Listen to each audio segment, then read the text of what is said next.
All right, from hijack, still going to be an open. This hand probably doesn't open as much when you're deep.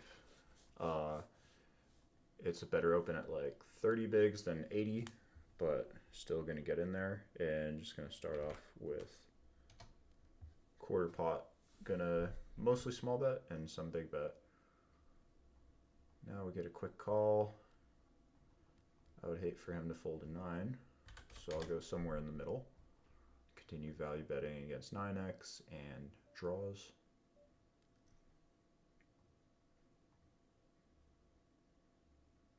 Call. That's probably the best river we can get because we're virtually never beat. But sometimes when we make a flush, we'll be cooler.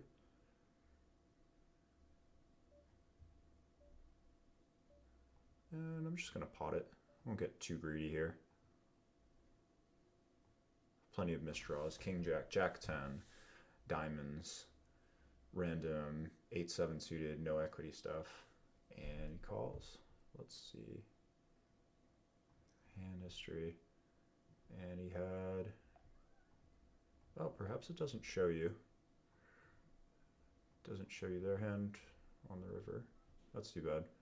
Well, he probably just had a queen or a 9. Tyler, what's your screen name? Maybe you're a disc golf man. He's been messing me up. I'm tempted to open, but I'm not going to do it. This is a freeze out. It's kind of rough that they made us a freeze out because I was maybe going to come in and open jam blind a couple of times.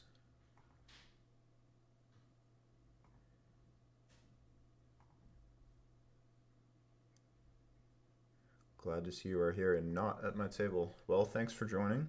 Perhaps we'll be at the final table together.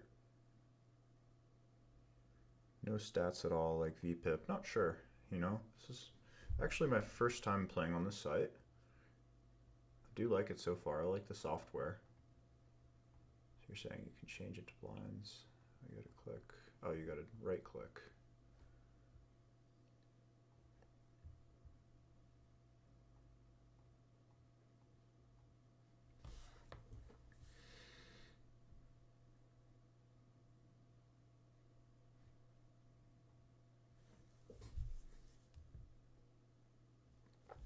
First place at the moment. Let's go.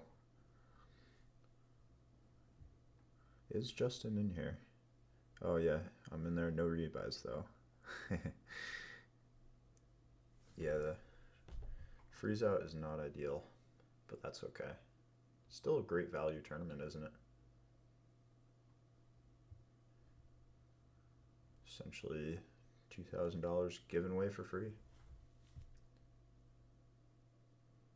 I'll take a look at the schedule, see if there's anything else I'm going to play.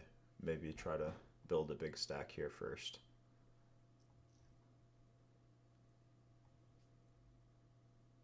It's a Friday, so not the prime time day to play online poker, but still might be some good stuff. All right, suited hand in the big blind.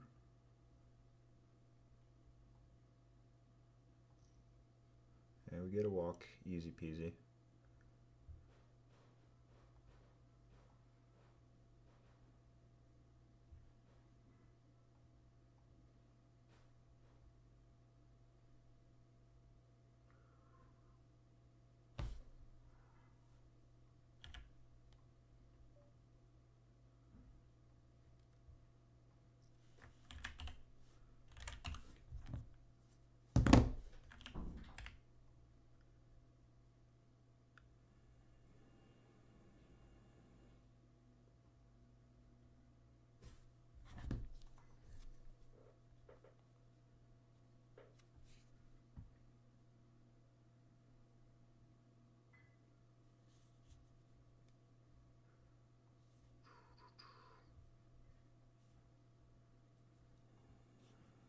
Alright, if I wasn't live before, I am now. I'm a bit new to the streaming, but I think we should be good. Just let me know if my mic volume is too high or anything like that.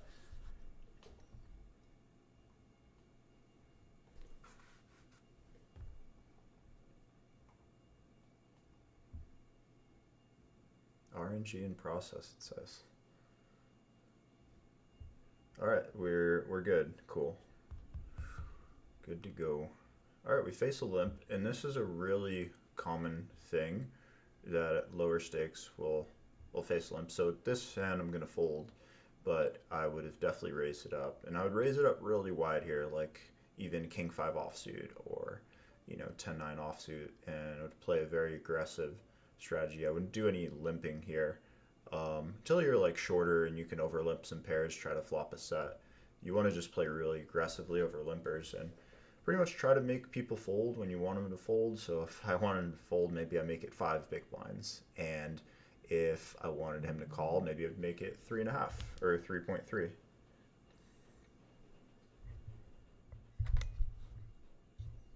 Okay, Mike might be too low. Oh, thanks. Maybe I just have to talk a little louder.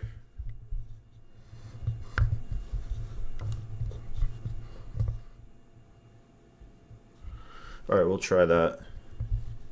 Sorry about that. I've been told I speak softly though. Timu has a lot of chips already. 3x starting and playing a big 3-bet pot. 3 bigs, 10 bigs. And shoving the turn.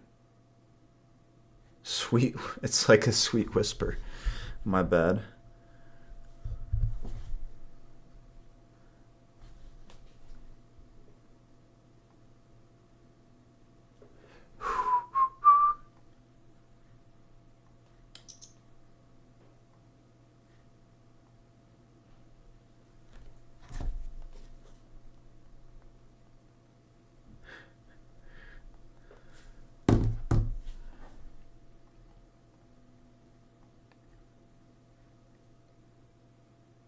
ASMR stream, I guess, until he turns it up.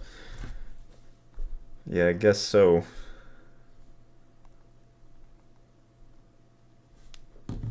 Vamos. Is it vamo or vamos? Either way, let's go. Have the big blind setting out. Oh, I don't have an avatar. I gotta get a good avatar going.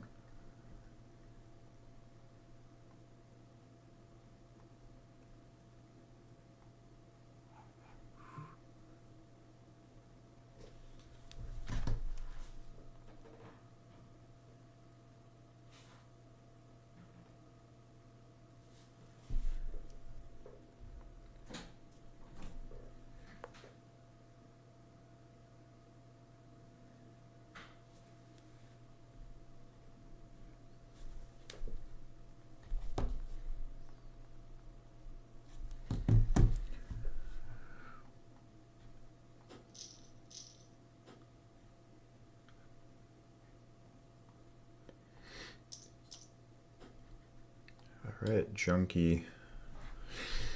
Yeah, that spot comes up a lot. The single limp, and then you're in late position.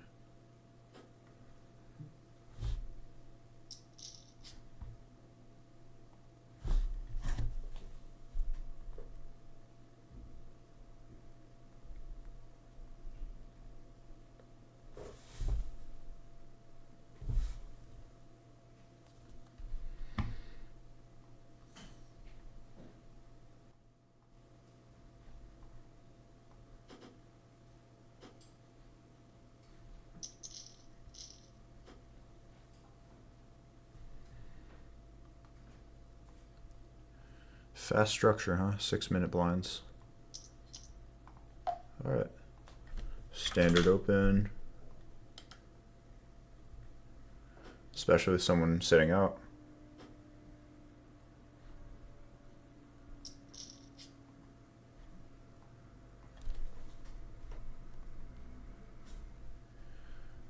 And now small bet or big bet. I'm gonna start big.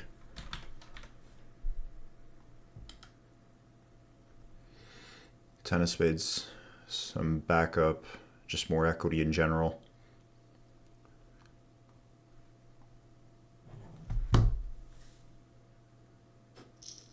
rather actually not have the ace of clubs, but small thing.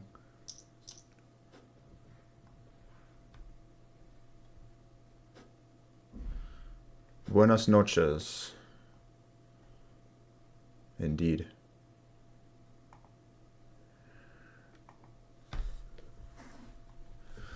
All right, you have a lot of chips, so I feel less inclined to raise, but I'm still gonna raise. And yeah, sorry about the mic, guys, if it's still low. Again, I'm fairly new to streaming. And we take it down. So, yeah, I'm not very super technically sound as well. Not tech savvy as much as the next guy. All right, we're gonna go for another raise. We like to play very aggressively from the blinds because these spots come up a lot and there's extra money to be won when people are going to be too passive, not going to 3-bet, let's say, king 2 offsuit as much as they should in those kind of situations, and not going to call enough flops, not going to call enough pre-flop. All common things. I probably talk about this concept a lot, like in videos, but it's true. People are just generally too tight in most scenarios.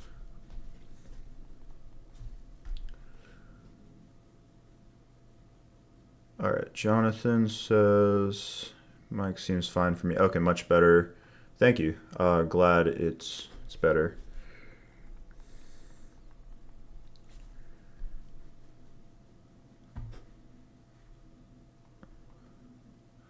Hunter, what's up, man? How you doing? Where are you from? Where are you playing from? All right, we got this guy sitting out. So let's see if we have some dynamite going, some explosive. Nope, no one's coming after me because I'm coming after this big blind. And it's actually not very clear because if you hover over, I guess if you hover over, it doesn't say that he's sitting out. All right. This would be too loose of an open in some games, but again, we've got this guy sitting out, so I'm technically more of the cutoff than I am the hijack, or somewhere in between. Get that cat avatar, the cat meme. All right, Jack 6-2 right away, thinking it doesn't connect well with the big, so yeah, just gonna small bet, quarter pot, third pot, whatever.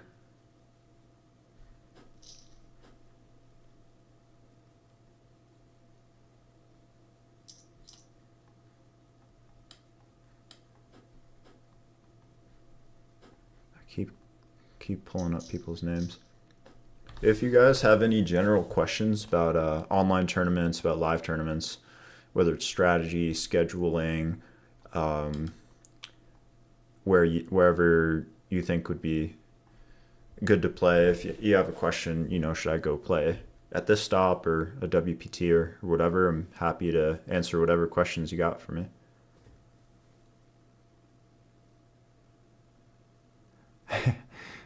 I even heard you saying you like the platform. Come on. Well, it seems okay. I mean, no complaints yet, at least. Besides, I keep doing this and I need to stop clicking on people. All right, suited 9. Decent flop. Not going to be good for my range. Kind of similar to that Jack 6-2 min bet. We appreciate the better price.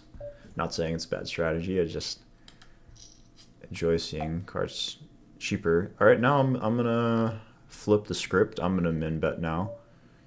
3 should be better for me, and I can have a strategy of big betting, donking, and small betting. And I would small bet my 9x and my bad queen x and some straight draws, and then I would big bet my 3x. We have a clear call here. And we don't get there. Don't think I want to lead again. Just want to check and try to show down. Although these spots don't tend to fare very well in terms of me having much equity on the river.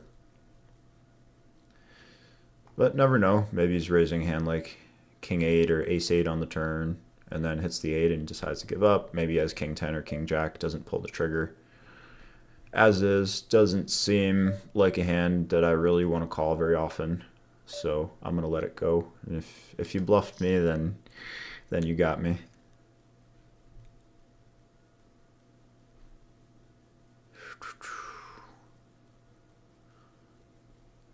Blinds are up.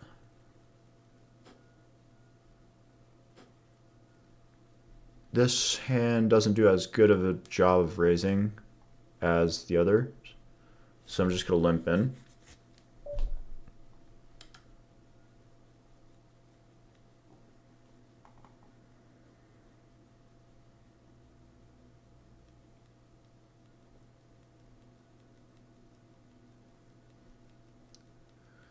Okay, limp check. Just gonna go for stab even though I don't have anything. It's gonna be really hard for in position to continue with 10-9 of clubs and hands like that. Alright. Well, can't do anything there. Mic is perfect now. Okay, thanks so much, Chris. And thank you very much, Jonathan. Happy to be here. Adam, what's your screen name on the new WSOP site, if you don't mind? Yeah, sure. It's Theosis. Theosis. No, I'm just going to min raise. Yeah, I think the software's, speaking of software, like the new WSP, it seems okay, but I do miss the old one. It is nostalgic to me. All right, this is a hand in theory that could jam, getting a pretty good price in position. I'm just gonna peel and take flop. That's not great. We do have a gut shot, no backdoor flush draw, and I think we'll face a lot of aggression in general, and we don't, and I think I'll just delay this hand. Something like checking a ton to evaluate turns and see what he does, and then can also check some hands like pocket 8s, pocket 7s, pocket 4s. Now I'm just going to go ahead and bet. I think he's very heavy. Going to be ace king, ace queen in this spot, king queen, ace jack, these kind of hands. So if I had a hand like a7 even, my hand should be good for the most part. So it's not like I only need a set to value bet in this spot. Playing from Chicago, oh, cool. Just been there one time. And I saw a local play, it was good. See if Iron Legion makes the call down. Part of wanting to bet the flop is, of course, now, you know, in this spot, if he does have ace king or ace queen, he does have the option to click call and then see a river and potentially play a game where he's calling, he's bluff catching for 2 streets. Whereas if I start small betting the flop, it technically puts more pressure because you have more streets to go, right? So you have a turn and a river that you need to consider. Your opponent will put money into the pot. But yeah, thankfully he folded. And with that timing, I assume it's just very, very heavy. Ace king, ace queen. All right, see what happens here. We're only seeing one table, the free roll stream. No, I don't have another table right now. I kind of want to just focus on this one. I'll fire one up probably shortly. And here we have an easy call. Nothing to do but call. And yeah, that's pretty much a cooler. Pair the board. Okay, good game. Unlucky. Yeah, that's just a super standard shove for 27 or so with the big blind sitting out. And even just in those positions, 25 bigs is a pure shove from ace jack, I would think. So yeah, that looked good. Hey, Airwalker, how's it going? ¿Qué tal? Buenas noches, bro. It's you as well. All right. If you've been using Peak GTO, you would know that this is a big bet board a lot of the time. I'm gonna check my hand class. I don't mind just not trying to win every single pot. And now we face a min bet, so this will probably just be a pair a lot of the time. 8x, 5x, 4x, and some other stuff, but really mostly pairs. Now that's a good river, so This is going to be interesting. I think I just have to bluff this hand. Blocking 2 pair as well, which is nice. And I want to rep a king and a flush. Somewhere in between. I could probably just build a strategy around shoving with a flush. And then small raise like this with a good king. And we get it through, which is nice. Let's say if you had an 8 in that spot from out of position, you might be better suited to just check, just because that card is a lot better, and now your hand is not worth as much for a value bet. Maybe a 5 or a 4 would be a better example though. Hope I land on your table. Big fan of you and your game. Thanks so much, man. Yeah, hope you'll arrive as well. Okay, one table's great. Yeah, for sure. Kind of prefer it actually, not having to toggle through, and people mentioned that in the past it was a little harder to follow along.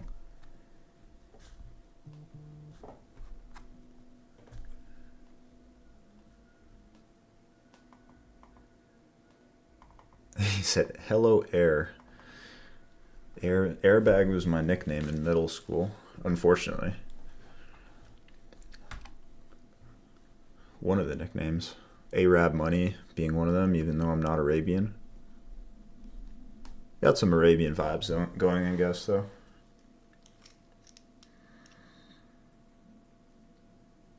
Announce the 5 winners. Hey, that's not up to me. I'm just... I'm taking orders from above, so whenever it's relayed to me, then I'll let you know.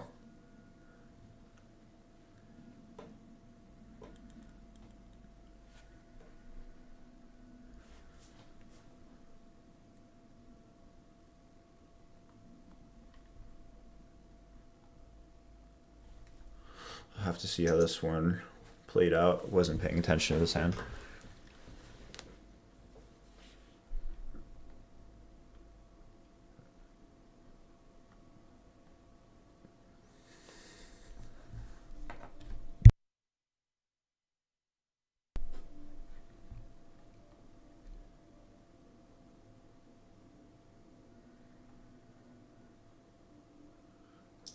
What happened to the rebuys? Yeah. Was it a rebuy in the past? Is it just now a freeze out?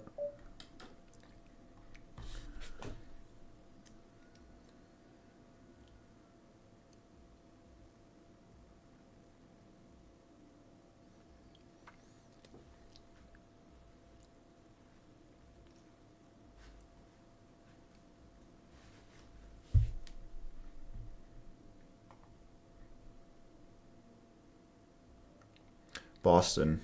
Nice, man. What's the best pizza place in Boston? I always like to ask people that. My sister goes to school there. She goes to Suffolk, and so I visited her not too long ago.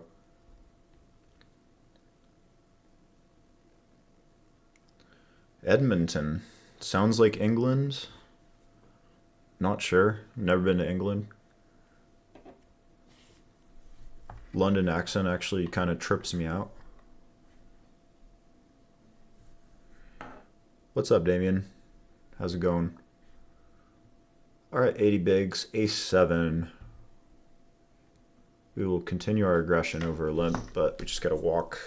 This hand would probably be a pretty heavy check at the stack depth, but I would just 3.5 exit for value. All right, let's see what happened in this. Oh, that's how you move your seat. Interesting. Okay. Kind of like being at the top, though. I'm going to stay here. Let's see what happened in this other hand.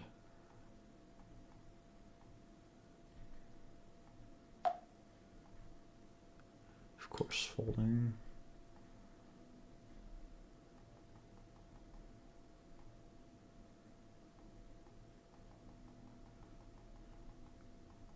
Oh, wow. Yes, replay is a little difficult to see, but it's fine. Okay.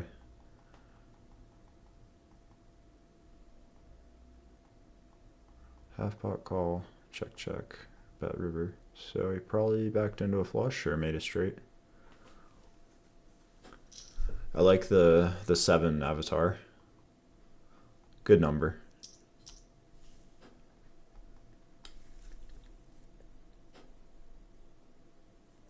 Quebec, eh? Welcome. Wow. Repentig. The GS be silent, right? Are you an outdoorsman? Do you go up into the wilderness?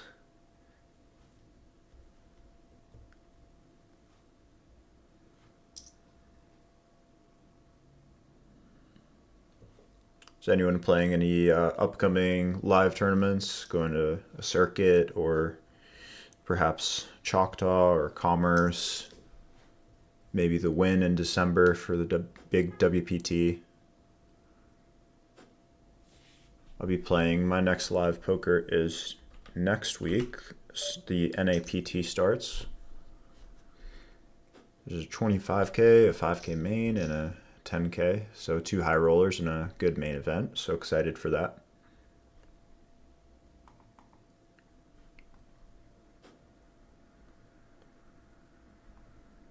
You know what? I'm feeling it. Sorry, Absalon. Not picking on you. I like how this hand looks right now. What can I say? All right, we get flatted on the button. Still gonna be a wide range. Yeah, I could start. Yeah, I'm gonna start small. I'm probably supposed to check this hand pure. I mean, I imagine I almost certainly am, but now it's good luck. We're gonna end up with really good properties for bluffing by the river on a lot of runouts. And yeah, we're gonna end up unblocking a lot of folds like ace jack, king jack, 10x. So let's see. Or we could just make the nuts on the 3 of clubs.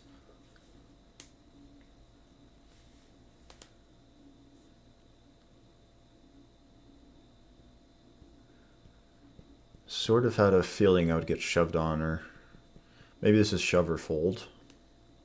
I don't think call happens very often after this long of a tank. Just psychologically hard to use this much time bank with a marginal hand and make it to the river and then want to bluff catch, I would think. So got away with one there.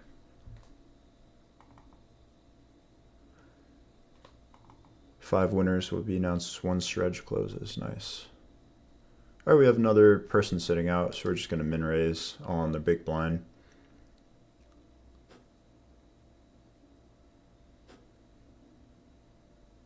Been enjoying peak GTO, especially drill of the day. Yeah, it's great, isn't it? Huh. So, yeah, with how aggressive I've been and just generally a pair is going to be okay. I'm gonna play for stacks here. Hopefully I just pick up a 3-bet fold, but nope, it's just aces, but we spike an 8. Sorry, unlucky. And yeah, at a minimum, I'm just gonna call and see a flop. So no getting away from that. Not gonna open the queen 2. Frank Pepez, okay, cool. Don't think I've had it. Boston ain't a pizza town. Well, you know, there are a lot of pizza places. I guess major city. If it's not a pizza town, what kind of town is it? Pasta town?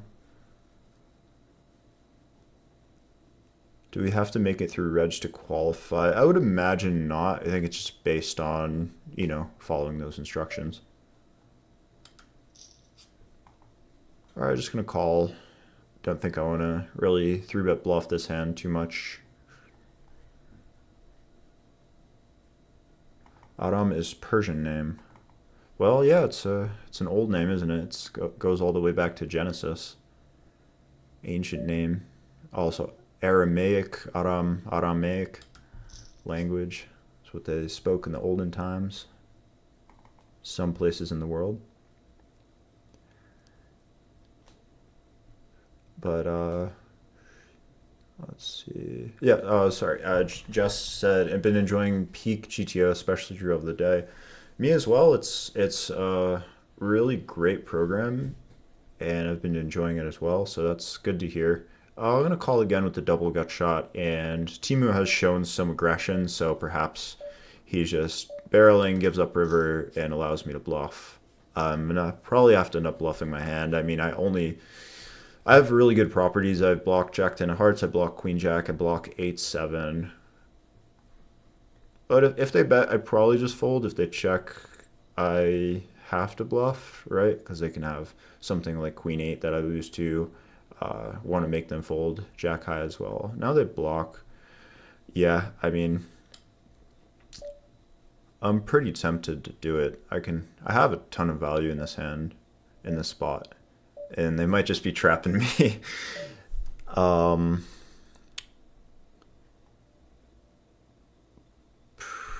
do I want to do it? I'm gonna do it.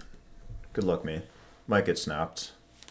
That would hurt, but yep. 10-6, very nice, very nice. So now we gotta grind. Gotta grind our 23 bigs when we just had 80.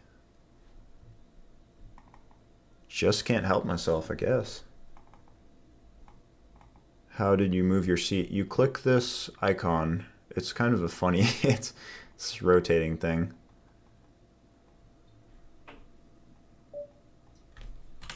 I'm gonna come in for a raise. And that's why I don't like bluffing as much over the bet. It's just such a stronger range, and he did bet the king turn, so he probably loses some marginal value hands like queens and jacks. But it's all good. We can try and build again.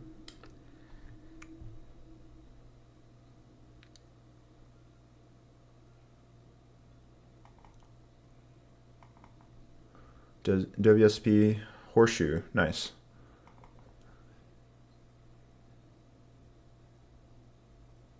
Down 1,000 at the Florida State Championship. You can bounce back, you know. What's $1,000 to a true G? You know what I'm saying?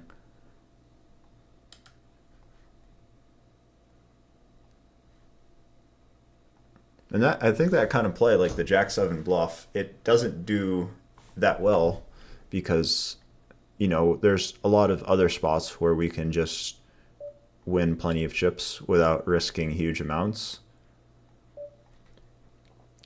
But that is okay. All right, check, check. With my exact hand, I'm probably not targeting that many hands to fold. Maybe ace 8, ace 9, ace 10. So I'll just check. There's merit to getting a hand like king 10 to fold, because now king 10 can't bluff me on turns and rivers. And that's something that's not very often talked about, is stopping yourself from getting bluffed.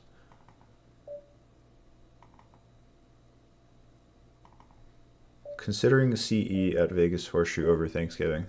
Nice. It's a good time to grind if you don't mind not being around other people as much. And my brother's actually going to Florida to play the tournament then. Oh yeah, we can't see there. Mucked hand. Blinds are up again, so we have the same stack, 23 bigs. But nice to win that one. And imagine they just had king queen really often. Oh, it looks like big blind was really short.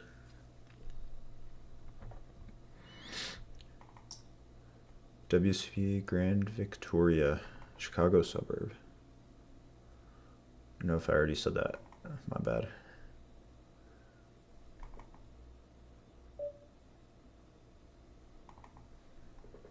Went to, what's it called? Okay, all in, definitely can't call here. This guy's just going to call with his 10-9 suited. King 9. And king 8 seems fine to shove there. Not much else you can do. King 9 suited flat looks good too. Would only ever flat that hand. I think it's a little good. Too good to 3-bet fold. Although perhaps shoving could be good over a really wide opener as myself. Actually going on a hunting trip on Sunday, camping outside for a week with temperatures below 0 Celsius. Talk about true G's. That's some real stuff, man. That's cool. Be safe out there. I've wanted in my life to do some backpacking and some more, I guess you'd say out there camping. You know, I don't want to be able to see the road or hear cars if I'm gonna do it. So I want to do it right, but not yet. I've done that. So we have 4 people sitting out now. There's also another reason I should probably not bluff for that. But you know, Timu's a good guy. You know, we give him a big pot.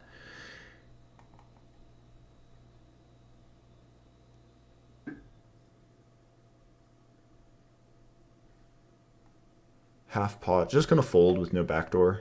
With 6-7 of hearts, sure I call, but already not excited against half pot here. Even if I had the backdoor. Nut bluff, yeah, ran into it. What can you do? I mean, maybe I want to use a hand like Jack 9 instead, where I'm blocking more boats, but hand seems fine as well. Also, don't have to shove. I mean, I could have just gone 35 big blinds, but I wanted to get a fold, put max pressure. Bro, open jam pocket fives, and I'll call pocket aces, and he spikes a 5. Yeah, tough game, man. Brutal. Crypto Chad says, thanks, man. Played at many places live and am up. Want to translate that to online. Feel this would be a good spot to try. Yeah, that's start small, low risk, makes sense. And it's really the same game. So if you've had success playing live, you can probably have it online too with some hard work. I'm actually just gonna shove over an open. I think this guy's going to be wide, and we're just going to push equity. Maybe I get called by 6s or king queen and flip, and that's fine. I think that's just going to be a better option than 3-bet folding when he gets to peel me with some hands that would have otherwise folded, like Jack 9 suited, and also, you know, not be able to play back at me with ace 5 suited. Here, same thing, just easy all in versus an open. Even more exciting with king queen suited than it is ace 8. All right, we're gonna play pot. So last time this guy showed some passivity. I think this board just favors me. I mean, he should be all in with a lot of ace x pre, like ace jack offsuit, ace 4 suited. So I'm just gonna bet a tiny size with a ton of my hands and force him to fold air. You always want to think about what are you targeting and what size does that the most efficiently. And in that spot, you don't need to risk more than, let's say, 1 big blind or 1.5 big blinds to get the job done. Autumn Zobion loves a good bluff. Yes, maybe a little too much, don't I?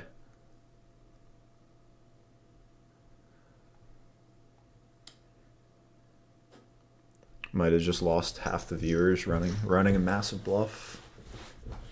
No, just kidding. 5-6 offsuit doesn't look as good this time, so we're gonna fold.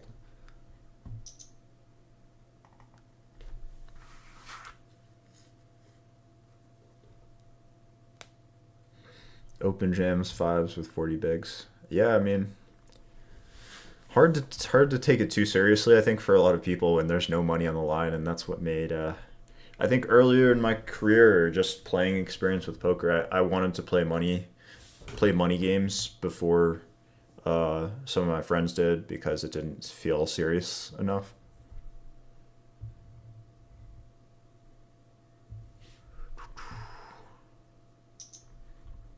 So now if I was playing in an infinite game, like where, you know, you don't change tables or you just try to win, I would from here play pretty passively to just take advantage of all the dead money.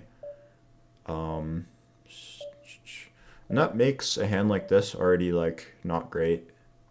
So I'm just gonna fold. Like I am supposed to defend, but I think since I win so many extra chips, And we're playing like we're playing a 7-handed game, but 4 people are setting out. And here, if we're behind, we go broke, or if we have to flip and lose, we go broke. So late reg close. I believe it's open until 6:05 Western time. Yeah, 10 minutes. All in with 8s. Maybe we just spike an 8 on aces again. I live in Florida. I'm sure there's some good poker there, right? There's a Seminole Hard Rock coming up. Maybe not the best time of the year to play.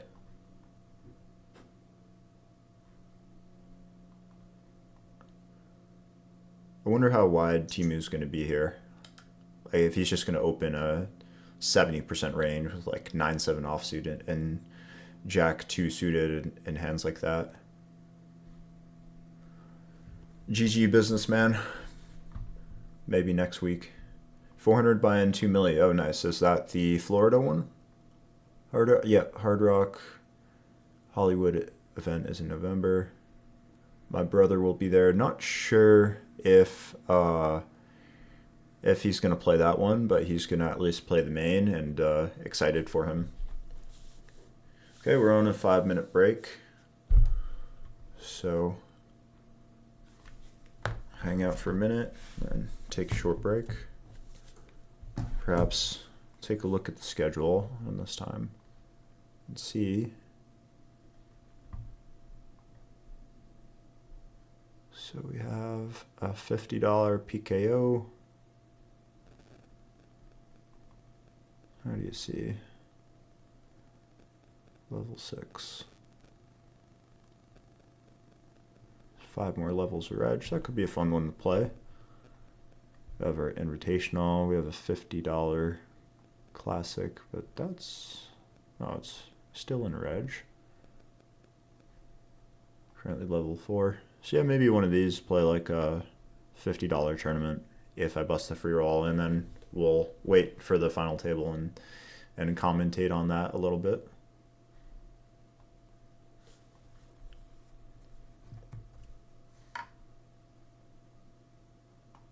Nick Godunov, because I can't see the tournament on CoinPoker. Yeah, I believe you have to use the code, so sorry about that. PC. There we go. Jonathan just shared it. And my cousin did that earlier. I believe he didn't use the right code, but then figured it out from there. But all right, I'll be right back. I'm gonna take a quick break.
All right. Play money games are tough to learn in because players are more playing bingo than poker. Yes, that is true, but that does happen in low stakes games too. So if you can figure out, just using your mental faculties and structuring, like pretty much creating a strategy, you can figure out how to beat these players. And that should be the same question for every game. It's how do I beat these players who are making X mistakes? If they're too loose preflop, well, what are the adjustments I could make there? If everyone's a super nit and every time that I bluff catch a river, they have it, then what's the adjustment to make there? Ever visited South Africa? No, I have not. It looks incredible. The nature looks really awesome. Is that where you live? Yeah, for some reason, CoinPoker isn't showing the free roll. Yeah, I gotta sign up with that code, so sorry about that, if that was the case. What's a good amount of profit to consider stopping a cash game session with average luck? It really all depends on what your goals are. So if it means a lot to you to lock up a win, whether it be mentally or financially, or to stop a bad streak because you've lost the last 10 sessions, those are all reasons to stop a cash game short. If you're playing for a living, though, you of course don't want to get into the habit of going for a certain amount to be up, because if you play for 30 minutes and you're up 1,000 and you say, well, I'm up 2 buy-ins in my 2-5 game, that can be a reason to long-term not have the best habits. And I'm not saying you do, but for those who play professionally, you need to put in the volume, of course. So, for the times that you go down 1,000 in the first 2 hours, it's going to be hard to stick it out when other times you left within 30 minutes. So it really all depends on what you're trying to do and achieve.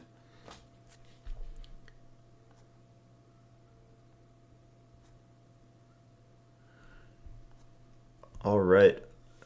So if we hit 75 likes, I'm gonna go ahead and release the names, the long-awaited list. Let's see. Looks like Ramito is back, so he's no longer sitting out. So I'm not gonna open the King 3. How do we know if we win a stake in a Jonathan Little's tourney? I'm about to announce that in a little while. So soon enough. Yeah, sorry about that, Nick. Next week. I'm near Tampa. I go to Seminole there. I'm the one who talked about the CE at Horseshoe. Okay. Cool. Do you prefer near Tampa? Do you think the Seminole over there is better than the one in Hollywood? Just out of curiosity.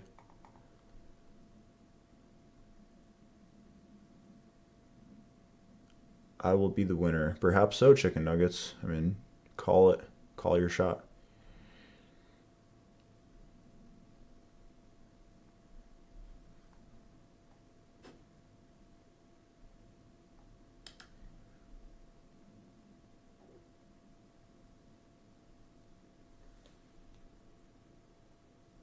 You're more than welcome to come. Forget about cars. I don't even have cell signal. Satellite texting devices and GPS. It's fun and it helps with the mental balance. I can hear my thoughts. Yeah, that's what it all is, isn't it? I can hear my thoughts, and in the world, even if we're not living in a super busy city, we're constantly stimulated. So that's really well said. Appreciate that.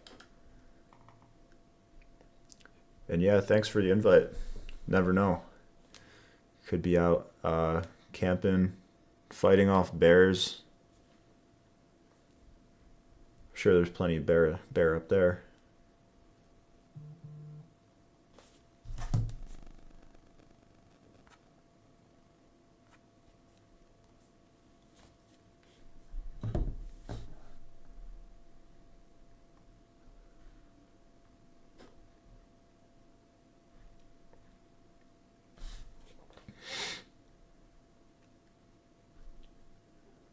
All right, registration right about to close, I believe.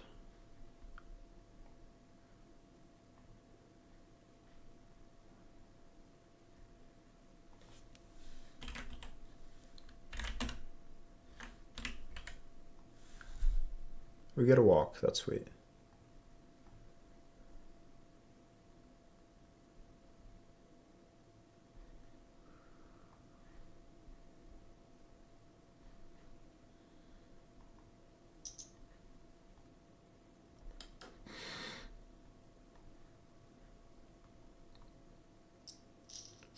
It's not like Timo hasn't raised every button, so I don't think they're that crazy in this spot because we played a couple or even a few blind on blind spots with me in the small blind.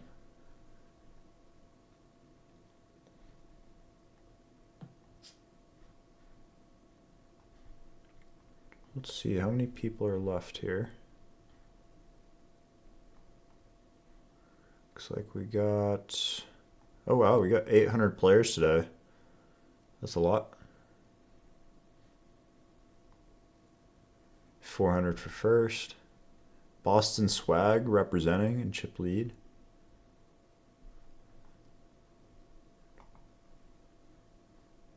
So we got some ways to go.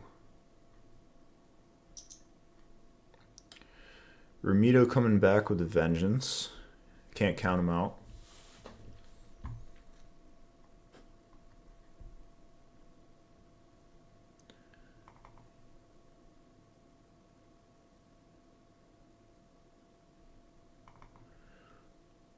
What if we don't have Twitter /X but playing in the free roll? Well, for this exact one, to qualify, you needed to retweet, I believe. So perhaps in the future there will be general giveaways. But if you think about it, it's kind of who gets on it. Not the early bird gets the worm, so to speak. But if it was, if it was everyone who qualified or played the free roll, it would be 1 in 800. So now, I would imagine there's not that many people taking all the steps because it takes some time and effort, right? So that works in a good way, is that now if you are one of the people to retweet, perhaps it's 1 in 50 that you win this $250 or even higher, because there's actually 5 giveaways. So if 150 people do it, you're 1 in 30. Whereas if it was everyone and there was no effort and no incentive to take those steps, it would just be 1 in 800 and therefore worth very little actual money. This seems close. I'm going to go for an open. And drag a pot for the first time in a while. Busted, now time to do some peak GTO drills. Nice, man. Aren't they great? Who are the winners? Still holding off on that for a little bit. I'll be announcing that soon. If you go ahead and like that video, there's more chance it'll be sooner.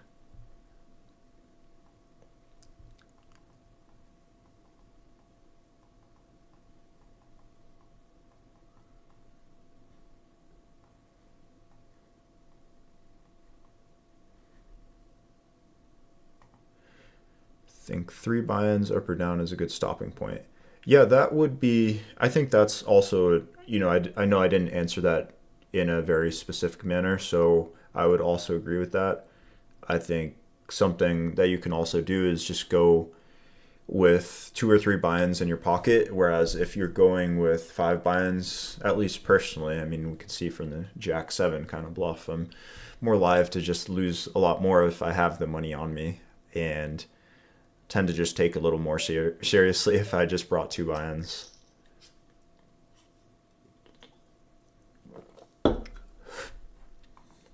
Alright, probably just going to have to lose this hand. Not going to find too many ways to win. I have a lot better hands I can stab here as a bluff. Hands with a spade, hands with a straight draw. Even hands that are lower, like a 10-8 of clubs, would be better to bet than this Queen 9 red. Now, interesting. So if we face a check, I think I win a small bet and clear out some, ace 10 of diamonds and stuff. And now I have some gut shot equity. I'm just going to fold. If we were deeper, perhaps I would float and try to win on the river or improve.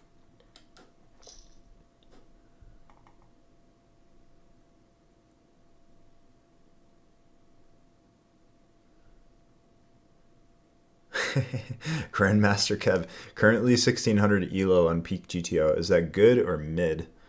Good question. All right, Masto is now sitting out, so I'm just gonna time down. Maybe they come back. Um, Perhaps Timu didn't notice, or they probably would have opened. But yeah, I would have probably limped this hand under normal circumstances. But as is, we just take the chips. Have to assume everyone else is gonna do the same to me. And now we're getting to the point where the sitting out stacks are actually just gonna be forced all in. So we're going to be done sort of playing that game of waiting out these free stacks and free equity, so to speak. Here's an interesting one. So I hope Timu folds. Okay, sweet. So in this spot, this is a spot where we can actually overlimp. If we think about what we're actually playing for, this guy forced all in for 0.75 bigs means that when we limp, we're only playing a side pot of half a big. So it creates a strategy for both players where there's not going to be too much bluffing with no equity.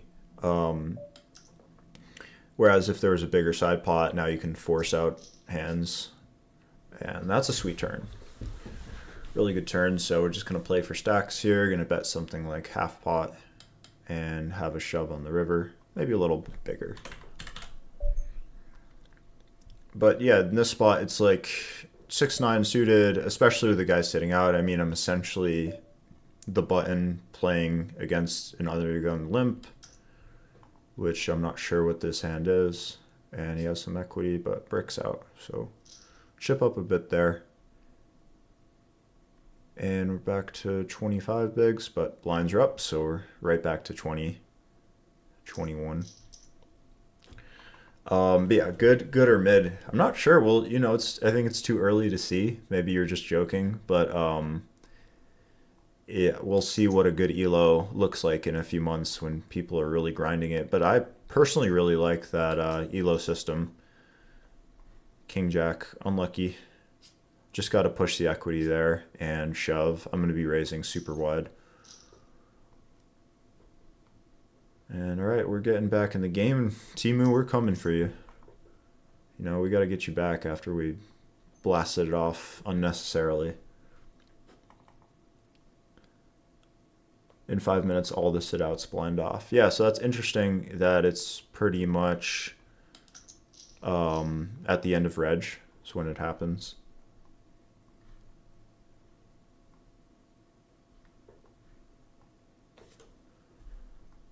Timu is not setting out.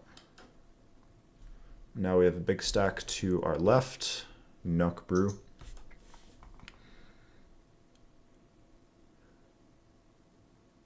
Usually cap losses at 2 buy-ins for cash games, but I don't cap wins. That seems like a good strategy as well. Winning image psychologically, yeah, people fold to you more and are just not as excited to play against the guy who's perceived to be lucky. Actually, that's something that Justin has talked about in the past. When he's been on an upswing, you know, he does feel that he has that effect. And I think it's somewhat universal. It's like, this guy's hot right now. I don't want to mess with him. All right, standard defend and easy check fold. So the prize is $250 plus 1% of Jonathan Little's winning. So it's $250 is roughly the value of the 1%, because it's 1% of a $25,000 tournament. Like what video? This stream right now, bud. So 14 more likes and we're at 75 likes.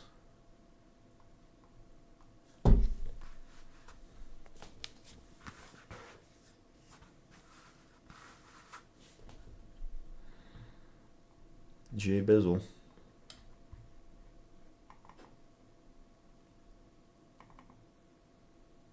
Come fight off lions.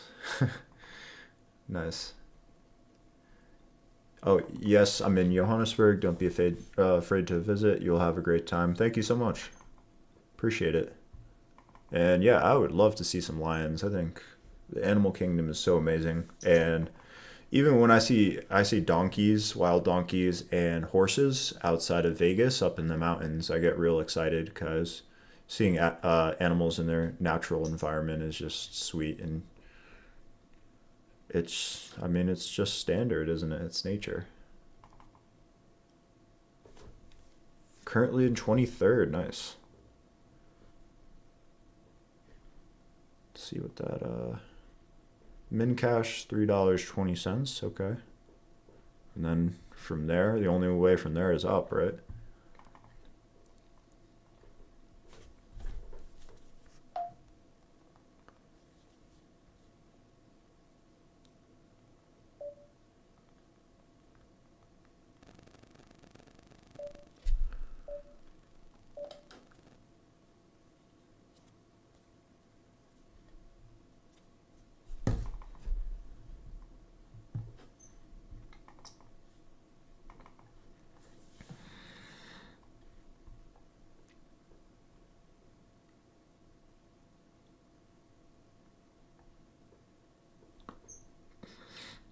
I actually haven't been to Africa yet. I would really like to go to Ethiopia.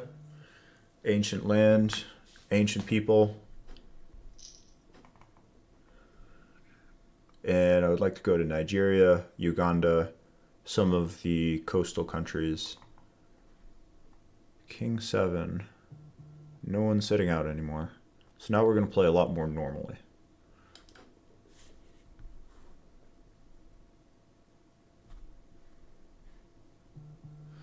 GG, William.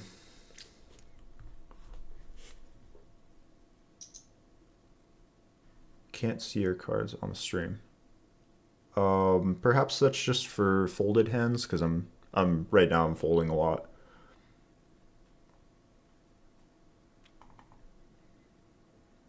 Need good cards as a tight player myself, like pocket kings.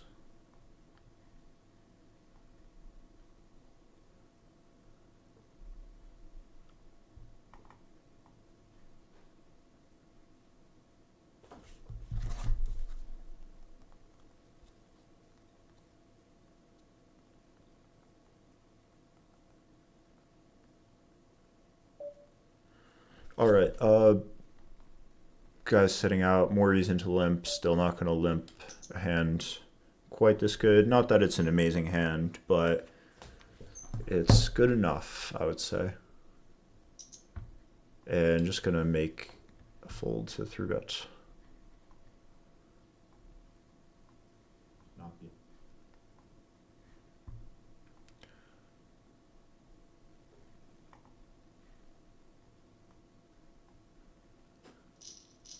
Kings.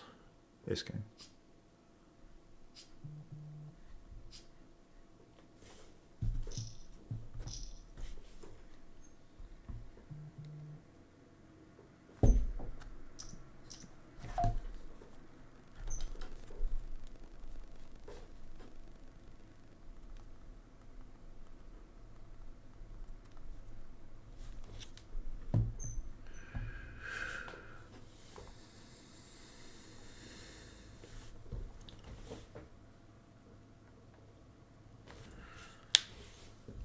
So here's some more strategy questions if you guys want. Anything could be super specific or general as it could be. Anything that comes to your mind, happy to help. Perhaps how should I structure studying for whatever game I'm playing, whether it be tournaments or cash. What are some good videos? Personally, I like to watch, if I'm on pokercoaching.com, I like to watch Justin Saliba's videos and Brock Wilson if I'm trying to touch up on theory. If I want to go through a whole course, then I would go through Jonathan Little's, master class of tournaments. And then if I'm looking to get good at cash games, I really like Jaffe's content. I think he's good. I think he's great, actually. All right, good. All right, easy call. And if Timu shoves, I'm going to call. If this guy raises, this is really close, but I think I have to go with it. My hand's just too good. AM poker, if we just think about it from his shoes for a second, we're facing a 9 big blind all in. So if I have a hand like A7 suited in his spot, then that seems pretty good to me. And maybe I want to raise it up to knock out other hands. No, I might just be behind here often, but I'm going to be crushing some hands like lower ace-x suited and ace-10 and flipping with pairs. So let's see. All right, tens. That's a decent flop. Ace-10, no, 10. 10 doesn't work. All right, so that's it for me.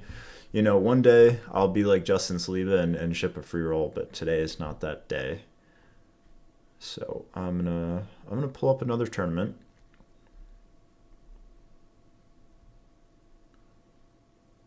Let's see. And in the meantime, while we're waiting for the FT, I'll just be playing some. Play this PKO.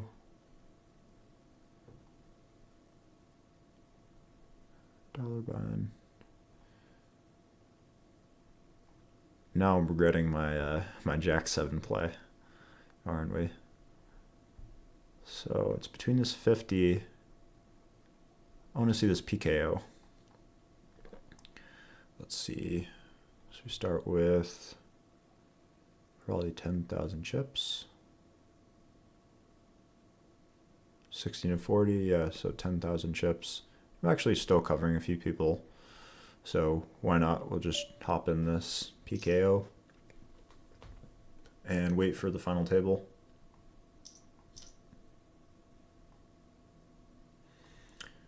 Rewarded, we're just gonna get queens.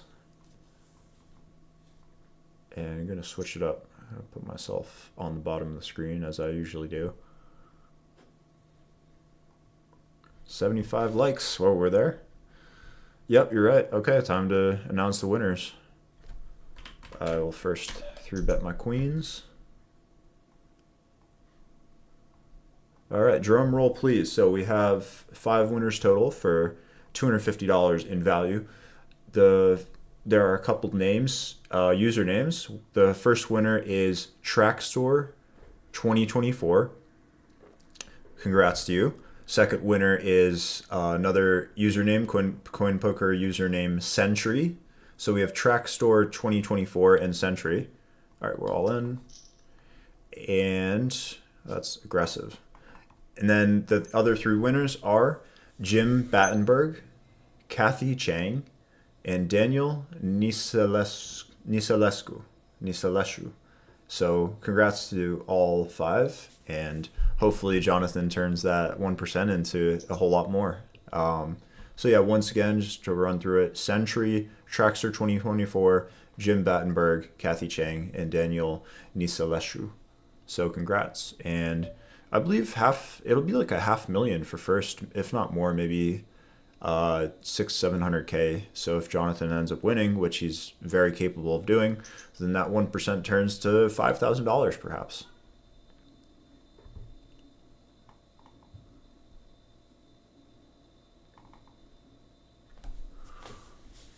I'm out losing ace-9 to ace-2, GG. I wasn't kidding about the 1600 ELO score, LOL. I've been grinding the trainer a little. I was at about 1200 average score about 2 days ago. Now I can maintain a 1450 to 1600. Okay, so that's good. So you get an idea of, you know, it's hard for me to get over 1600, and so that can be maybe a good thing to go off of. And if you get to 2000, that's probably pretty boss, right? The only reason I thought you were kidding is you used the word mid, which is kind of a funny term to me. Practice makes perfect. 2K score is my goal. Yeah, that seems good. 2000. And can you tell us about your poker journey? How long did you play microstakes and busted your bankroll? Yeah, I went broke a lot. Maybe not surprisingly with how I played my typical inclinations towards strategy, but I played 1-3 live and 2-5 live and lost all my money. I was like a 19-year-old there, and then I grinded it up. I'll just throw out some numbers. So it probably went broke from having 20K, grinded it up to 50K. After a few times of going broke from like whatever, having 5K, having 10K, like not large amounts of money. And then I was able to pull away, and I had a big score online with winning like a $250 tournament for $100,000, which is, you know, pretty hard to do on an American facing site. So I was super lucky to do that. And that same year, I ended up final tabling the main. So I pulled away. But then from final tabling the main, not to give the whole story, but I didn't manage my money very well. So I lost, I actually lost a lot of my money from that point. But I wouldn't change anything. You know, I learned a lot. I made a ton of mistakes as a 20-year-old, but I'm happy because it shaped me into who I am today. I've been really impressed with Chris Brewer's vids. Really good breakdown of GTO versus exploitative. Nice. Yeah, those are great. I've watched the Justin and Chris talking about the main event. Perhaps you're talking about another video, but if those are up, then I'm excited to watch them as well. Here versus the small blind, just going to probably just going to check.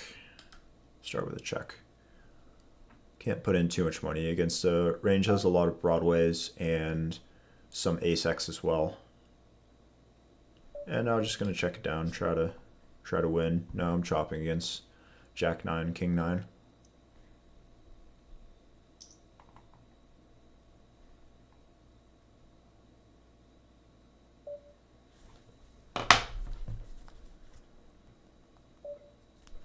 Three bigs, I'll pay. Nice hand, nice hand.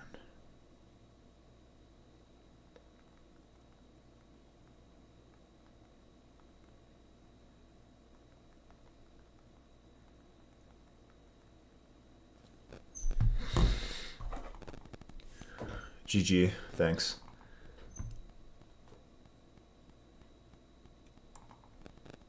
And yeah, a little bit more, I guess, about my poker journey would just be that, at least as it relates to bankroll, and just to answer your question, micro stakes. I didn't exactly play micro stakes, and that was why I went broke a lot, because I was playing higher than I probably should have, and outside of perhaps my skill level, and it forces you to get better a lot faster, so I didn't mind that aspect. I think I probably knew I was losing in a lot of the games early on that I was playing in, but I didn't want to. I mean, I probably wasn't even aware that you could play online for a while because I was post Black Friday. I wasn't really aware of the American faced sites for a while, and I did play some Bovada low stakes. Like I played some sit and goes for a little while, and that was valuable to just learn a little bit, get a bit of a feel for bubbles and ICM, because when you're playing 6 players down to 2, you have to obviously make a lot of big adjustments with folding and that kind of thing. And yeah, I've always enjoyed just playing Bovada as well.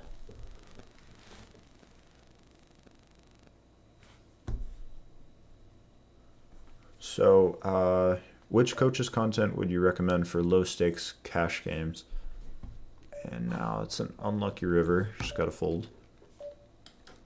I would say, again, Jonathan Jaffe, even though he's a really high level player, he has such a good mind for poker and does a really good job of breaking down how things operate, and that includes exploits for low stakes. So I'm sure that you can find videos of Jonathan's that are specific to topics that you want to learn about.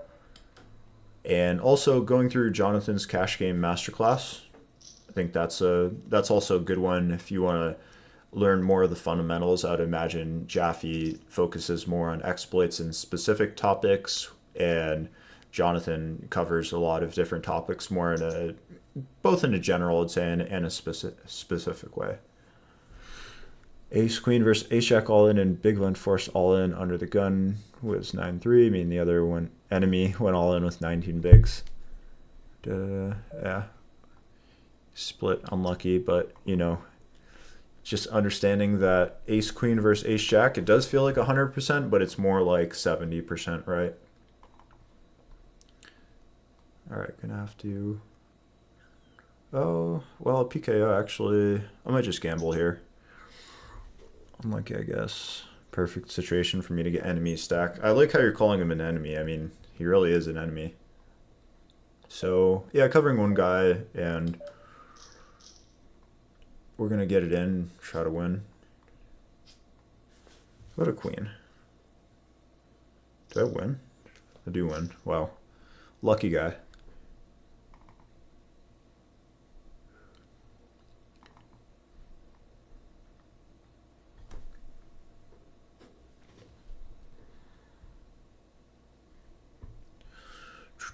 Who's still in the free roll? Let's hear it.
Within his high stakes secret series, really good stuff.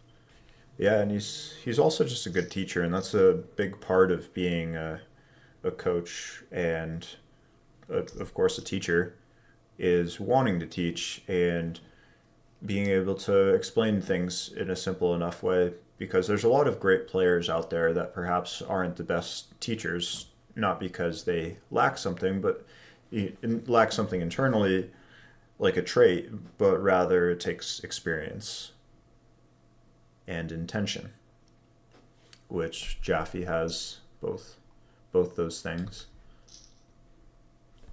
Easy call. Good turn. All right, running it up in the PKO.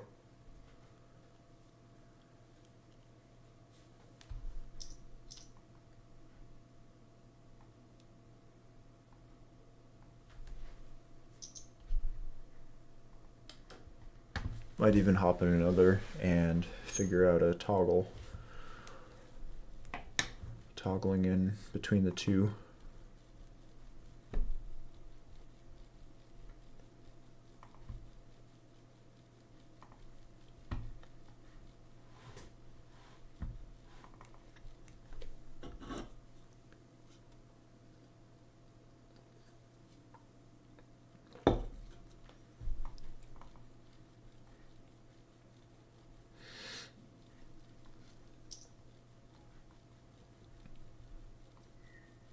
This will just be an open shove with the bounties. Now we have this limp. We have this classic example of, I think people are going to be too wide to limp and therefore not call enough. So it's not exactly dead money, but it's close to it. I hope he just snaps me with aces so my point just gets crushed. But we have a snap call from Cosmo, which is of course going to be a really good hand a lot. But we can hit a 10, and he can hit a jack. Nice hand.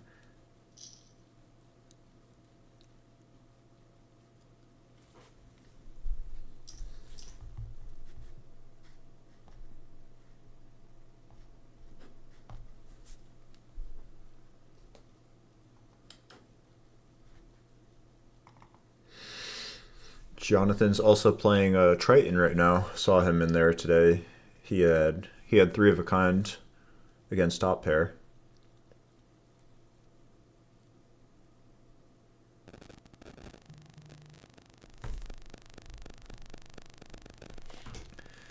If you live in a non-online state, can you find a poker site while you're in Vegas, or otherwise, how can non-state players get online? Well, I guess CoinPoker is a pretty good option now, as well as Global Poker. Those are both offering some pretty good games. Other sites include Bovada and America's Card Room, but I think those sort of fall under a less regulated site, and there are some things that come up with playing those sites. I won't get into the specifics, but yeah, I think the best bet is generally Global Poker. And yeah, you can't really beat the Michigan slash Pennsylvania slash New Jersey and Vegas sites because they are 100% regulated. 1 of 4 as of the second. I am still in table 86, 79. All right, we got some runners.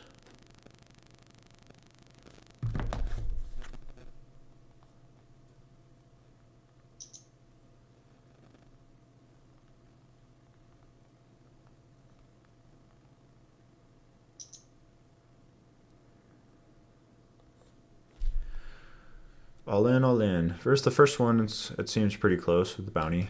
Little fold. Of course now. And I would have got in crushed again.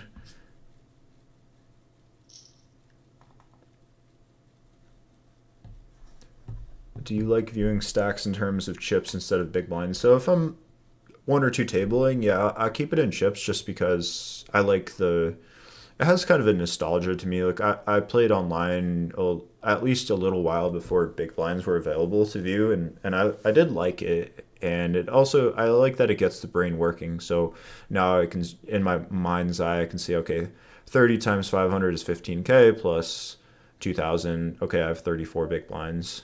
And I like that stimulation side of it, like just having the little bit of a math problem to do in my head.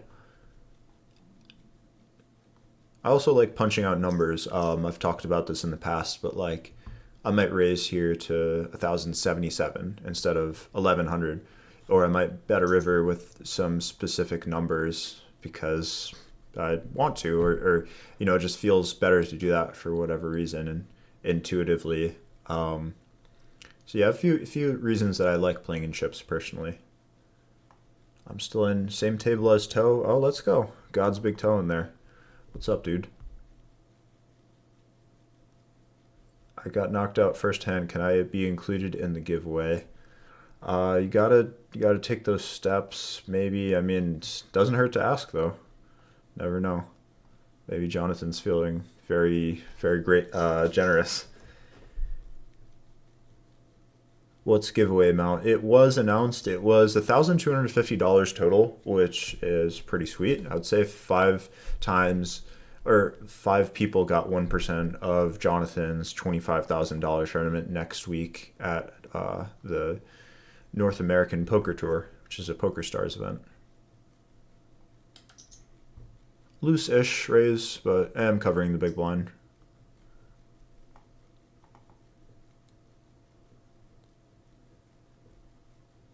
Oh, Trackster. You're still in. Oh, okay. Omen, you're saying, what's the giveaway amount? Because you won, so congrats to you. Start with a check. Do you reside in Vegas? Also, what does your day-to-day look like for playing? Yes, I do live in Vegas. I live in Henderson. I've lived kind of all around. I've lived in Summerlin. I've lived at like a high-rise tower, like at the Martin. And my day-to-day playing, so right now it's a lot slower because there is NAPT coming up, which is a big series. Not a huge schedule, but there's some really big events that I want to do well in. And then WSOP Bahamas is next month, and that's just a massive schedule. So this has kind of been an idle time. we operate life in cycles, don't we? So right now I've been more of in a mode of resting and coaching people. I've been doing quite a bit of coaching. That feels good to help others learn and improve, see results. So now it's less playing, more studying, more working out, more going to play basketball and enjoy being active while I can. But during a normal time, I would play, if I'm playing an online schedule, I'll play Tuesdays, Thursdays, and Sundays. And then once in a while, I'll go play cash games. Of course, if it's a big tournament series, then that takes up most of my time in terms of preparation. But yeah, give the long answer long, I guess. It really all depends on how things are shaping up. Sloppy Joe. It's close. A fold. You're in. How's it going? Good luck. Thanks, man. It's going okay. I didn't win the free roll, so I'll have to deal with that mentally. Again, I'm not as cool as Justin Saliba. I think we all know that. But other than that, I'm doing well. How are you doing? Late to register and even later to the stream. It's all good. You don't tend to do suited in the small blind or what seems like a limpy table. Did I fold when there was a limp? I mean, if I did, I must have not been paying attention, but I don't think that happened. I could be wrong. Busted with pocket jacks in the big blind. Had draws to the flush, but no bueno. Yeah, unlucky. 3 ways to play jacks, and they're all wrong. Clubs, poker is pretty soft. Yeah, there can be some good clubs there. I guess if you're playing low enough stakes, there's not going to be much chance of getting cheated. Which can be an issue with higher stakes, right? I like Mac Affleck as a coach, did some private sessions with him. Super cool guy and good poker player. Yeah, I love Matt. Matt's super down to earth. He's been in the game for a long time and he works hard. He has a good grasp on how things work theoretically, so that's good to hear. What is good Vegas site? I would say WSP.com. There's a ton of good tournaments on there. We don't have Poker Stars like Pennsylvania does, and we don't have, what's the other one? Maybe Party Poker. But WSP.com is great. You know, there's even bracelet events going on right now. For instance, tomorrow there's a $500 online bracelet event. So it's cool that you could win a bracelet from the comfort of your home in, 10 hours time or whatever it is. Some guys don't like that. The old school Vegas guys, a lot of the mixed game players and whatnot, they think it's not great that you can win a bracelet in that manner, and I somewhat agree, but having more action available and being able to show your skills in an online arena, there is some merit to that. So I like both sides of the argument. Bubble right now, okay. Getting down to it. Still in as we go hand for hand. Let's go. Exciting. Going to be stacking off here.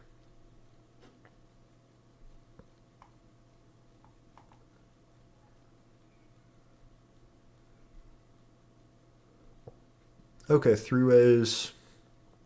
Might put out a small bet, but yeah, I guess I'll just min bet.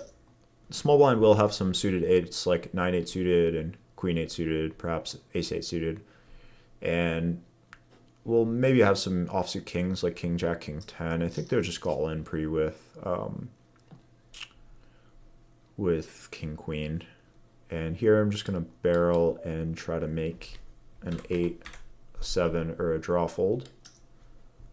Never gonna get a king to fold. Never gonna get a pair plus draw to fold. But that's okay, we have equity.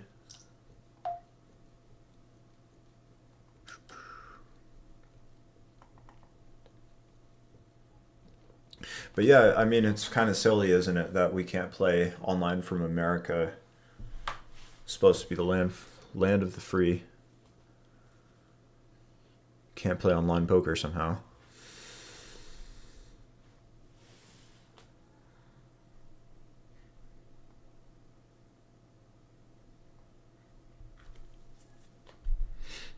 Now it looks like y'all are in the money. 160 left, 162 paid, so that's cool. I'll be sweating this. We'll be waiting for the FT. Top 4 places getting $100 or more.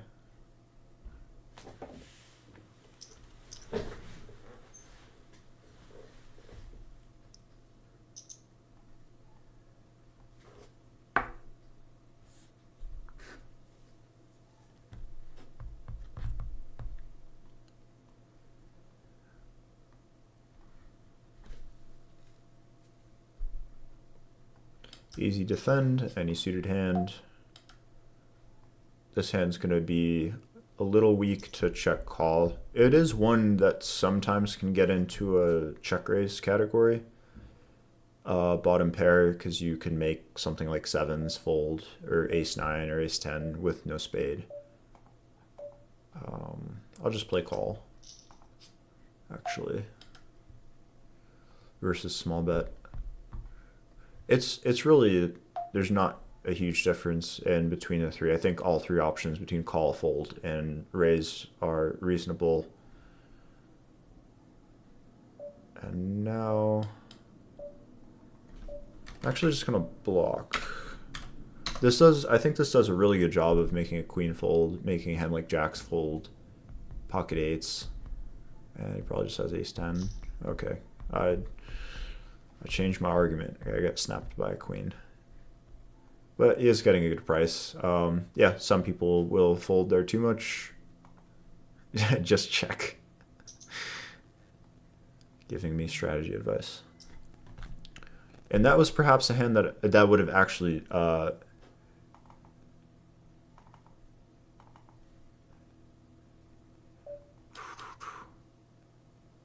yeah, that would have done well to raise flop and perhaps make that hand fold right away.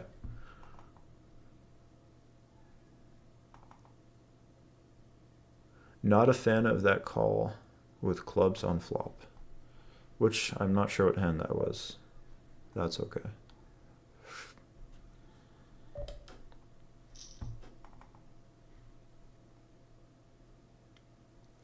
Happy family, yes, the giveaway winners were announced. If you were in there, I would be very happy to include your name and remind you or say it again.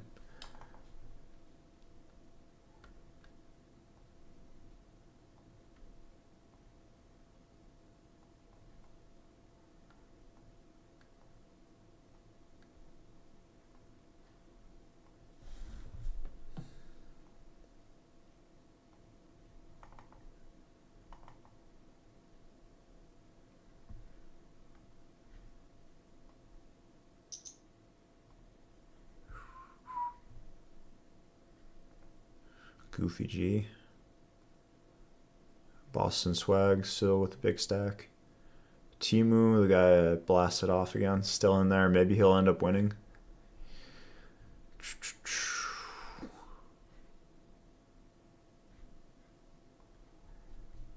see. God's big toe is still in there. Good luck, toe.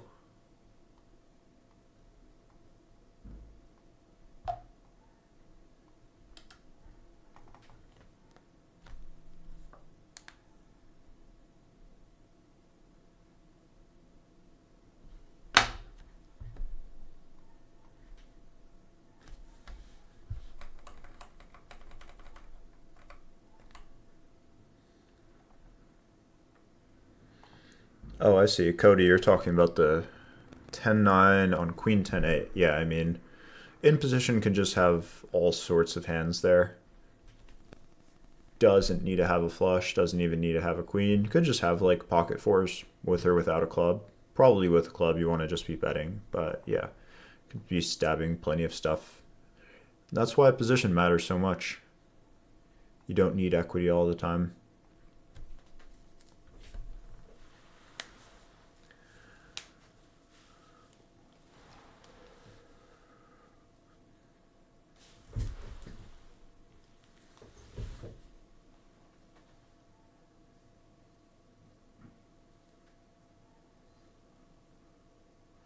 Some dude, you're still in there. Good luck. I see you on Toes table.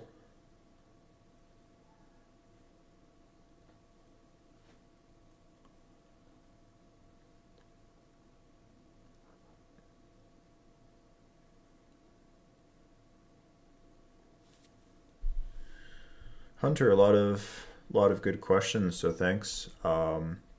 This year I've primarily focused on cash games, 2-5 live, but want to transition to some more tournaments next year. We'll be playing the WSOP for my first time in June. Any tips? Yes, absolutely. The first thing would be just goal wise. If you really want to do well, try to study a little bit each day. There's going to be no shortcut to working hard and just having the results that come with a good process. So first and foremost, just be consistent, be eager to learn, be full of wonder, and then you could get a coach towards the series. That could be something you do, but watching the videos on things that you feel you have weaknesses on, like if you need to improve blind on blind, perhaps you need to focus some efforts there.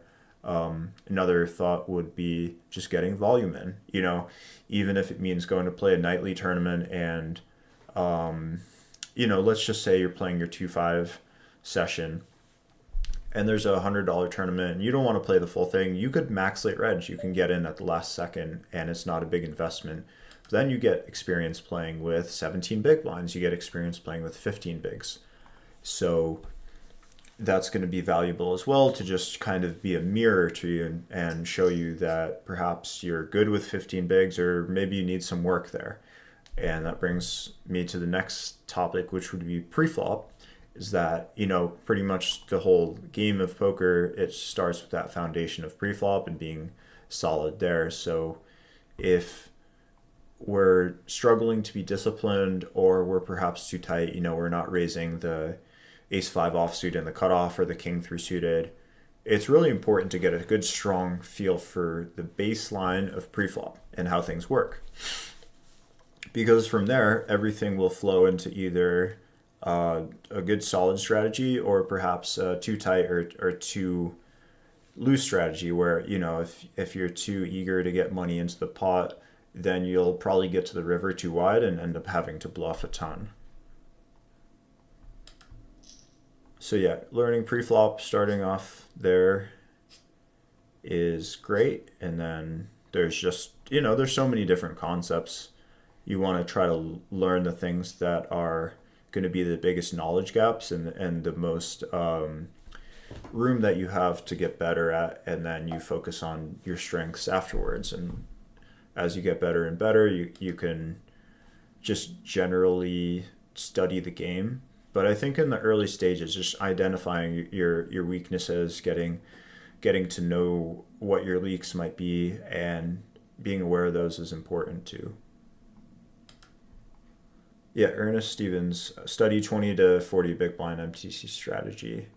That is a good little piece of advice. And yeah, so much of the tournaments are played from 20 to 40 bigs. So, this would be getting again into one of the some of the many concepts that are there, but learning stack off thresholds. Let's say at 20 bigs, understanding why do I shove over opens at 20 bigs, or if I'm playing big blind versus button, why do I raise for value? If I have a queen 9-6 flop, then I need to be raising some of my queen 7. And so if you have a hard time raising top pair or something, it can be really good to study the stack off thresholds too. Figure out what's the worst hand I raise for value. What do I go broke with by the river? Nice, Nick. Nick Bennett. I'm currently in 11th. That's good. Good shot at it.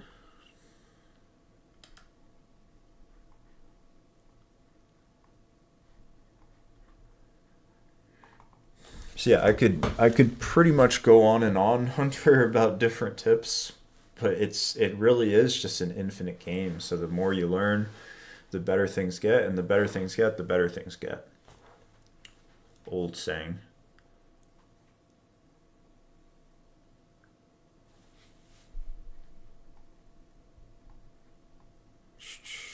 not covering anyone. Speaking of loose cutoff opens, like this would be close-ish to an open in weaker lineups, but off 30 bigs, covered by everyone in a bounty tournament, I'm just gonna fold.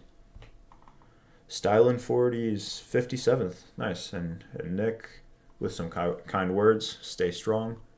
Yep, anything can happen. You can go from 57th place to 4th place in a matter of 2 hands with a couple doubles.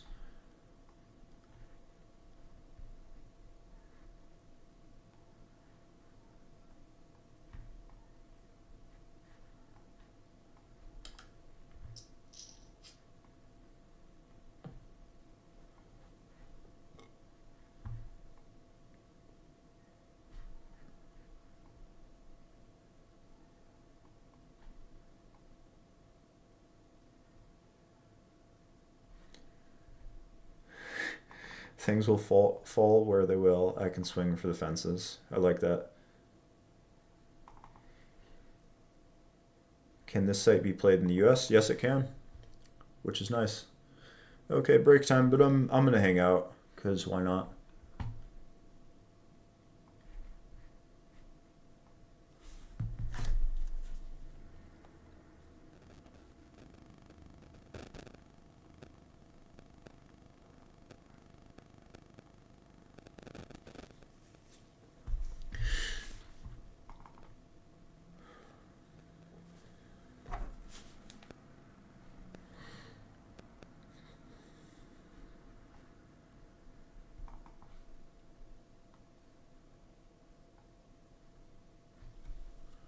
Gonna probably get in the trainer in a moment if I can. Just checking to make sure I can play some peak GTO on break, which I really enjoy doing.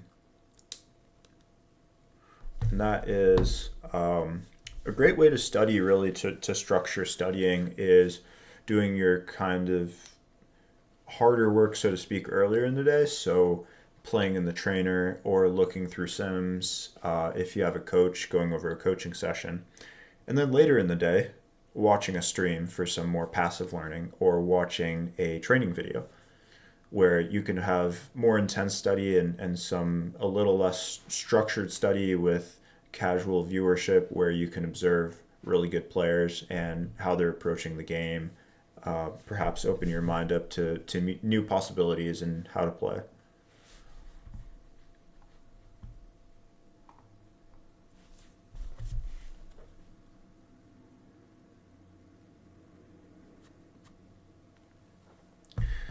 Thin value river calls and bets seem to be the hardest thing. Yeah, it is a tricky thing, and that's where understanding value threshold is really important, is understanding how boards change, the textures of which, and how equities shift, because you have a lot of hands where you get to the river from out of position, a really common spot where you check call the flop from the big blind, and you're faced with a river decision of betting thin for value or checking, and a lot of these spots in a solver, it will bet one big blind or it'll bet quarter pot. So figuring out which hands are worth quarter pot, so to speak, or worth one big blind, and making sure to not put too much money in for other people. Because, if you have a third pair that's worth a one big blind block and you go ahead and 3/4 pot, that's going to be a pretty big difference for your win rate because you're either bluffing with that hand when you probably shouldn't be, or you're putting too much money in as a thin value bet. Um, and the same goes for bluffs, is just understanding which cards do a good job of removing folds from your opponent's hands and what hand properties become good and bad bluffs. And as it comes to thin river calls, yeah, I think I wouldn't say it's not as important, but it's probably less important than value betting, I would guess, because so much of our expectation in poker just comes from having value hands and having good hands.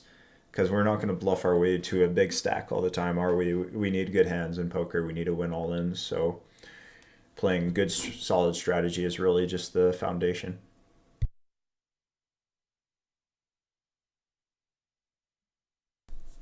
Yeah, no problem, Hunter.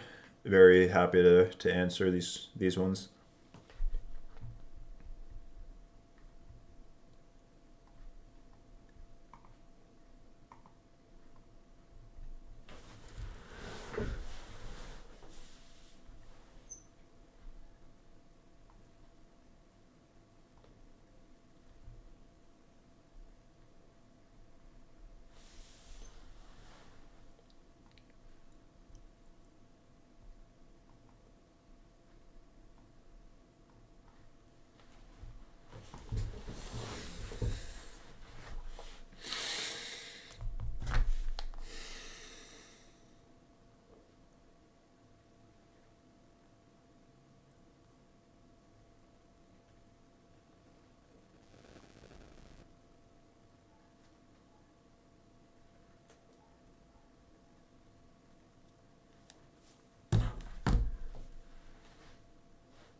All right, pretty solid hand. Couldn't put in a lot of money against a small blind, considering the 10-4 offsuit shove. But this hand will just be a call against either cutoff or button. Wouldn't be a crazy thing to shove for value against the button and a bounty. However. All right, coming with, I'm just gonna 3-bet call. Gonna go wide. Speaking of thin value, this is gonna be pretty thin. But this is kind of a fake raise. I imagine this is something middling that just doesn't want to put too much money in. It could be, of course, nutted hand. But when I see this small raise coming in for the small blind, something like 2 big blinds, 2.2, 2.5, I think about a hand that doesn't really want to face aggression but isn't really good enough to play for stacks, something like King 4 offsuit or 8-6 offsuit, something random. Yeah, just gonna fold here.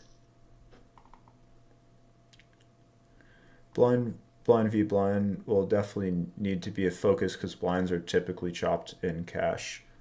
Yes, it can be, that can be a big part of pulling away from your opponents in terms of having a better strategy, is sharpening up blind on blind. Although you could literally spend a lifetime trying to learn. It's such a complex spot because if you have a limped pot and limp check pot at 50 big blinds, you're playing an SPR of, let's say, 17, and you both have 80% of the deck, like the bottom 80% of the deck or something like that. So it's a super wide range spot with a really high SPR.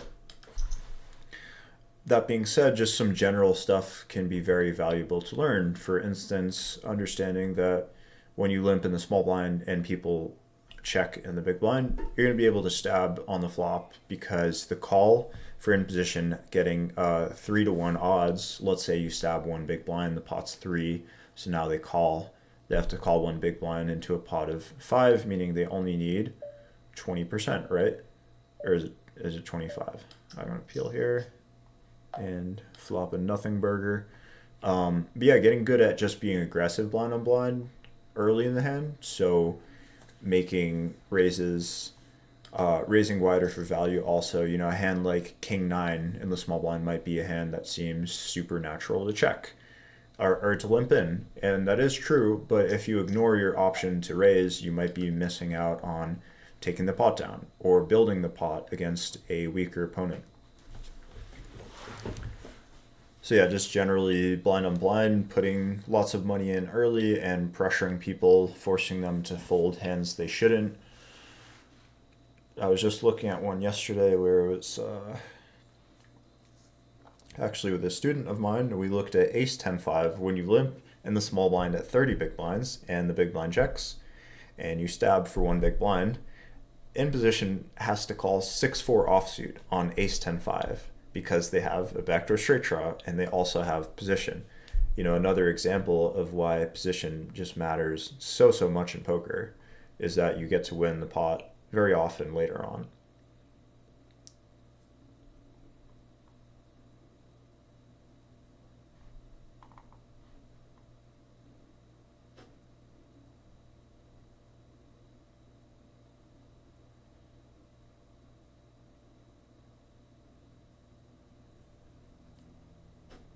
Okay, just gonna call. Too weak to shove. Don't want a 3-bet bluff, I don't think, in a bounty format where people are gonna be wider. And here, if he bets small, it's gonna be a close spot between continue. Once he bets half pot, it's not even close. It's all really an equity game. You know, even if I had ace of clubs 4, there's not too much I can hope for. I'd be playing an SPR lower of 2 on the turn, so I would just fold.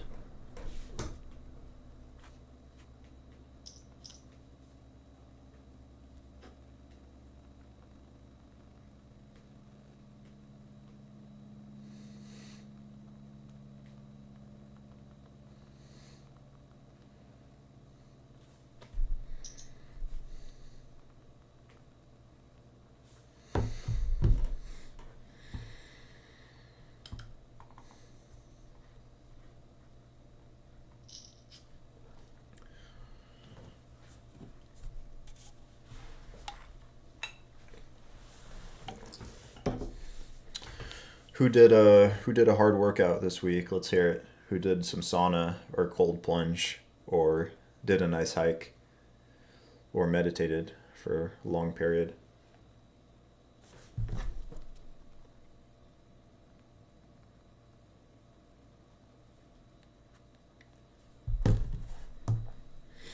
And also, what are we eating on the weekend? What's the comfort food that we're going for? I had pizza earlier. I had pizza and a smoothie and a chai. I'm a pretty healthy guy, but I still like to indulge, you know? Alright, I'll be shoving it over and open here. As is. I'm still just going to open shove. Try to get called lights. Gonna flip a ton when I get called by all the ace 10s and ace jacks, king jack suiteds, ace 8 suiteds, so on and so forth.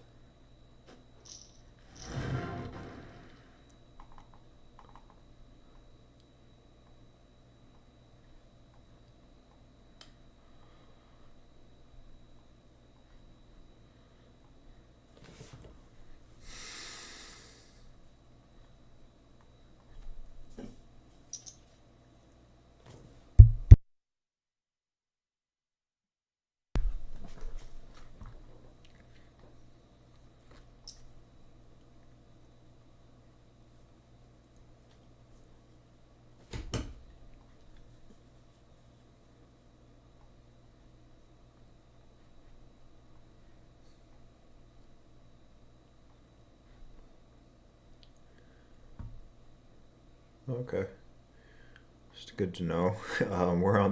We're pretty much on the bubble here in this PKO. So 10 left. I'm 8 of 10. I'll pull up the other table on the side.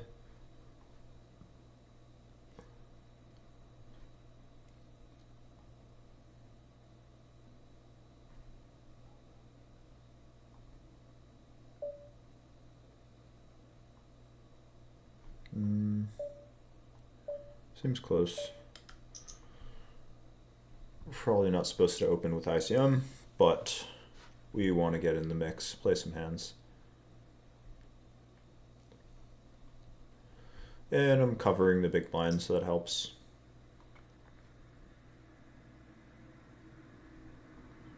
Okay. No player should have too many hands in this spot, honestly. The 3 and the 3 are just not going to hit many people at all, so I'm tempted to bet, but I'll just start with a check and fold. See how the free roll is going. Now we're down to 111. Waging war is waging war, apparently. Goofy's still in. Busted Out has not busted out. Boston Swag still representing. Some dude is in there.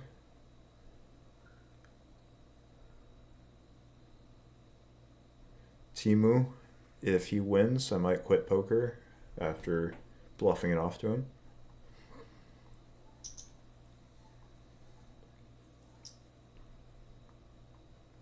I'm going to go ahead and fold this. I would even fold this if it was a heads up pot, if there was no caller in between.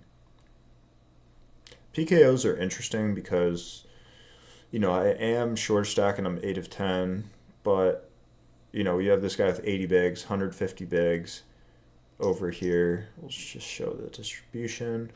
I have a guy with 100 bigs, 60 bigs. So no one's really that short, and this is something that happens is when there's bounty tournaments, oftentimes the chips they shift the weight of them towards a few players by the end. Same with six max, 6-handed tournaments, chips really just fly.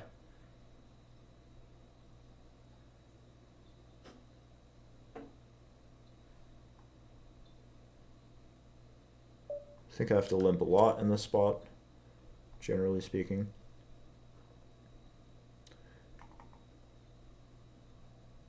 O's seem to be short stacked. 10 to 15 big blinds at bubble time. Would you try to chip up or skate in? So it's really all about just making good decisions. So if you're getting in really good situations, like if you have 15 bigs on the bubble and small blind shoves and you have ace king, that would be an example of too good of a spot to pass up, right? But if we have king 10 or king jack or something, then maybe it's right on the line. But yeah, you just want to think about how much pressure is on you. It will depend on how big the fields are playing, so I don't want to give too general of an answer because if you're playing a tournament with 18 players left and 15 paid, that bubble is going to be a lot different than, let's say, 150 left and 140 paid, because with 15 paid you're so close to the final table that there is a big chance that you just win the tournament if you double up, or if you have more risk and you take on more risk and you win more chips on average, but you bust out a little more.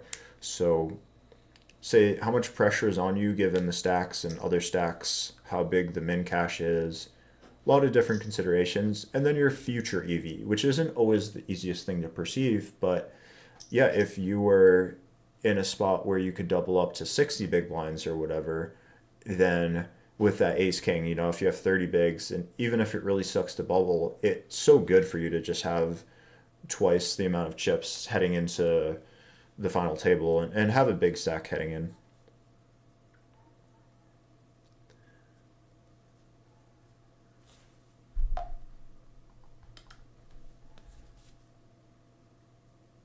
Do you want to win or min cash? Well, that would go into the idea of how important is it for me to min cash right now, and how much is that min cash. So why don't we just take another look at the lobby. We see that, okay, it's a $40 min cash from a $50 PKO, but since it's half of the prize pool is going to the bounty and then to rake, I guess, then $40 is actually somewhat significant. That being said, we are close to that final table. All right, this is close.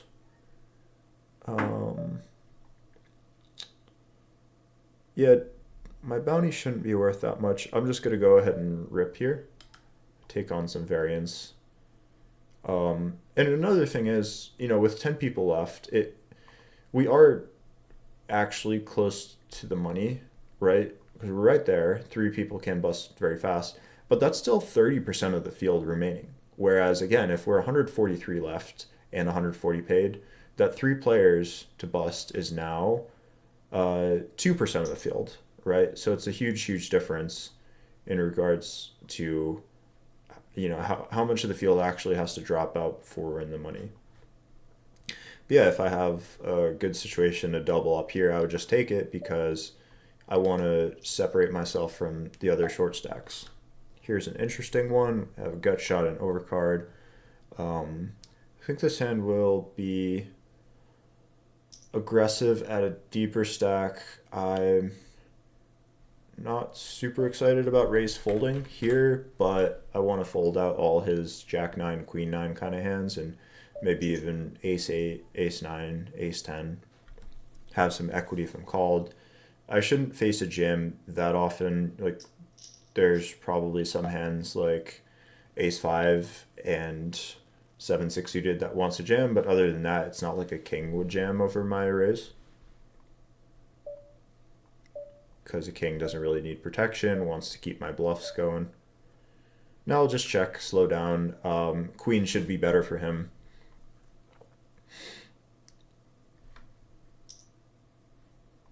And versus quarter, I mean, this is super annoying, but I have to fold. Like, I am getting good odds, but my ace very well could not be good. There's clubs out there now, so my 2 of clubs for an out might be a dirty one now.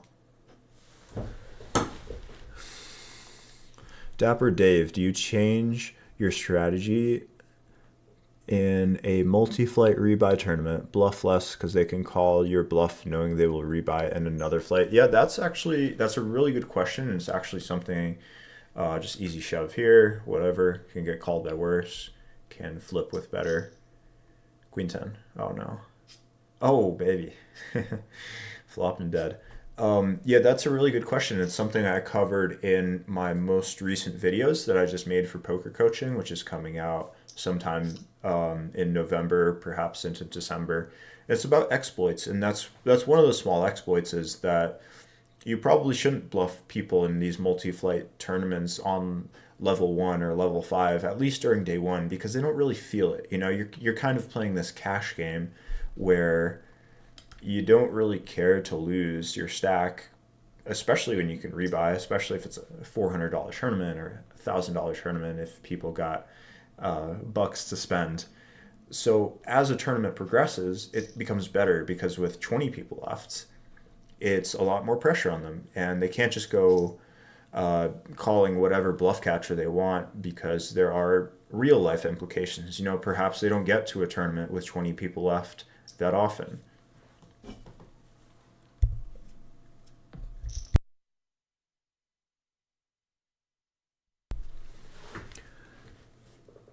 Out 102, GG ADT. Jack Jack, once again, 5 ways to play jacks, and they're all wrong. I am a sucker for raising canes, and they're building a closer one to my apartment. Oh no, man. I know I asked, but the fried chicken, brutal. No, I'm just kidding. I did ask for comfort food. Personally, I don't like the fried chicken. I'm more of a Philly cheesesteak kind of guy, or pizza. The gutter oil is brutal, you know. POAFM. I'm getting back into the game after 10 years out. I've won 3 of 3 tournaments in 2 days and going for a doubleheader tonight. Concerned the victory might cause a big head. Tips for keeping it calm live. Yeah, that's a very real thing, right? And it already sounds like we're kind of straddling the line of winner's tilt here.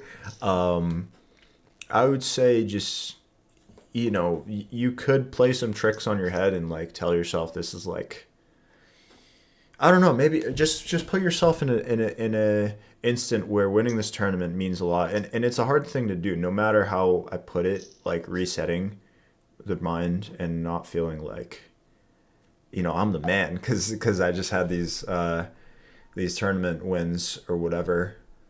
But yeah, just taking it super seriously, having like a beginner's mind, kind of this Japanese concept of shoshin, where you say, I'm gonna treat this as if it's my first time. So yeah, just making one good decision at a time and doing your best. I'm gonna go for small bet here.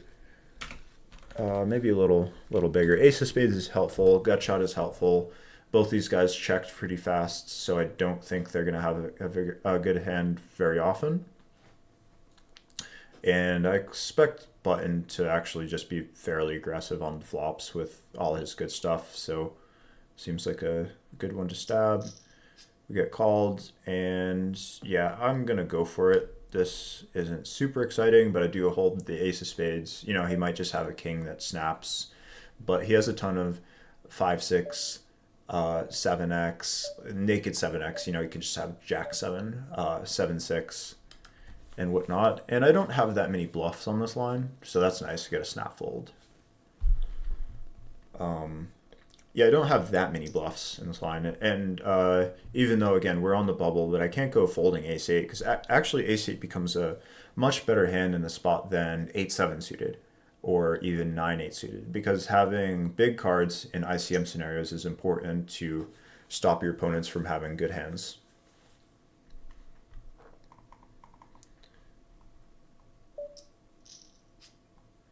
Wow. But yeah, that is a good question, because it is something that I've dealt with a lot too. Is, you know, you play high volume sessions online, and then you make a bunch of final tables, or you know, you win a tournament early in the day on a Sunday, and you still have to perform well and play well, and not let it get to your head. Just gonna call here, and perhaps gonna find a check jam on this turn. Double flush draw. He's gonna be really aggressive with draws. Can also have some hands that will not be stacked on the river if he has, you know, ace jack, or he doesn't have ace jack because he big bet the flop, but you know, maybe he has ace queen and the river's a 10 or an 8 of hearts. So there's a ton of action killers, and with ICM, I think I want to fast play, just get the money in general. So I'll go ahead and jam. And then my bluffs are going to be 10x of spades, 10x of hearts, and probably king x of hearts, something like that. And he folds. If I had something like, you know, king of hearts, 10 of spades, I would be a little more inclined to just call. If I had either one with the flush draw, I would also be more inclined. Yeah, no problem, Chris. I hope that wasn't too general of an answer. All right, Otto, what you got? What you got? Now it looks like we're down to 9 players with 7 paid, and just gonna come in for a raise here. Part of playing blind on blind, playing well blind on blind at the lower stakes, is playing your value hands fast. So building the pots with your ace king, ace queen, ace jack, with your king queen suited, with your pocket 8s, pocket 9s, pocket 10s, whereas limping and hoping they raise isn't as good of an option when people are just generally too tight.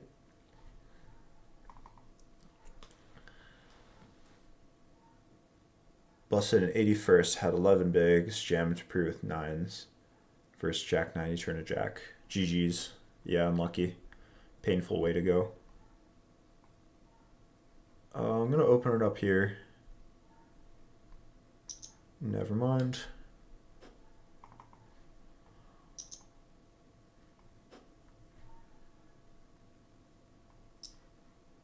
Down to 78 players in the free roll. So I'd imagine at the top of the hour will probably be something like 25, 30 players left, and then the following hour be at the final table.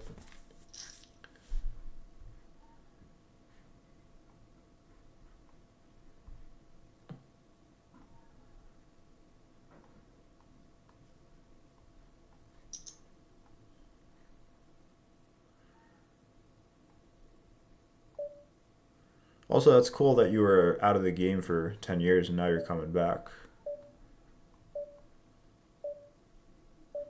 Long hiatus.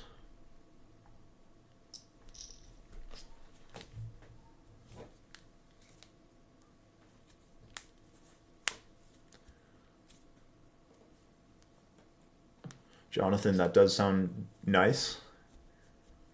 Not sure I can comment on that.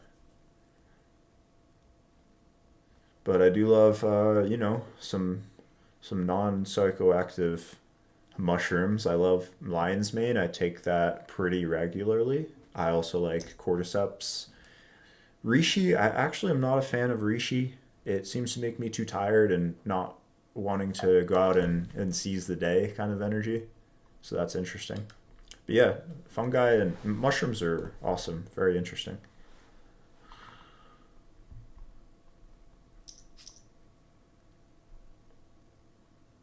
Actually, I have a mushroom shirt on. Not sure you can see it.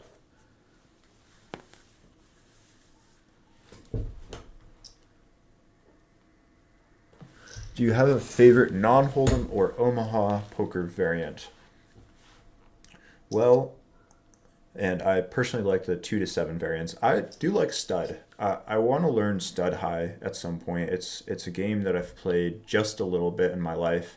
I've been sort of such a no limit specialist which is both a good and a bad thing. You know, you get to be really good at something, but you know, if you were to compare me to a guy who's decent at no limit and decent at mixed games, he would automatically be considered a better poker player than me, right? Because poker is not only no limit, although many of us probably think of it in that manner. So, you know, not being versatile doesn't feel amazing, but, you know, there's still plenty of high roller regs who strictly play no limit. I mean, it's just the biggest availability to high stakes tournaments and just still the most popular game by a long shot. So, yeah, I think at some point I want to learn some mixed games and open up my mind that way because I heard it's really good for that reason too. But as of now, yeah, mostly no limit.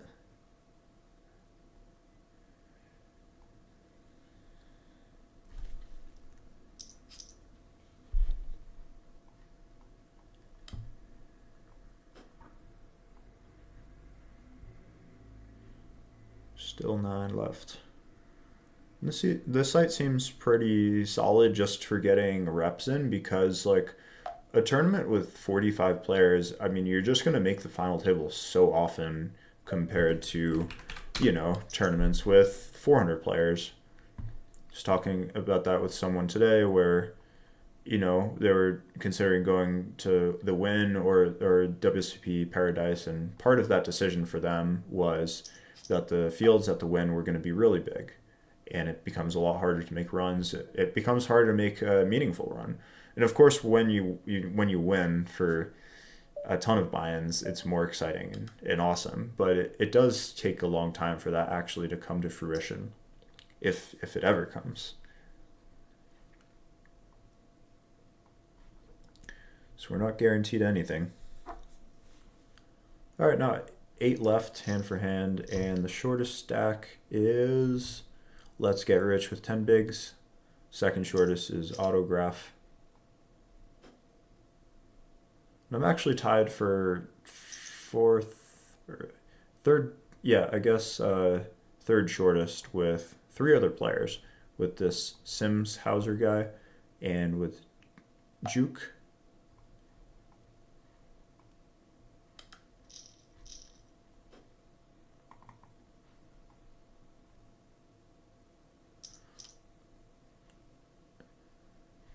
Oh, hand for hand is over.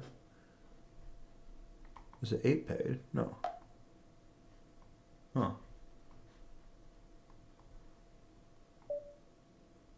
Believe we're still hand for hand. Not sure why it said that.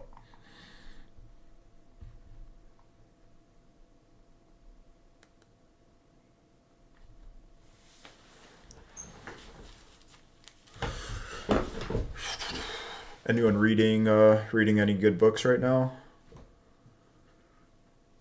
It's kind of cool how you can just essentially stare at a sheet of paper made out of trees with words written on them, and you just visualize.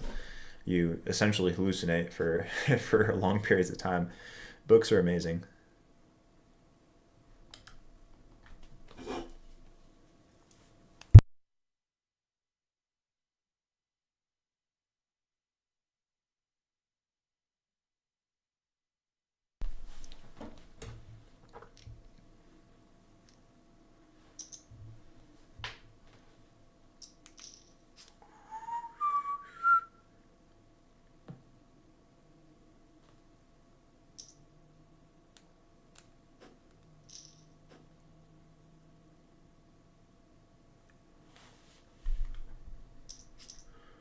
Yeah, it doesn't seem ideal. They need to change the fact that they say we now resume normal gameplay because we are still blind hand for hand.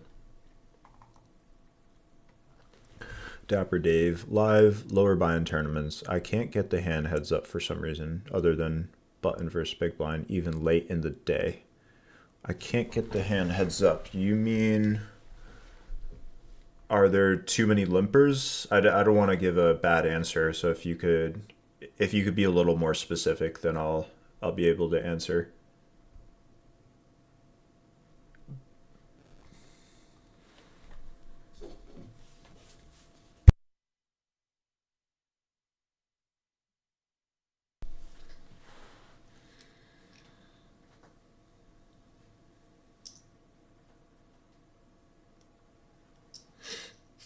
And that, I mean, just to answer without knowing fully, but it does sound like you're insinuating there's too many callers to your raises, and sometimes that's just the nature of the fields you're playing in, and that would give us the problem of how do I crush these guys if this guy's peeling me with 5-3 suited and hijack, and we got this guy with king 9 offsuit on the button and whatever. Then you want to ask yourself what kind of adjustments you can make to beat them out of more chips. If they're not playing properly, there's an imbalance in their strategy, right? So we're going to have an opportunity to take advantage of that imbalance. And an easy adjustment is just to simply be tighter and raise bigger. Because if you're entering the pot with strong hands and them with weak, and you're putting a lot of money in, you're making them put a lot of money in weak, you're just crushing them long term. You're getting more and more value, although it doesn't always feel that way when we get drawn out on.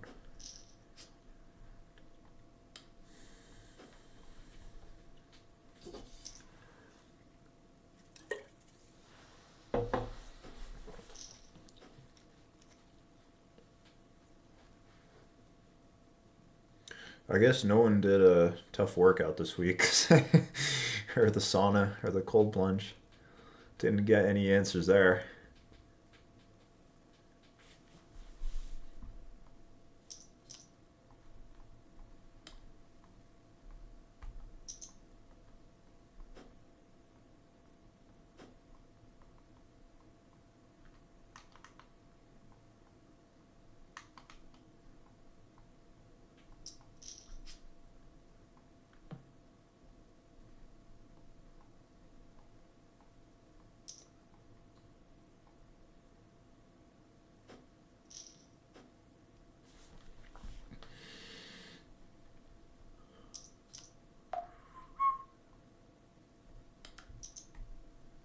Bubble pressure.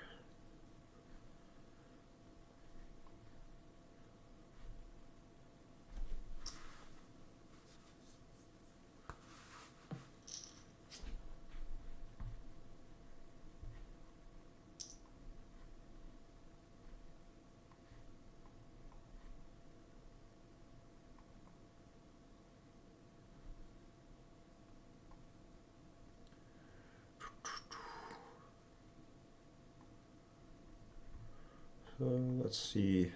Blinds are 7K. And the free roll average stacks around 18 big blinds. Largest stack has 55 or so bigs.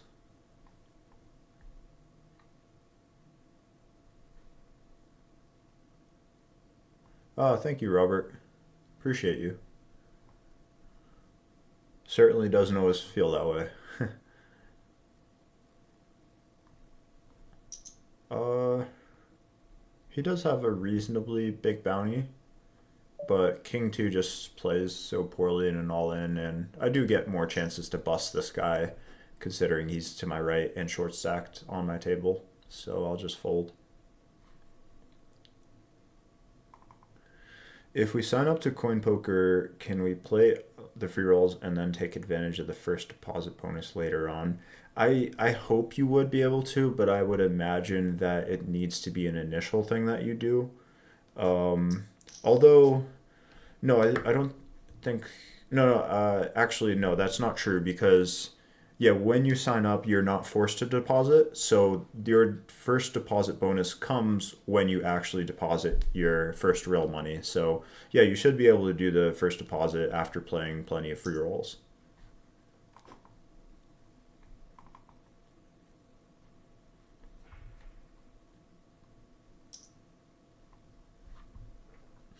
All right, slightly covered here, but this is a nice hand to raise up, so we'll just do that. Never mind.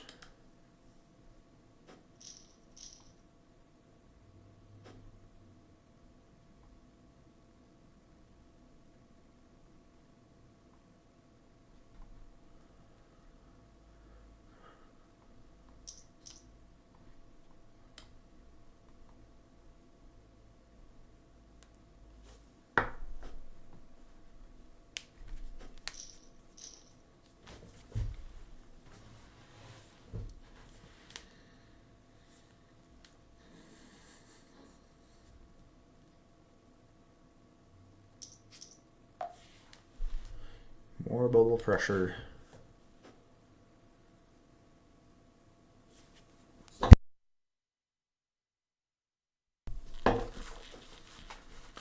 I cannot call.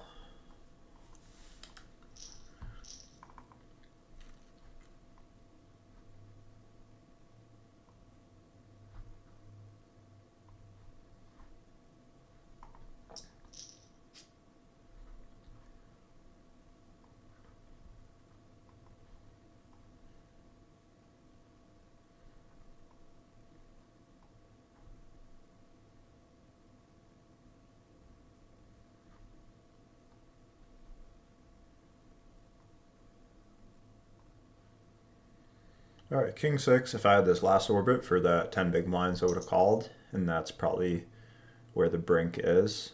This is a hand that's probably interested in 3-bet bluffing against the cutoff. And let's see, are we going to burst the bubble? Nines and queens. Ooh. Would have smashed it. Now they are quite even, aren't they? So that's actually pretty good for me because now I cover everyone on the table. And it's that kind of idea I was discussing earlier about, you know, wanting to get in the money versus wanting to win. If I wanted to be in the money, I of course wanted him to bust, but now I'm in a slightly advantageous situation. You know, it's not like I have 40 or 50 or even 60 bigs where I cover everyone by a lot. But if I'm able to pull away here, let's say I win a few big blinds off of auto or off of sim, and then I cover people by a lot, then it becomes really good. Or you can just get kings and hopefully hold. Let's see. No Hollywooding here. It's all good. We'll just put the money in.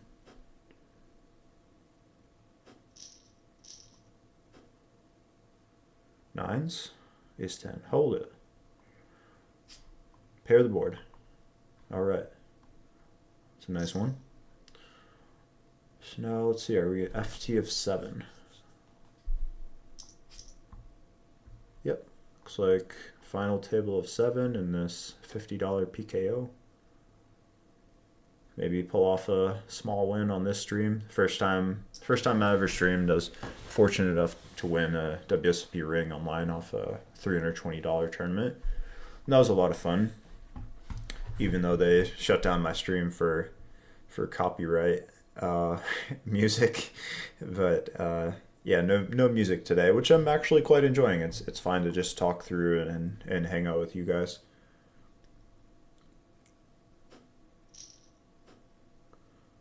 A Game Poker by Elliot Rowe. Is that a suggestion? Could be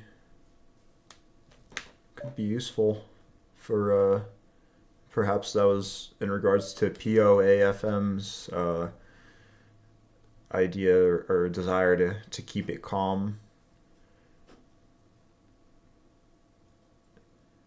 Dapper Dave, thoughts on WPT Gold opening in January? How is that different than Club WPT?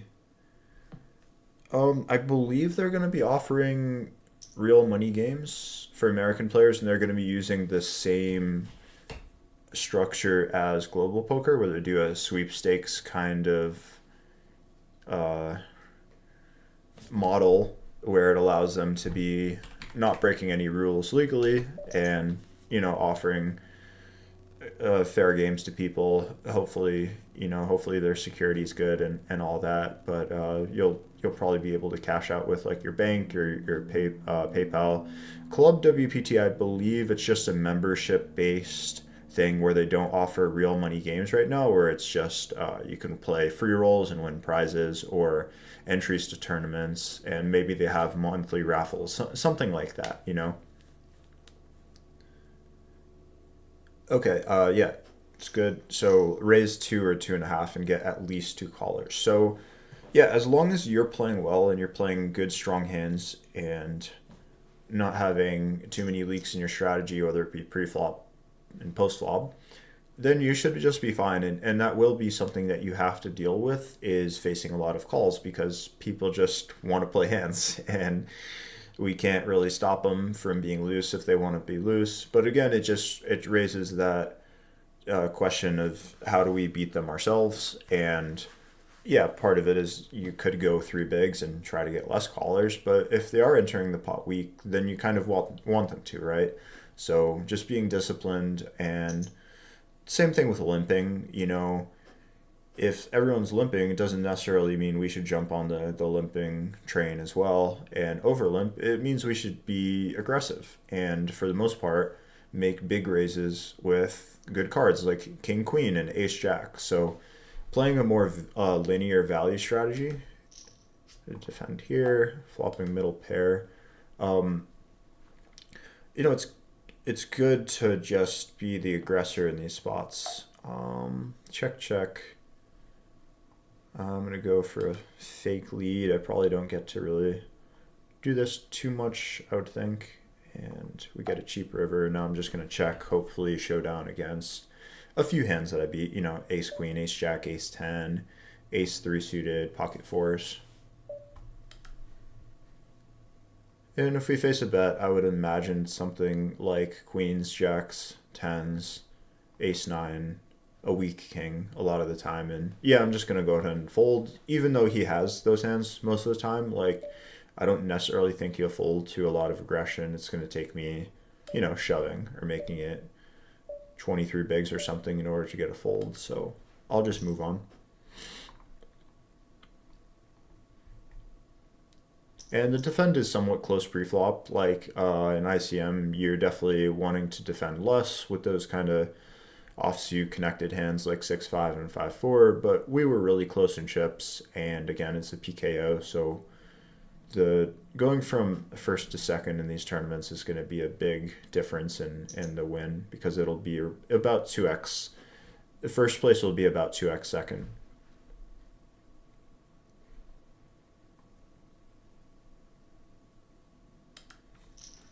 We have 69 in bounties.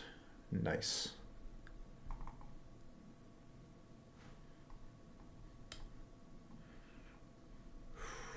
Nikola Tesla said, if you learn the secrets of the 369, you'll understand the secrets of the universe. Might have butchered that a bit, but it was something along those lines. All right, 46 left in the free roll.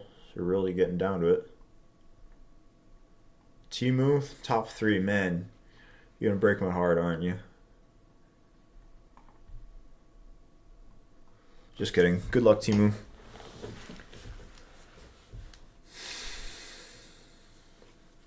Got me with the 10-6.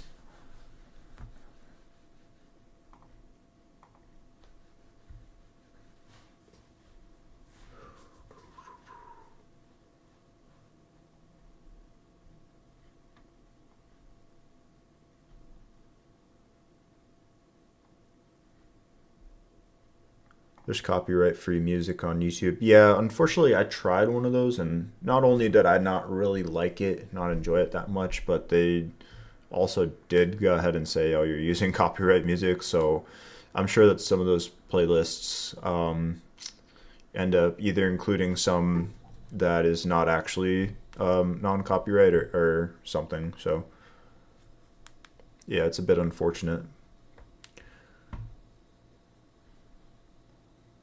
This looks nice. Having the strategy of just like a small raise on a guy who has plenty of pressure on him is good. And let's see if he had a raise fold.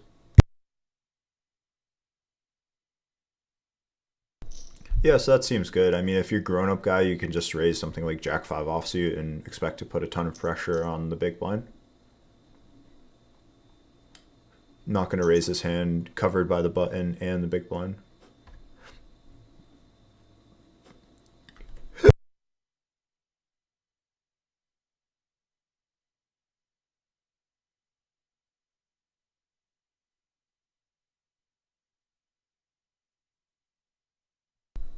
What aces in tournaments would you be fine to flip for in an all-in scenario? So that will all come down to your positions and your stacks, right? So if you're playing in the button versus a cutoff raise, that's going to be a lot different than playing from middle position versus an early position raise. So, if the cutoff raised off 25 bigs and you have ace jack through ace king, you're super happy getting it in. Of course, more happy with the ace king. Same thing if you're playing in the big blind and the button raises. You can even go all in with ace 9, ace 10. So that will come down to just knowing your preflop charts essentially. Like ace 10-0 for example. Yeah, that and there's always just a line, where you start getting in and where you start folding. So I'll give you a specific example. Let's say you have 15 big blinds and you have ace 10 offsuit. And let's say we're playing in the cutoff. Well, if the hijack raises, then I'm happy to put in 15 bigs with ace 10 offsuit, assuming that they're playing fairly aggressively and not like a super tight player. Whereas if I'm in the same position, cut off with 15 bigs, the same hand, ace 10 off, and under the gun raises, now it's getting dicey. So unless that player's especially loose, that's probably going to be a fold. So again, it will depend on what positions you're in, and that's really just an idea of stack off threshold. The idea of how wide do we raise for value on flops? How wide do we bet for value on rivers? Oh, I'm sorry, Chris. You said you asked what we were reading. I guess it slipped my mind. That's awesome. Yeah, I hope that's a good one. I've heard good things about it. One reader in the chat. We need more books, guys. Just kidding. Live your life how you wish.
God. Oh, man. Turns out my mic was off that whole time. Not fun. Okay. So pretty much I was explaining that it really depends on the opening ranges for each of these spots and how wide you are. So at least there was a visual, but I do apologize for that. So pretty much I was explaining as you go from cutoff versus under the gun, you go from 9.7% to 13.3% from the hijack raising and you're in the cutoff. So it's a significant difference, and that all comes down to opening range and how often you're getting a fold. And another spot that I like to look at is, let's say this is what I was running through earlier when I guess I had no sound. But if we're playing in the big blind and the button raises off 30 big blinds, we're just all in with ace-5 offsuit and pocket twos, pocket fours, pocket sixes. And you can see it's all red. It's just pure because there's no better play than this, simply because the amount of times that we get a fold is enormous. And we can even see if we went over to 40 big blinds that the same hands are still shoving. So pocket twos going all in for 40 bigs, big blind versus button, it might seem insane, but if you think about a calling range, see, playing as the button now. Folder, queen 5 offsuit, still no pay jumps in this PKO, which is fine. But if we're playing on the button and we raise and the big blind shoves for 40, then that's a whole lot of folding, right? And I don't even think people do a good job of calling, because you have to call ace 10 offsuit for 40, you have to call king 10 suited for 40, jack 10 suited, if people are playing quote unquote correctly, shoving twos and ace 5 off and stuff, and calling down to fives and sixes, ace 8 suited, ace 9 suited. But anyways, this is a whole lot of folds. So what you do in these spots is you just do, by pen and paper, you would say, okay, I'm getting a fold 80% of the time. So you take your fold equity, the amount of times, the percent you get a fold, with your equity when you get called. So if the button raises 2 big blinds and I'm in the big blind and I shove, that means I'm winning his 2 big blinds, I'm winning my big blind back, I'm winning a small blind, and I'm winning the big blind ante if I'm playing live, right? So I win 4.5 big blinds 80% of the time. So I could say in this scenario, I'm something like plus 3.5 big blinds by shoving every single time I get a fold.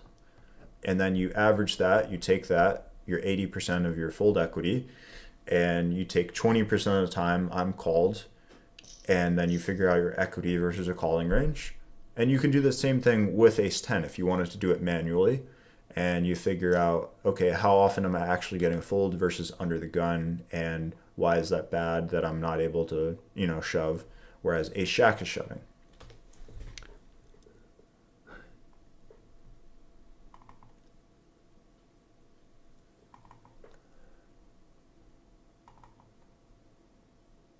I just watch YouTube videos for knowledge. Nice. Yeah, that's awesome. I mean, there's so much information out there. Like, you could literally watch a video on how to catch sturgeon or how to survive in the wilderness, or why towers are able to withstand high winds. Like, infinite information.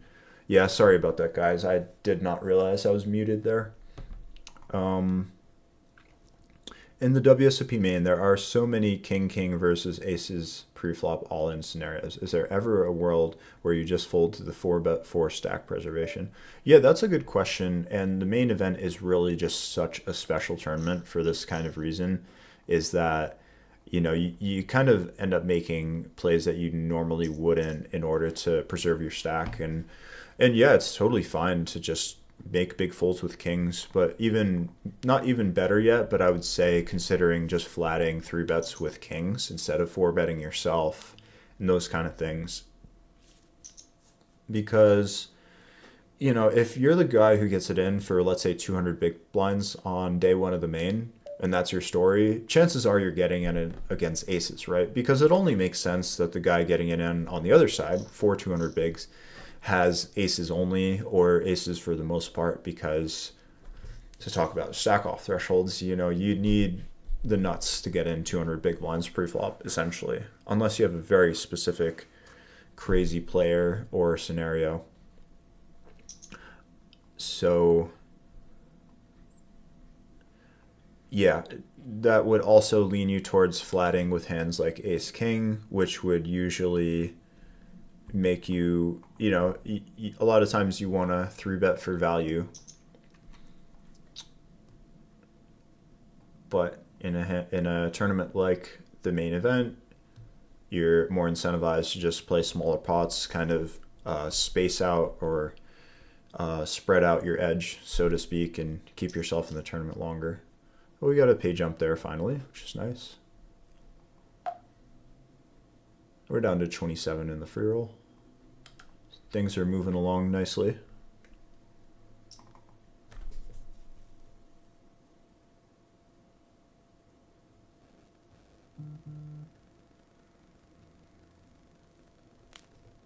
Oh, thanks a lot, Chris. Good night to you.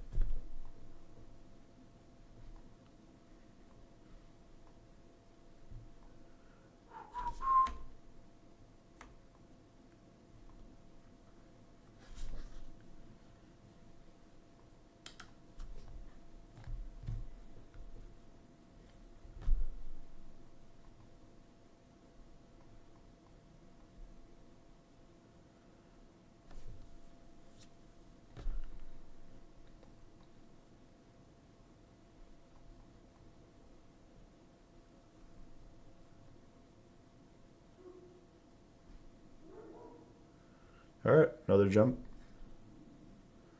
Little flipper.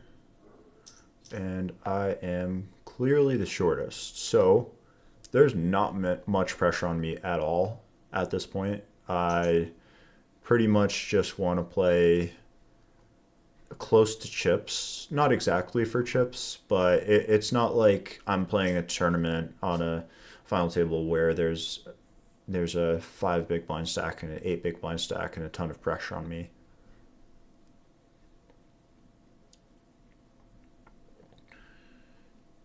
But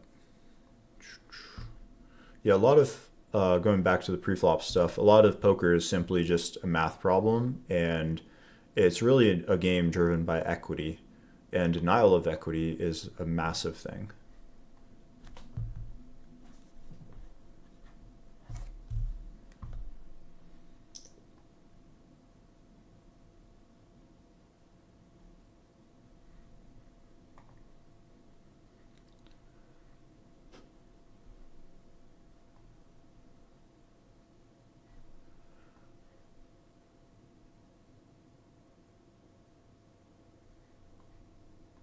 Can't really see the screen that well.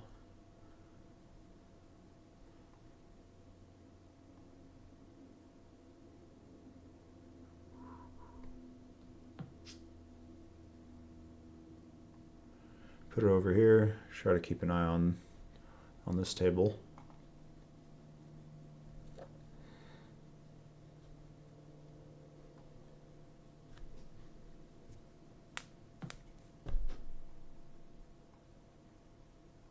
Shoving with a hand like ace-5-0 against a late position raise for 30 big blinds seems like a lot. Absolutely it does. And it doesn't mean that's necessarily the best play, but if you have someone playing, let's just say they're playing a normal button range, in that scenario, they're going to have to call you, okay, I have a call here because I'm the shortest, should be dominating plenty of stuff. I'm behind, that's fine. Jack. Jack. All right, GG's here. I will probably not play any more tournaments, and we can just watch the free roll together and discuss that. But if you have someone, let's just look at their response really quick, Dave, so we can understand why this shove could be good.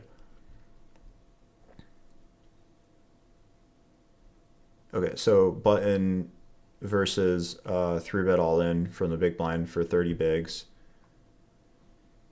You have to call fours from the button. That's first of all for the pairs. You have to call ace 7 suited, king 10 suited, queen jack suited, jack 10 suited, ace 9 offsuit. So, and king queen offsuit. So I think we can agree that if we're in the spot, we're not going to be calling these hands for the most part, and that applies to whoever we're playing against. So not only do we produce an overfold, the and that's just at baseline. Like ace 5 is already shoving and already a fine play to shove. So if they're folding any more than they're supposed to, that means your play just starts to print chips. However, we want to consider our edge in the tournament. We want to consider what stage we're in. So if it's level 5 and registration is open, that's a whole lot different than if we're 50 people left in a WSOP event. Maybe we don't want to go shoving ace 5 at that time. But to give you another scenario where shoving could be really good is you identify a player who's opening too wide. And now instead of raising, let's just see an RFI range from the button. Okay, they're supposed to raise 45% of the time. Let's just say you see this guy raising with jack 5 offsuit or 8-4 suited or 9-6 offsuit because he figures I'm the button, I can play wide, maybe he's a little bit egoic, so he's getting after it. So in this scenario, again, you want to think about that math problem of if this guy is raising too wide, that makes his raise fold gap from here to here. Like you're getting even more and more folds. So while the times that it feels bad because we get snapped by pocket tens and we're out of the tournament feels bad, it doesn't really matter because most of the time we're just getting a fold. And if we're getting an overfold and our hand's already a shove at baseline, that means we're making more and more chips every single time our player is raising too wide, every time our player is folding too much. So that's kind of a long-winded answer, but it's fascinating to me, and I enjoy looking at these spots and understanding how we can be making more chips. All right, so we got 3 tables.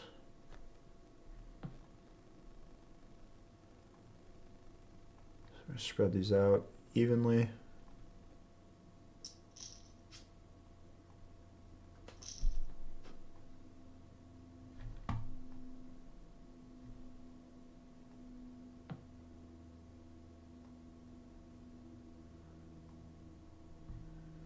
I'm going to we'll make this a little bigger.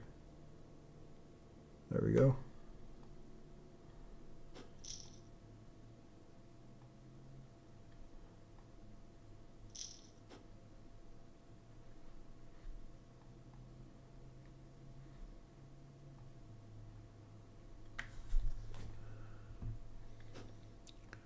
All right, 20K big blind now. So now we're playing a big blind of 2 starting stacks.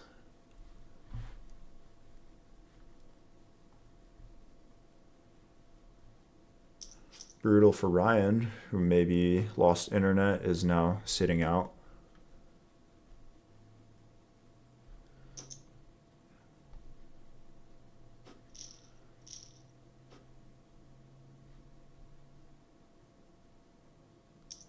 Yeah, I think you can play CoinPoker from pretty much anywhere, at least in the US. Oh, interesting. We're seeing a 2 big blind raise from a 5.5 big blind stack here.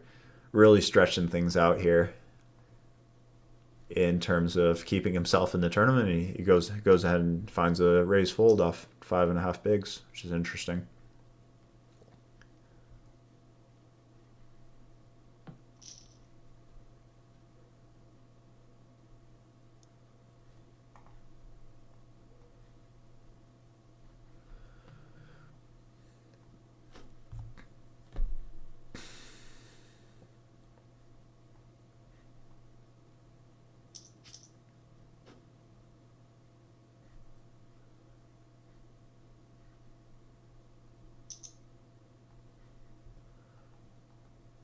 I guess there's 4 tables because it's a 7-handed tournament.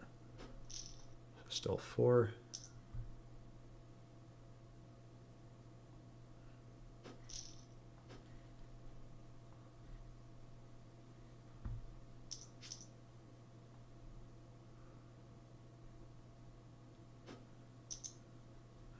Brutal for Jello, just has to shove his ace there. And really runs into it. Good, now down to 3 tables.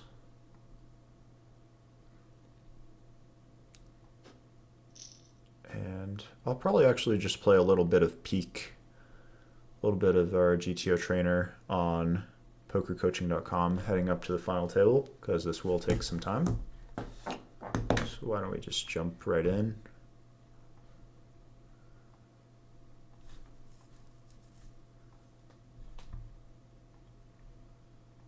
So we got our dashboard here. All right, and going over to our drills. I like to do drills. And this is a really common spot. So do 40 big blinds versus low jack raise. Calling every suited hand, okay. Flopping a 2. So unless our opponent bets really big, we're going to end up continuing. And this one seems really close. I could see this going either way.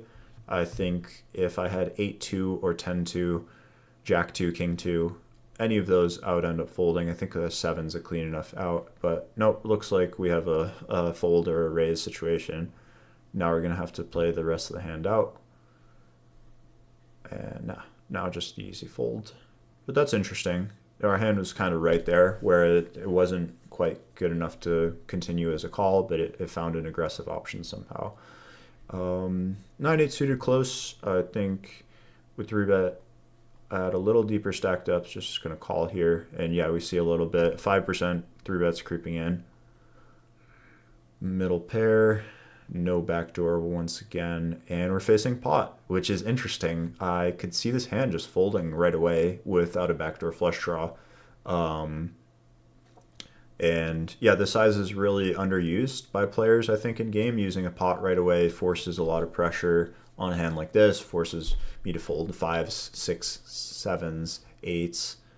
And I'm just going to go ahead and call, which is close. You can already see it's, whenever you see if it's folding 30% and calling 70%, that means the hand's already indifferent and therefore worth 0, so to speak. Whereas if I had 9-8 of hearts, it would be a very clear continue. Yeah, value range for in position should be something like ace-10, king-10, and jacks through kings on the flop, maybe little bit of ace-9, and then betting all sorts of stuff as a bluff. And now I think I just fold. Yeah, it's not a very clean hand to have 9-8 there and no other interaction. Easy to defend with 5-4, and we'll just move on. Nothing to talk about here.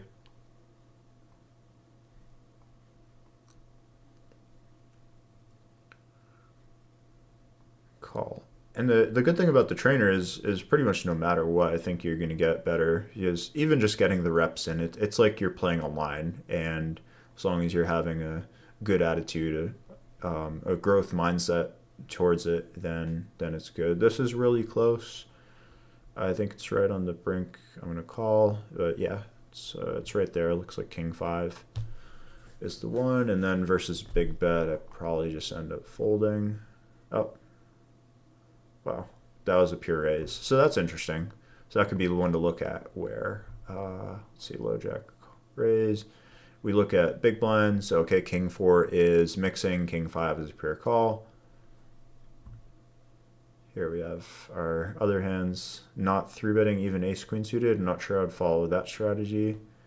And 3-betting 8s plus, some ace queen out and pure ace king, of course. So call and queen jack. 10, was it? Can't see. Check, and they bet 2/3 pot. And we're not able to see the king 4, but our king 5 is not folding. Yeah, that's really interesting. It wanted me to, for some reason, to raise my hand instead of folding it, but it's not showing it here.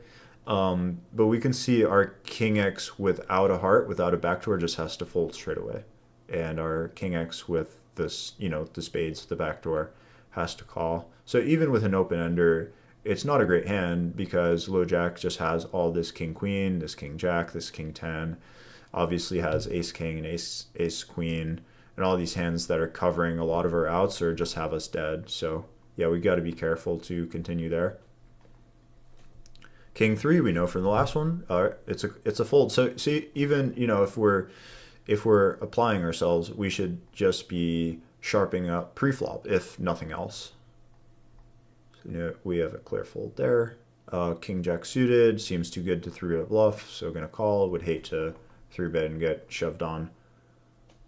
Now 10-9-4 versus big size. I can do either. I like raise with this hand. I think calls gonna be the standard.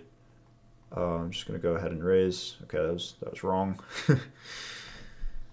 And now we get the ace, so pure check, much better card for in position, pretty much always, and just gonna go ahead and fold.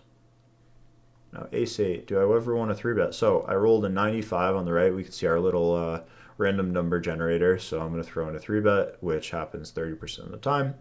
And if you think about our hand property, well, in position's going to end up folding a hand like ace-9 offsuit, which they're opening pure from the low jack. And perhaps they raise fold with ace-10 offsuit or king-jack. So we get some folds there. And now thinking about post-flop, we have a rainbow board. With our range, I think we want to develop some big bets with, let's see, that's kind of quite a large big bet. So I'm not sure. If they had half pot in here, it'd be different. But here, I think I could just go ahead and small bet, which it happens pretty much pure. We're not folding. And now on the ace, advantageous for me, so I would imagine this hand just small bets. It's checking a lot. I guess the bigger ace X just wants to bet. So that's a few hands. We'll go back to the tournament.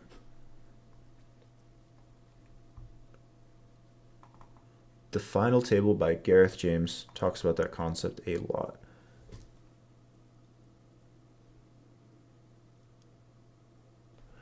I don't know if you know this, but it's not illegal for humans to play on online casinos in America. It's illegal for companies to provide the casino without a license. Got you. Yes, but I guess, I mean, is there any aspect of you're partaking in something that you perhaps shouldn't be? It doesn't, I'm not saying the blame falls on the individual, but yeah. Final Table by Gareth James talks about which concept is that style? I'm just curious. Do you ever play backdoor draws in a multi-way hand as the field caller against a pre-flop raiser who c-bets? If so, what scenarios?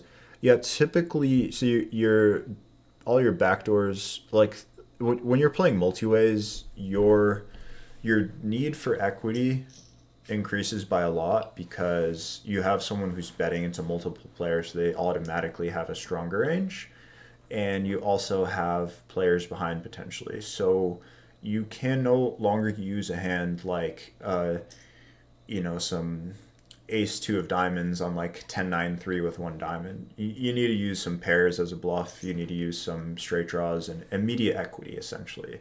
Your backdoors really don't do that well. To answer your question on calls, yeah, if you have enough showdown value, like if you have ace-jack of hearts and you called from the big blind and came 10-9-3 with one heart, that's one that would fall into a call where you don't have any immediate draw, but you have all the backdoors, and you do have 2 overs to the board, so you could consider that a draw. So it depends on how good your cards actually are. The ones that don't have showdown value, you mostly just want to fold.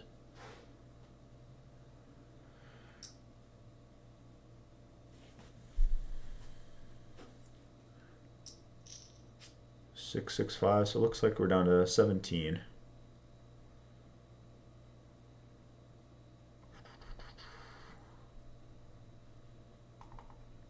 The $5 jump actually is pretty significant. That's interesting. We noticed that from 19th place to 18th gets a $5 jump, but from 14th to 13th, for whatever reason, gets a $4.80 jump. So this could actually be considered a significant pay jump if you are really short, and it would make you perhaps want to stall if you're going to be all in and you know you're going to be all in. Oh no. Okay, he almost went runner. That would have been wild.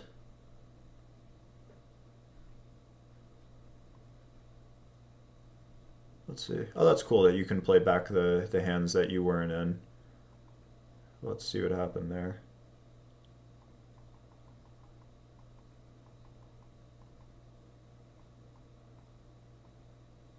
Okay, Levi went with his 10 and ended up not working out, and Drac is going for it. Flatted the 8-7 suited on the button versus an early position raiser, so looks like Drac's not scared. He's in there. Now he's coming in for a raise, and is he the chip leader? Let's see. Yep, Drac's in the chip lead now because he played the 8-7 suited. Not saying it was bad. It was just, you know, on the looser side, and a lot of players would just fold that. So I got my money on Drac to win, as of now. And small bet and take it against small blind. Continues to chip up.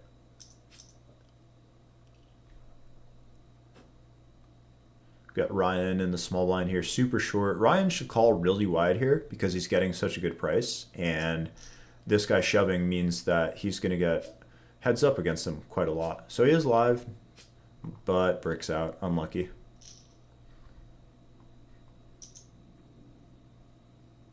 Now we're down to 15, I believe.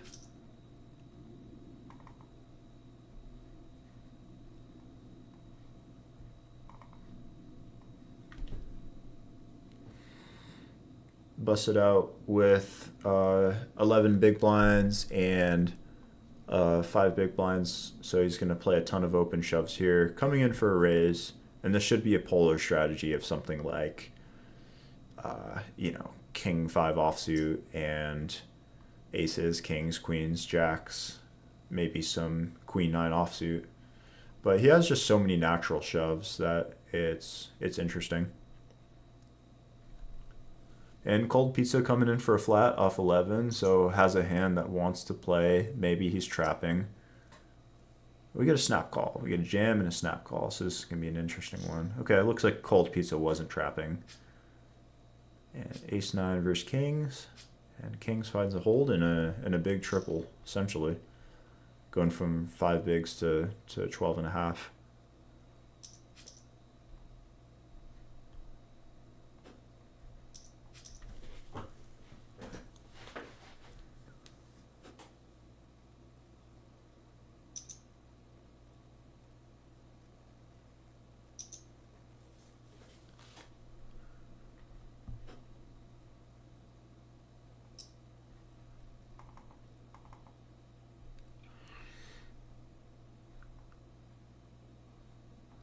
All right, big flip there.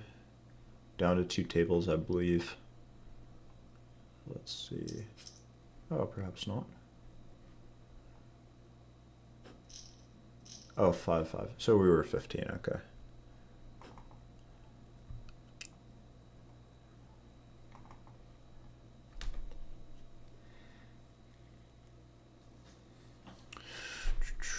Monoform is going to be forced all in a ton here.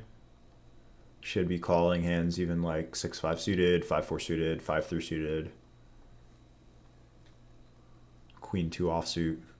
Hands that you don't love getting stacked with, but you just kind of have no choice. And yeah, King 2 suited definitely more than good and ends up doubling up. Very nice.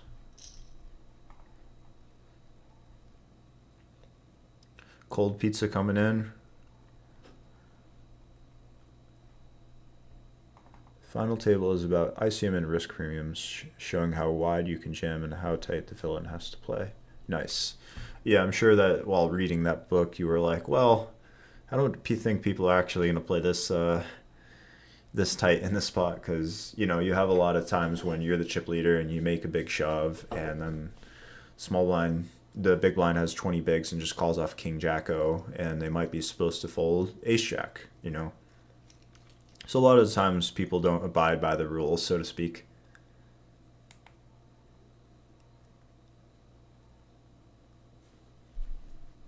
Wow, Draco's crushing 40 bigs. Timu in there with a healthy stack. We got last place, 35 bigs. And this table on the bottom is all short stacks, so that's an interesting thing that can happen is a lot of the big stacks just end up on the other tables. So yeah, good situation for whoever is good at playing short stacked here and is able to take advantage.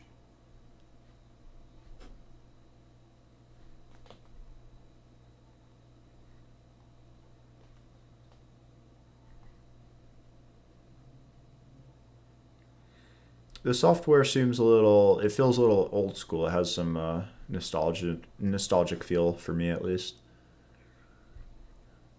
Blinds are up again. Stakes have never been higher.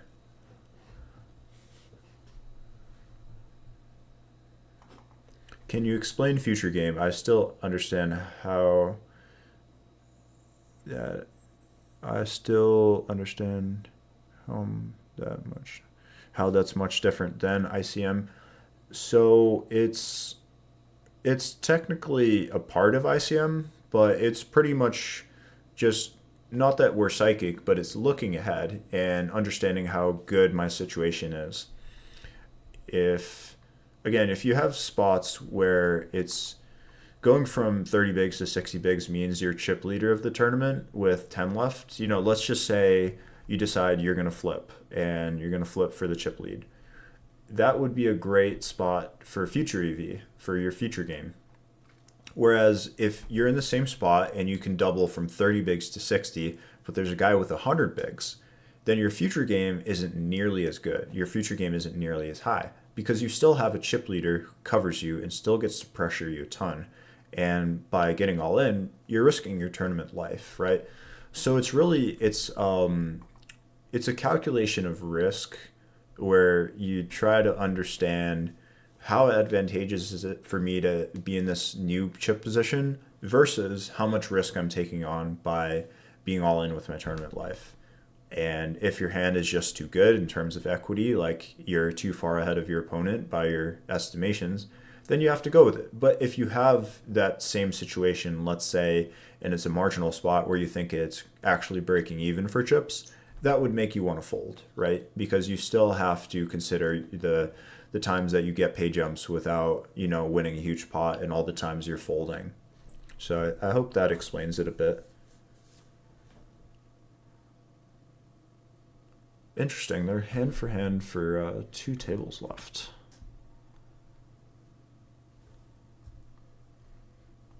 That's not something you typically see ever, actually, unless you're playing live and you have a redraw.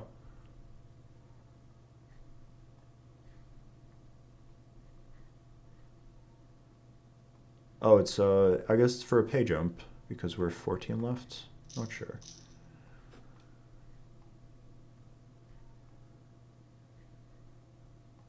Okay.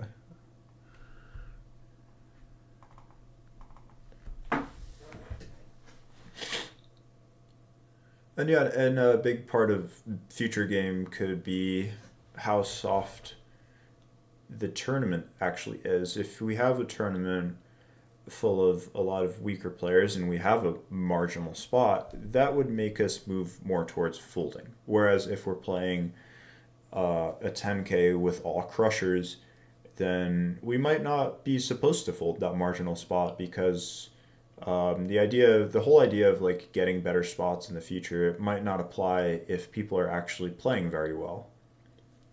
And yeah, it does look like we're hand for hand on 14, so I guess it's for pay jumps, which is not a bad thing to do. But if the clock is ticking, which I imagine it is, yeah, this is actually pretty bad because not that it's bad, but it does cut down the average stack, so it's something to consider.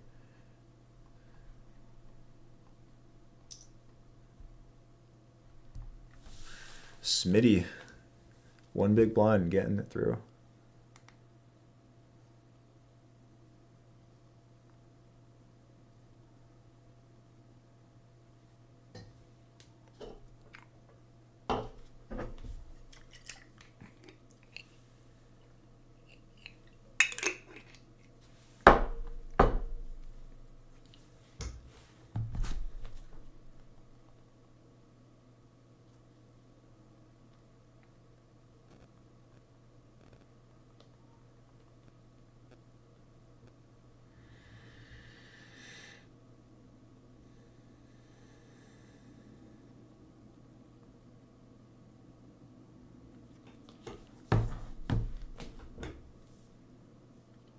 Seeing a lot of peels from small blind.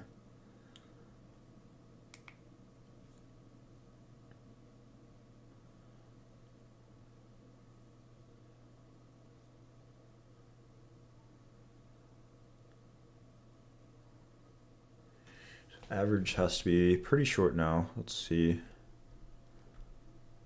35K. So we're about to be 40K big blind, and we have an average of 577. So that's about 14.4 big blinds, 14 and a half big blinds. With the biggest stack having 35 big blinds going into the next level.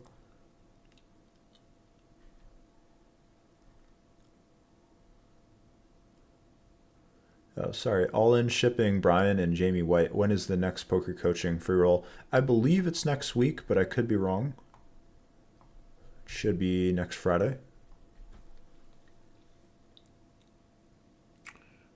And looks like we have a tough spot for Smitty, but ends up folding.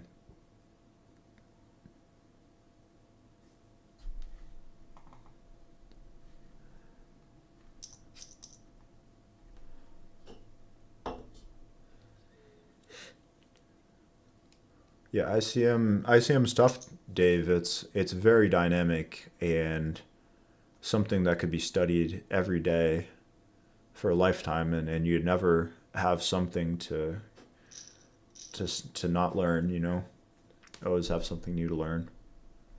Monoform getting a, what was it, 5 big blind shove through, so that's huge for him.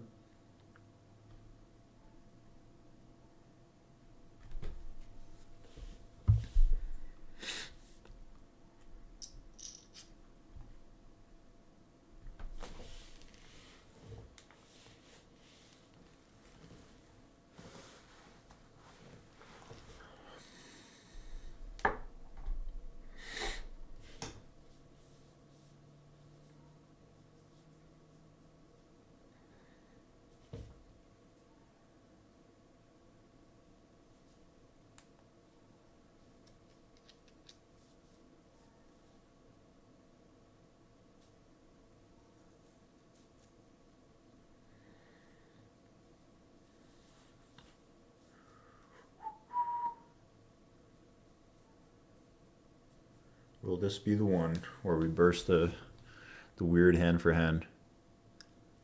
So many shorties.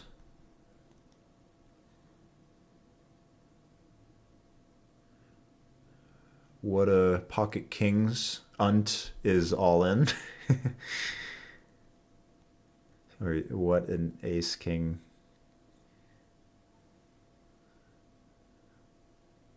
Gets it through, blind shove, gets it through.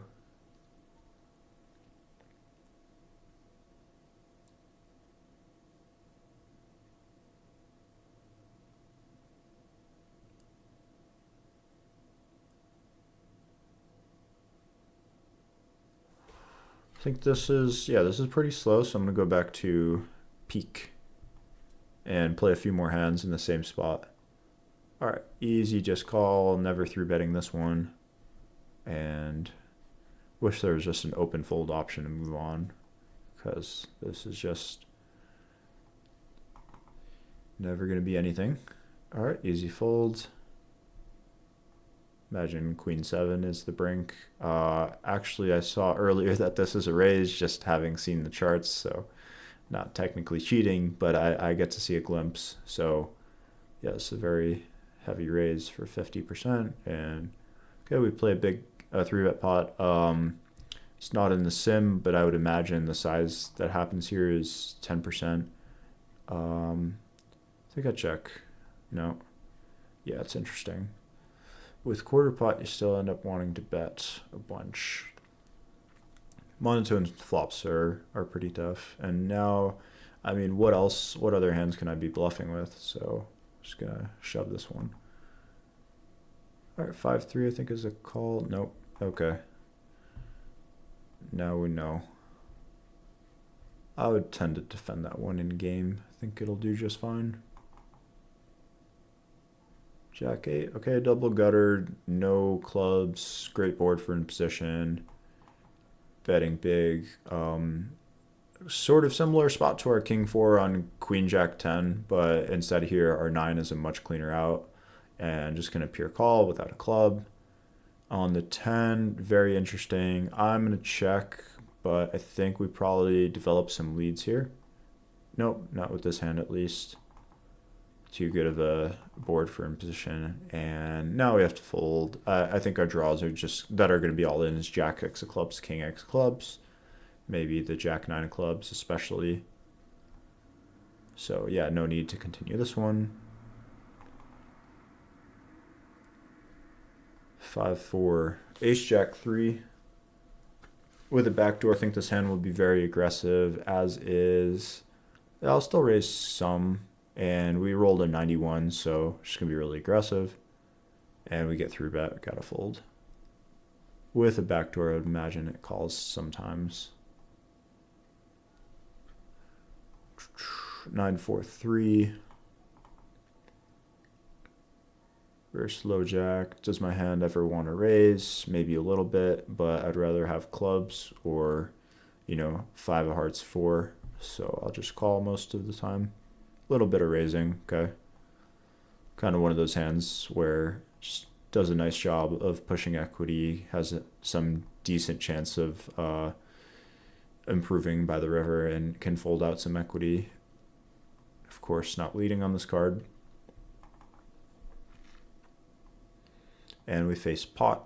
Don't think we have to continue. I mean, it's heart, heart, club, club. We just have so many hearts and club combos, along with straight draws, along with pairs, along with 9x and 10x. So this hand, okay, it does call sometimes. I guess the need for defending that hand is there because of, we're gonna end up folding a little too much. Folding the 5-2, and we'll play one more and then return to the action.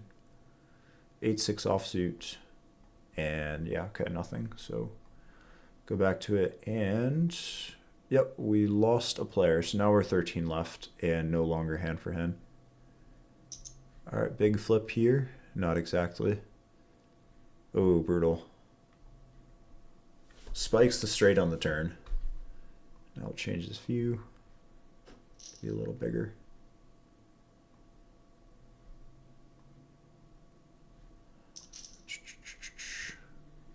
Well.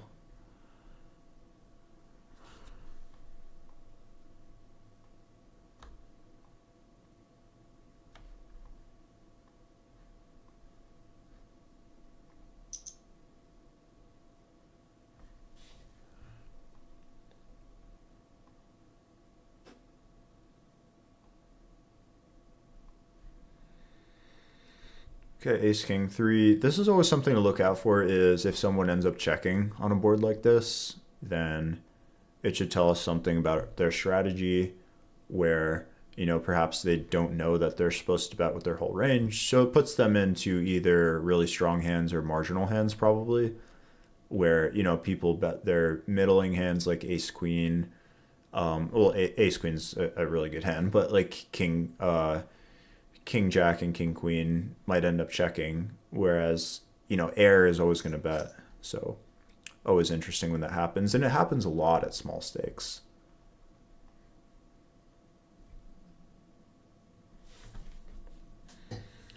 Okay, interesting. Coming in 8 big blinds from first position, which is low jack, and we got it all in on the right. Big all in. This is what kind of makes tournaments funny, is you have a 4 big blind all in, but it's just massive, because if you can get up to 10, you're ahead of quite a few people in the tournament. And that's it. That's it for what a pocket kings.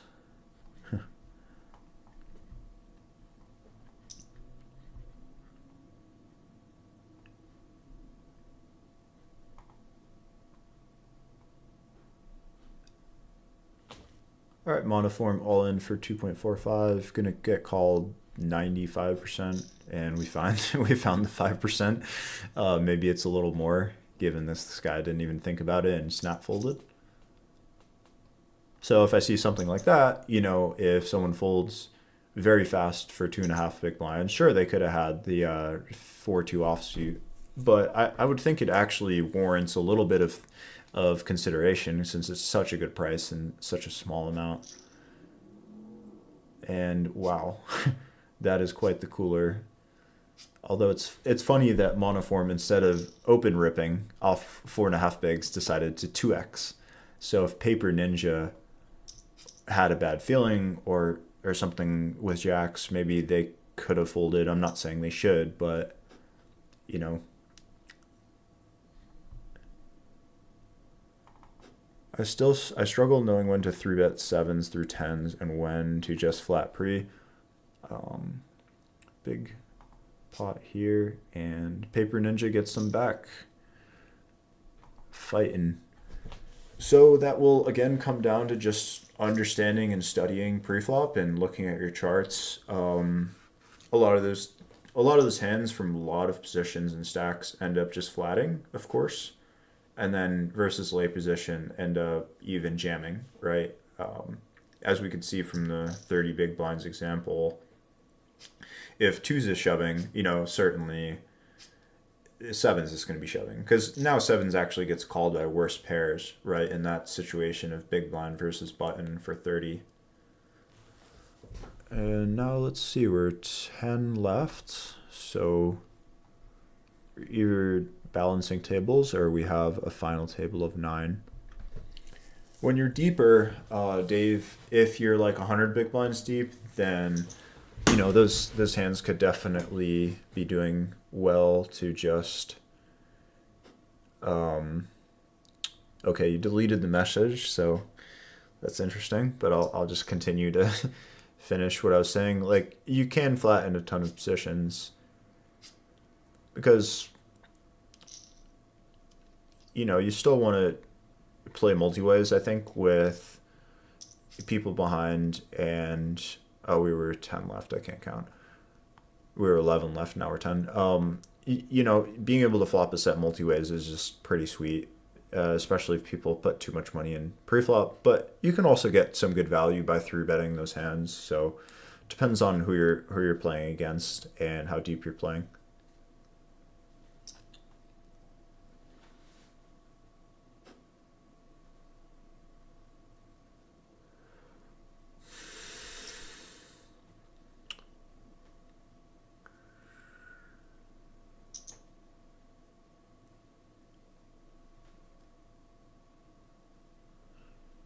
All right, 10 people left, and we got a limper.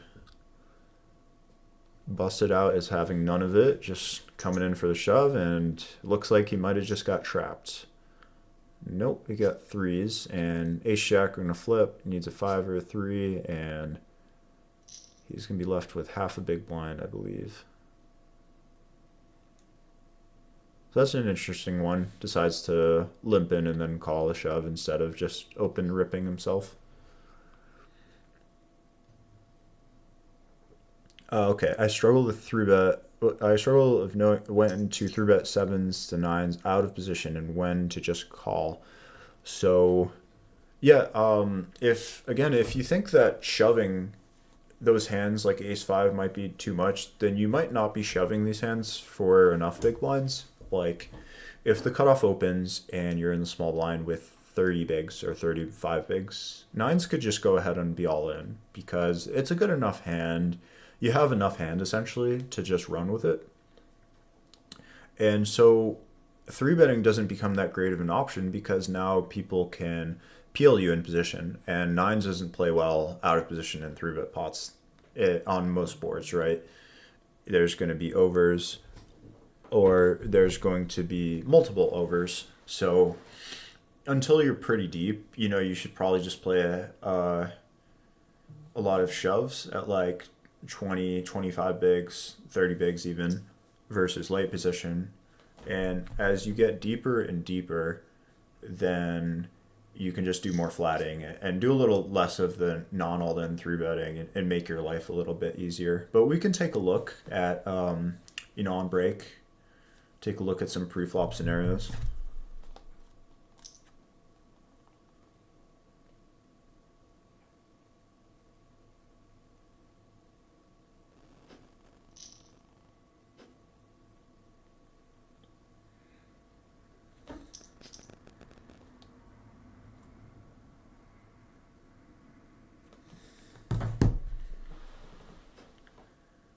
Alright, Smitty's forced all in. And for some reason, Tango has to put in a call in order to see it. Wow. And Smitty's going to find a double. Still in it. Yeah, that doesn't seem great. Like, the guy had 0.09 bigs, so he wasn't even... Tango didn't even have to put more in order to see a flop. He somehow had, I guess, had an option to fold.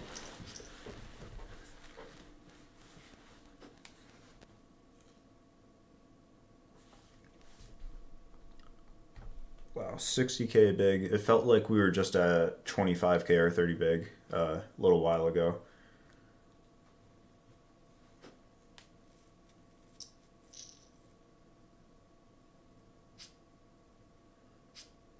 Five or four, or doubles again. Yeah, if Smitty comes back and wins this, that would be epic.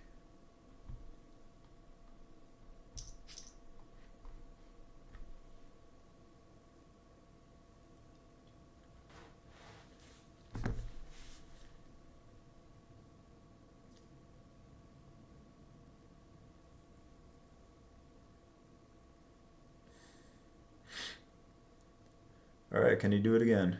He's got queens. Man, he's doing it. That's got to feel good. And Okur he's enjoying it. He's enjoying the show, even if it's partly at his demise, losing some chips to him as well. Draco coming in for a shove, which is good. I mean, just going to want to shove a ton of hands with a lot of pressure on Timu.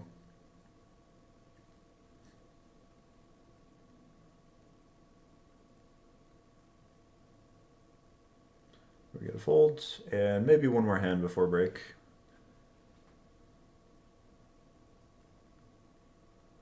See what happens. Again, Draco will have a really prime spot to shove super wide, maybe with 40% of hands or so, perhaps even more.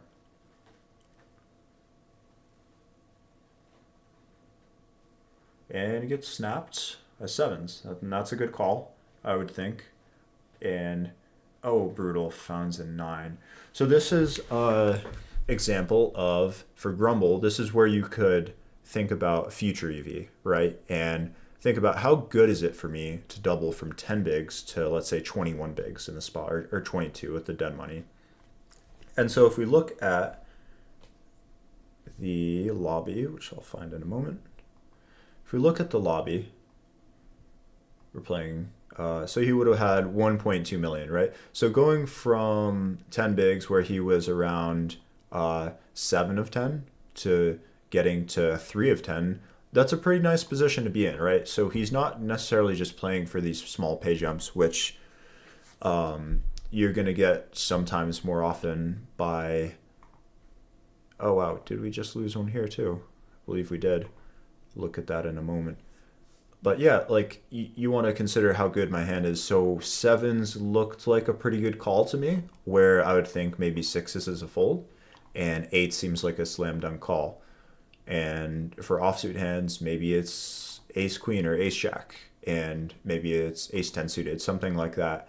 Whereas if you had fives, it's not worth the risk, because even though you're ahead for the most part, you're just going to end up flipping too often, or now sometimes we're risking being all in against sixes and jacks and whatnot. So yeah, it's this it's just a pretty much a risk assessment for future game. And let's just see what happened here quick.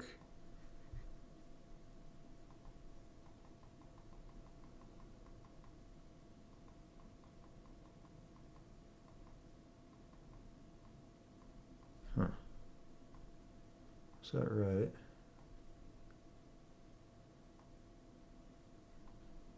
Guess so. 4 and 4, so we're down to 8. All right, let's look at some more pre-flop and try to get a good grasp of our 7s to 9s, these middle pocket pairs. So let's start at 30 bigs, and let's say we're small blind. I'll just give you that example I mentioned where the cutoff is raising.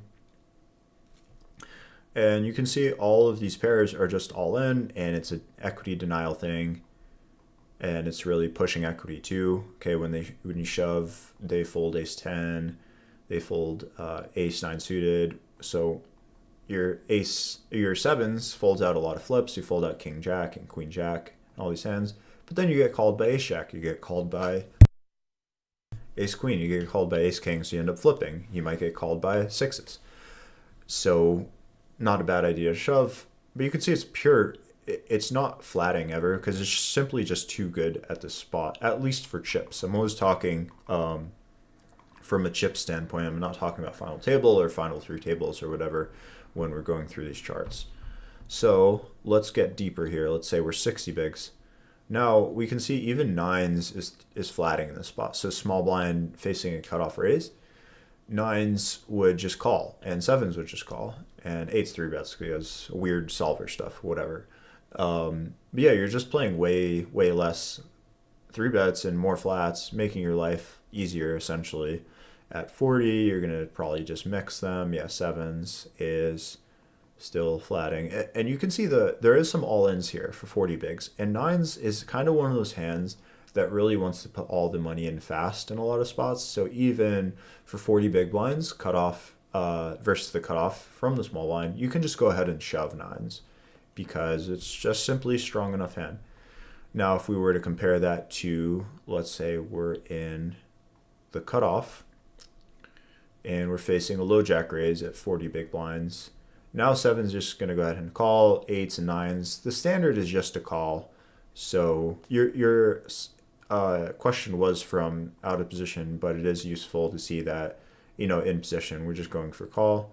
But it's not a bad idea also to 3-bet nines for value, to 3-bet eights for value, because then our opponents will, if they shove, they probably have ace queen and ace king and jacks plus, so we have an easy time folding.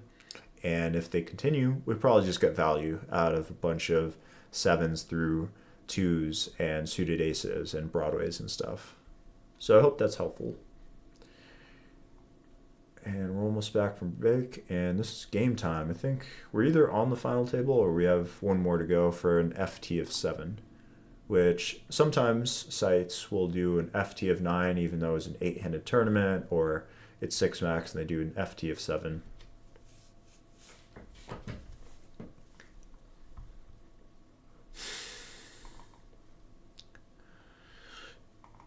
If anyone's still in, what's that? Yeah, if anyone's still in, then please speak up because that would be cool if you're watching along, or you can remain in privacy and secrecy.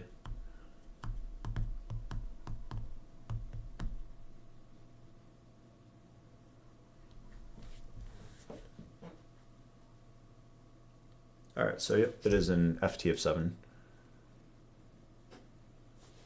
And both Draco and last place are just in incredible spots to chip up heading into the FT. Like, Draco technically wants this situation to last as long as it possibly can because he has leverage on everyone. And even more so for last place because he doesn't have anyone who's close to him, whereas Draco has this guy with 25 bigs who he's not super far ahead of, but is still has some nice leverage on him stack-wise. And it looks like he's taking a long break or doing something because he's timing down here.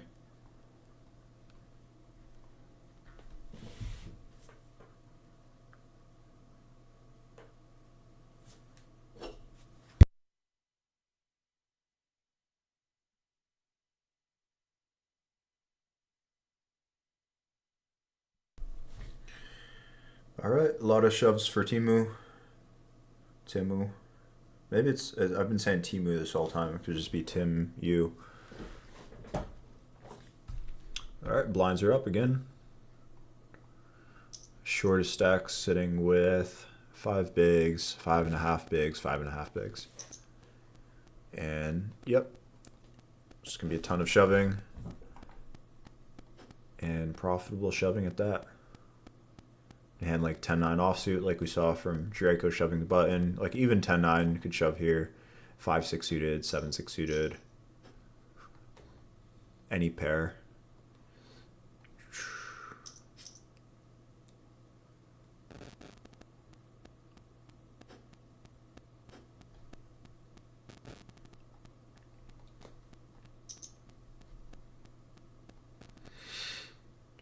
Another of this.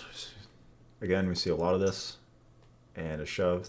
Oh, does he have aces again? Oh, just jacks. Wow, Draco really going for it with the 8-5. Must be feeling it. And we got it all in here. It's pretty clean flip, but no longer. And Tango drawn dead on the turn. Is that it for him, or is he still... No, he still has plenty. Okay. Smitty was shorter.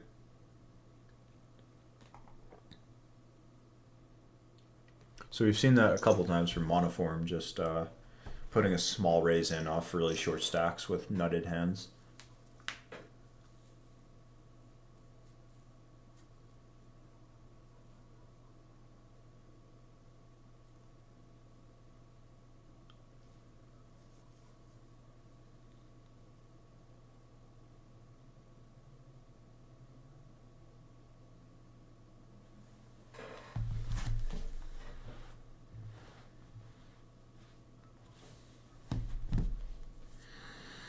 Smitty got a tough one, I guess. It's important for him to consider that big blind only has 5.2 bigs, and very interesting that last place ends up giving him a walk, considering there's a ton of pressure. Must have just had a really bad hand, but he can still take plenty of aggressive options, if not just shove any two in that spot.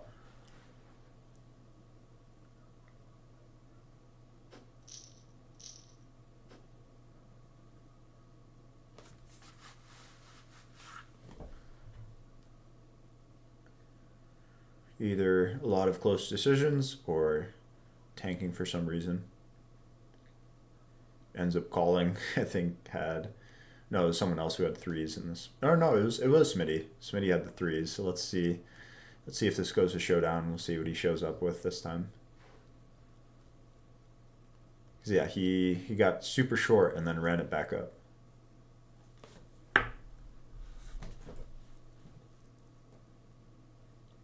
One big blind. This should just work 90% of the time. 85%. Big pickup there.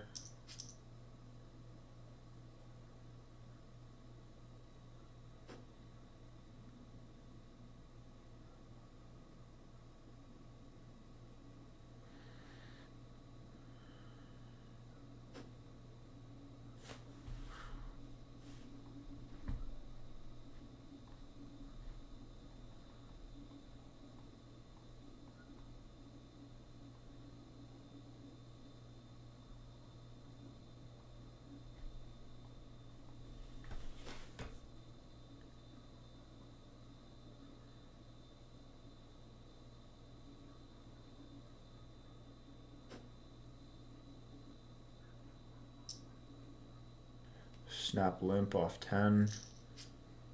I think being aggressive is generally good versus a snap limp.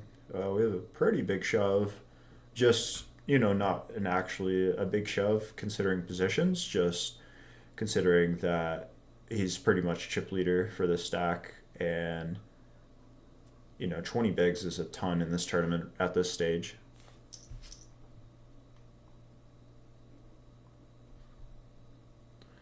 Oh, Timu, you're still in. Nice, bro. Good luck. Especially right now if you have a hand. Alright, Styles. Yeah, thanks so much, dude. Buenos noches. Yeah, for a while is right. You've been in this whole time. You messed me up pretty good with that 10-6. Raise first in, which I guess I should have just 3-bet my Jack-7. Now you're in a delicate situation. See if you can pick up some run good.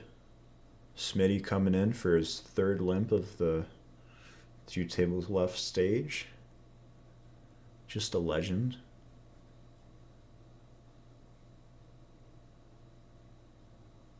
Perhaps a close spot here. I would typically put it in pretty wide, considering Draco shoved that 8-5. Yeah, just maybe actually shouldn't be talking so much on strategy since there's still people in, but yeah.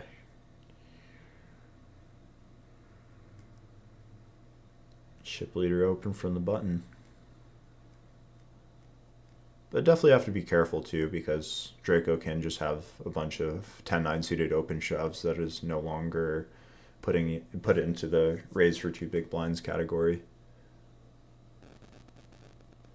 And he does go with fold. I believe it's a Stu Unger quote that goes, "Fold so you can live to fold again." That's a big part of tournaments. Folding and folding.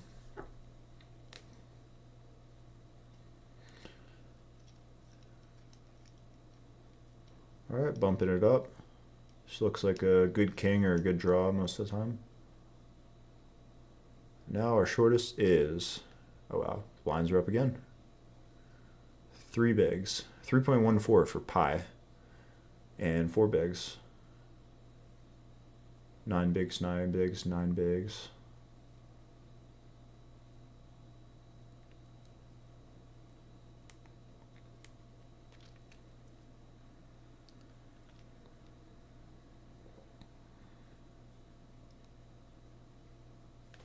$2.5 and fold seems like a pretty nice idea. And next hand, so busted out will, this hand want to be putting it in pretty wide, considering next hand he's going to have 40%-ish of his stack forced into the middle, and he does go ahead and shove. So, you know, if I'm him, I'm probably still just shoving a hand like 10-9 offsuit or 10-7 suited, queen 5 suited, king 2 offsuit, and just going wide and hoping to get called and be ahead. And he is ahead, just needs to fade a 10 or a 5, and he does. We're going to have a double there. Monoform coming in for 2x. I bet Draco's going to be, nope, he's going right in. And do we finally, nope, he just always has a raise call, but now he actually doesn't have a super nutted hand. We need to see a jack or a club, and he fades. So it's a very interesting strategy that Monoform is playing. You know, just 2xing, but this time, you know, jacks and aces going to ace 9. Now that's very surprising to see that he has a hand that's not super nutted to put into that raise call category. But maybe just going wider to induce because he figures that this guy's kind of crazy, and well, he did just shove the jack 6. So Draco really wants to win, it seems.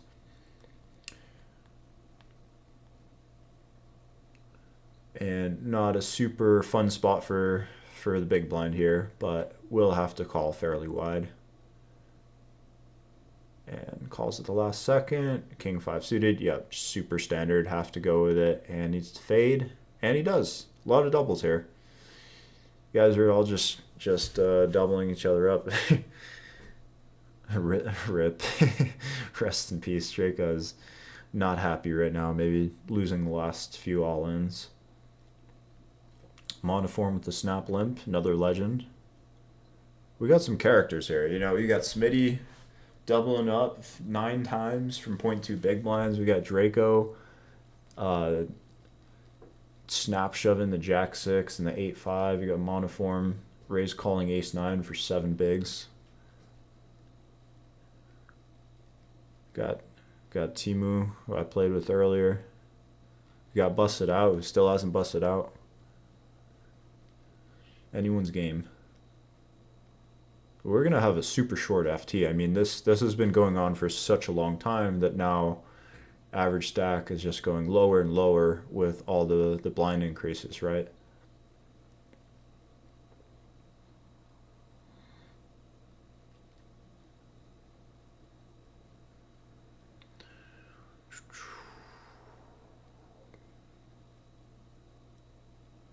All right, we're gonna see a call always. 10-8 suited, pretty sweet hand, and bust it out. not having any of it, just turning him dead, flopping him dead, really, turning him dead. That was a pretty aggressive shove, the king two suited, but I guess he figured it's his time to go. Probably wait for a little better one, but it's his free roll. He gets to play how he wants.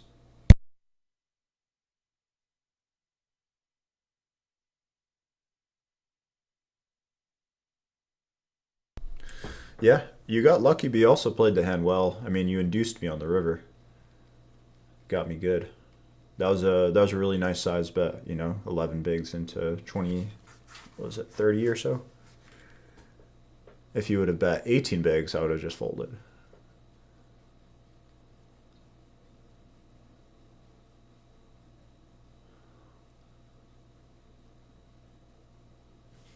Let's see when the blinds are up.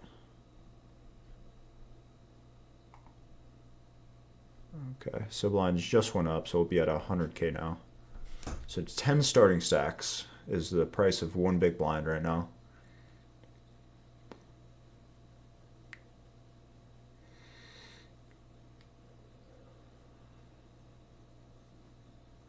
Limp check, 6.5 effective, then check call.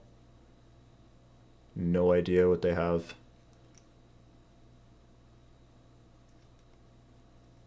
Perhaps Smitty just has the king 4, no, queen 4, and he has the king. Or sorry, queen 9. Queen 9 suited, which he actually probably would have got stacked if he shoved. If he shoves for his 6.5 bigs, I would imagine king 8 offsuit pays off and just wins by the river.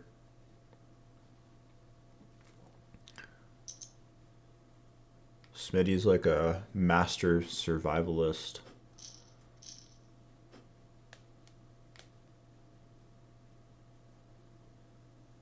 Probably has ace jack going in the muck right now.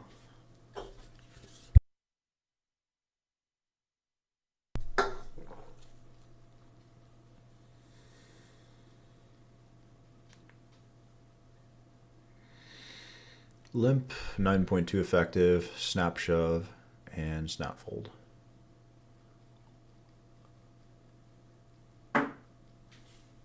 Yeah, we're gonna have like a 7 big blind average FT or something like that. Something crazy. Perhaps not that low, but yeah, 10 bigs or so.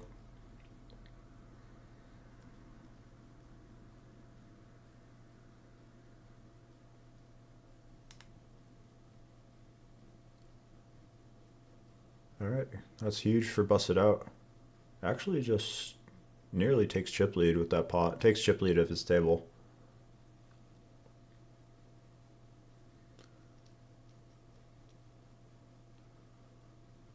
I think this is the one.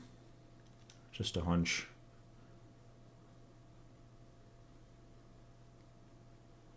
Feels like we've been 8-handed for about 30 minutes here. All right, all in. Jack 4, figured it was good enough. He's fade and can't. GG, Smitty. Good fight.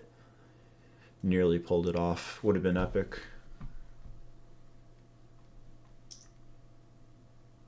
And now it's FT time. So congrats to everyone who made the FT in the free roll. Exciting stuff. We're going full screen. And we immediately have all in a call. Draco. GG. GG, Tim. Good run. We had a lot of chips for a while. And probably just didn't run all that well later on. So let's see. Average is. We have probably a snap shove kind of spot. 1.3. So yeah, 13 bigs average for now.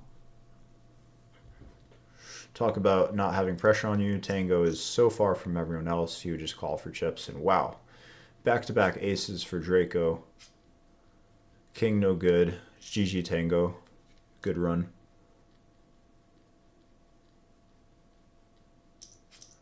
Man, can you just have it? Yeah, running hot is right. Can you just have it 3 times in a row? Let's see.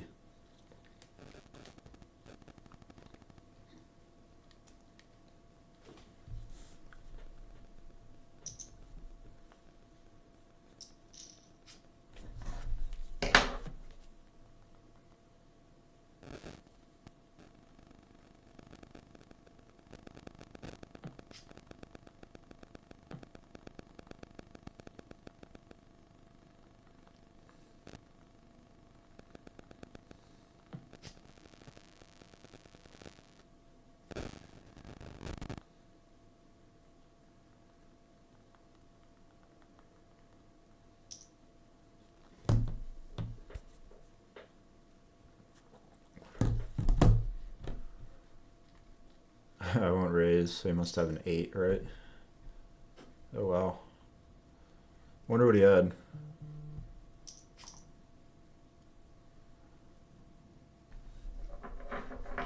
Really anyone's game. No one's like a clear chip leader right now, and there's somewhat equal pressure on everyone except for Draco, essentially. Like, not that big of a difference between Busted Out's 12 big blind and last place's 16 big blind strategy. And even though Draco is the chip leader, we can see him, he's snap folding a button here. It's not like he can just try to run everyone over. So, Master of Stars saying, wow. Mike, first time playing in this free roll. Glad I'm in the FT, luckily. Yeah, good luck. Is that you? Are you monoform? I wonder who you are. AH Mike, maybe AM Poker. All right, blinds are up. Time to kick it up. Shooting that average stack down once again. It's going to be a big level here. Snap walk.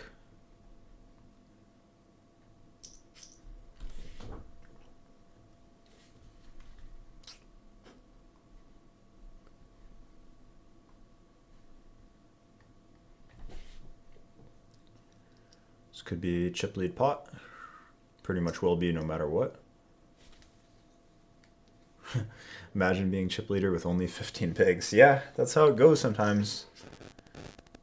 Part of it is that there was so many double ups with the 2 tables left stage that it dragged on, and that those blinds really just kept going up, not waiting for anyone.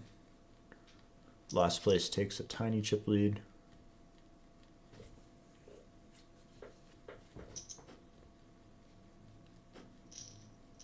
And Poker gets a big raise and take it through, even picking up 2 big blinds. Massive right now. Another snap fold from Draco covering both. So perhaps feeling the pay jumps a little more now, wants to lock up some more pay jumps. And just to look at them, right now everyone's locked $98. Next pay jump's $18, and then the following one is $40. Following one is $97, and followed by $150. With about 20% of the 20% of the prize pool going to first place, and this illustrates how important it is, of course, to try to get top 3, top 4 places in tournaments. And that means around this stage, 15 left or 30 left or 50 left, you need to take risks and be willing to lose chips or risk chips in order to win chips, to have a big stack by the time we get to the FT and have a real chance to get top 3.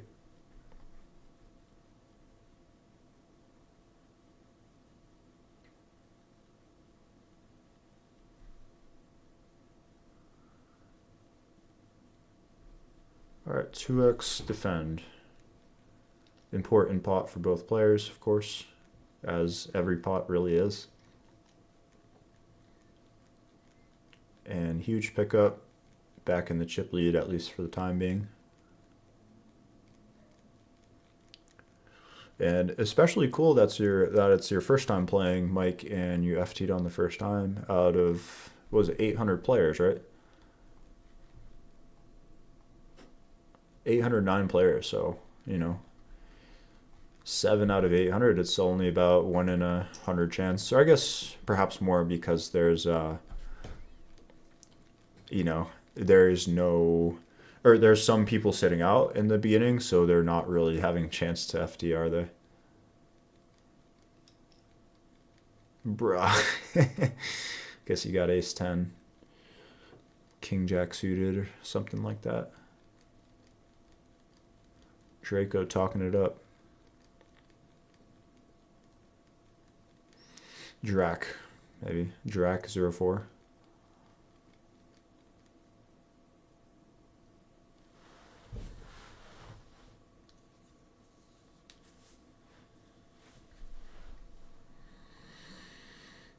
Betting a middling size, I'd imagine they're just going with it, whatever they had.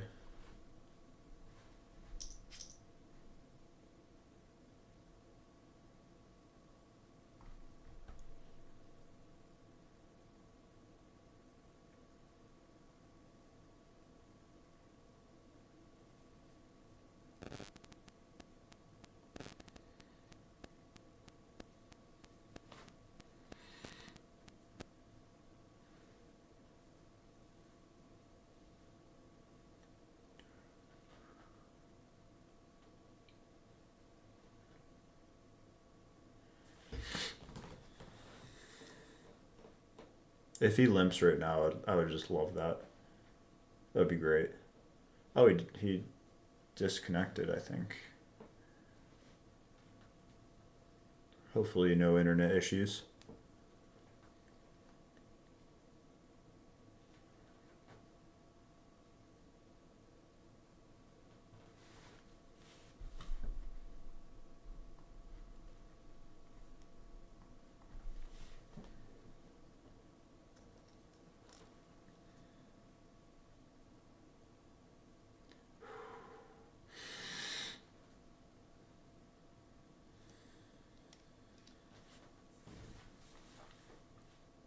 Be nice if the other player stalled to wait for him to come back. Can't exactly expect that to happen, but could be something that happens.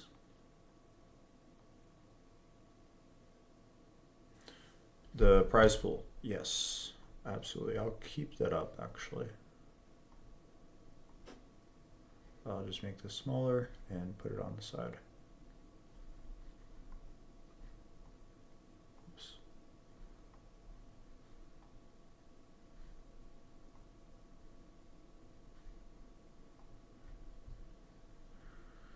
So yeah, min cash was $3.20. First place is $400. Eighth place is $44. So again, pretty steep increase up to the first place. And some of those first jumps from 10 down are not all that big.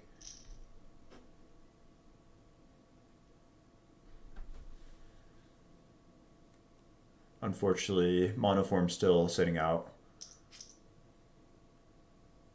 Although he might just get pay jumps, especially because people will end up shoving more with more dead money out there. So there could be some more collisions.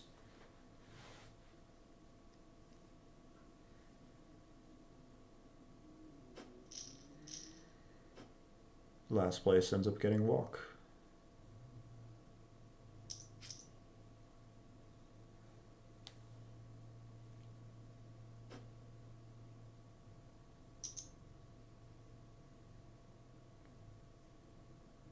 We've got a 2x.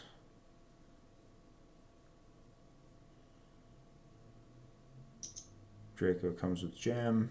Imagine this just works most of the time. I think the 2x is just meant to put some early pressure on him. Get some auto folds out of, Jack 2 offsuit, 9 2 offsuit, 10 6 offsuit, all those weak hands that can't do anything.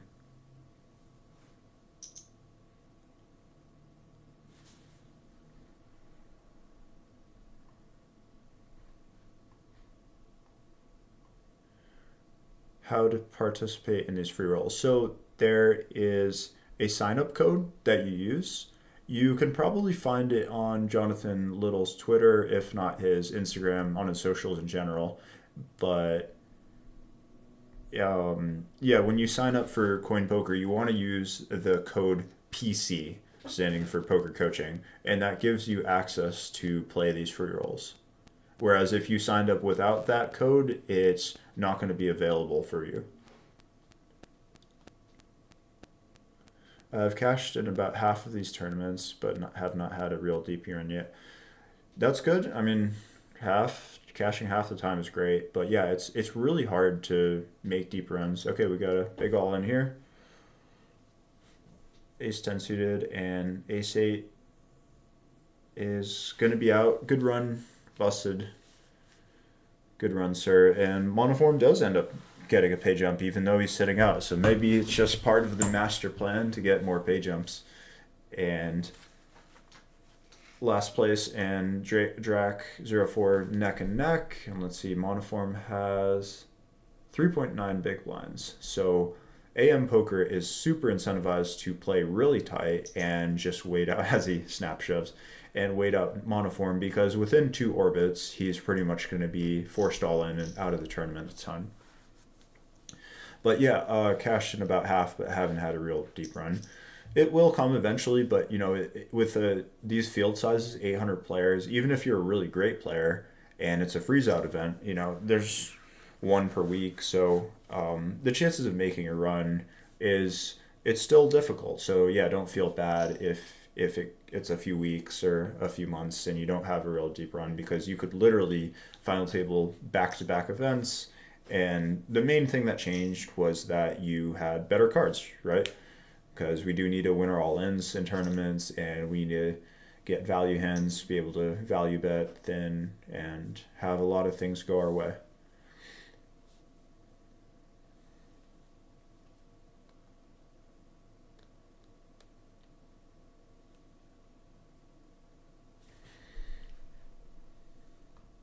Even if AM Poker knows last place is raising really wide, he still has a ton of pressure. It's simply just a math thing, you know, because him picking up these chips is good to go to 13.5 bigs, but it's also good to wait out the pay jump and get another $40, right?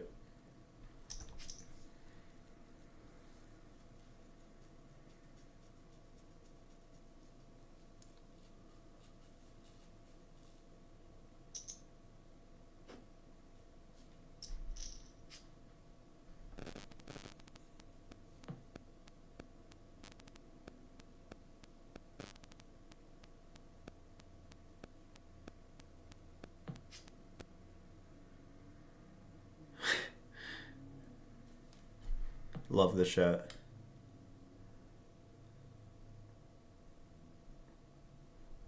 Flopped quads earlier. Nice of him to share that, especially mid-hand. And looks like last place just given up or has some weak pair. Drac now checks down, bets half pot, and gets snapped. Has a flush. Interesting. Or was that just an 8?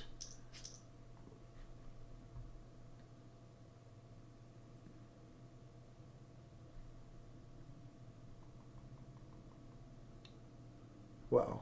No way. An 8 was good there. So what did he even call him with? Pocket 5s? I guess, was he bluffing? I'm not even sure. That was a crazy hand. Checks down and then bets the 8, I guess, for value. I guess he thought he was good, but somehow got paid off by worse. Wild one.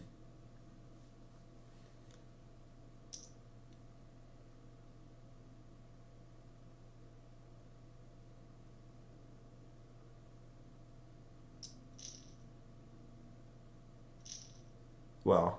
Big pot.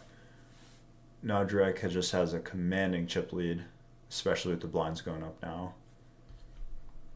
And Monoform has 1.5 big blinds, so both last place and AM Poker got to play super tight until Monoform is forced all in.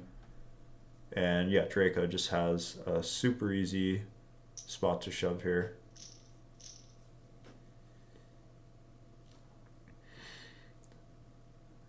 Says, damn. Don't be greedy if you had a good hand, man. You got all the chips. And wow, it looks like Monoform is back.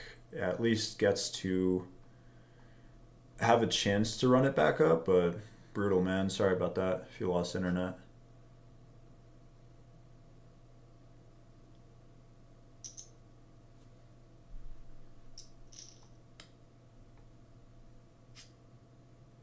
We should let dude blind out. Come on, bro. You can't be.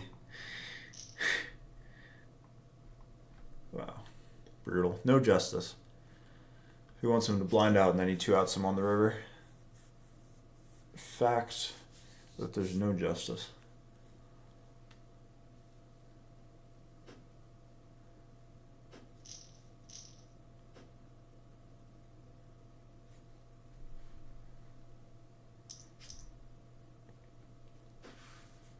Now we're three-handed, and what happens three-handed is, well, you're close to all the glory, right? So someone's got to win.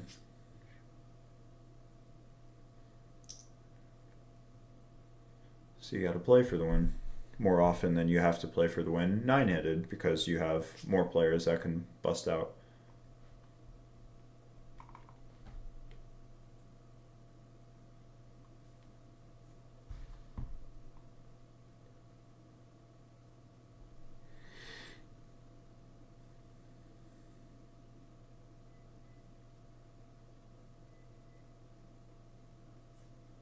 Be another huge pot if Drake finds a call and is good. Kind of hard to find bluffs in this spot when a 10 gets there on the river, unless the small blind is just playing way too wide and stabbing too much. And we're just gonna chop, aren't we?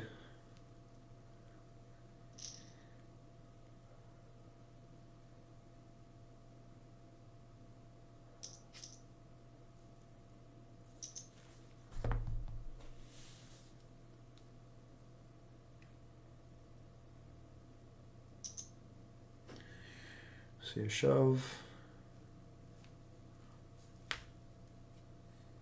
And a call.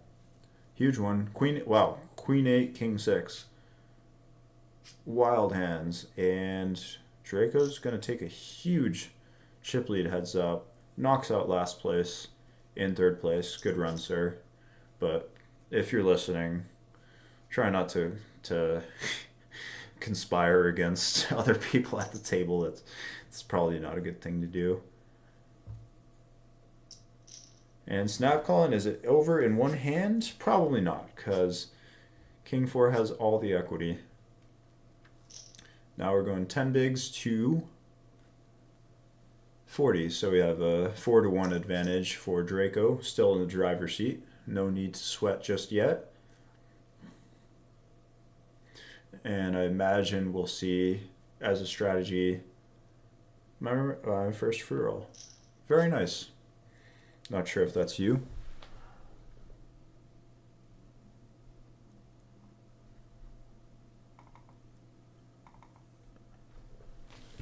Yeah, Master of Stars. There are some players, like, this is the thing about live poker too, is there's so many great players that just never win a WPT or a bracelet. And I'm not trying to discourage you, it's just that the nature of variance is so much bigger than we can understand.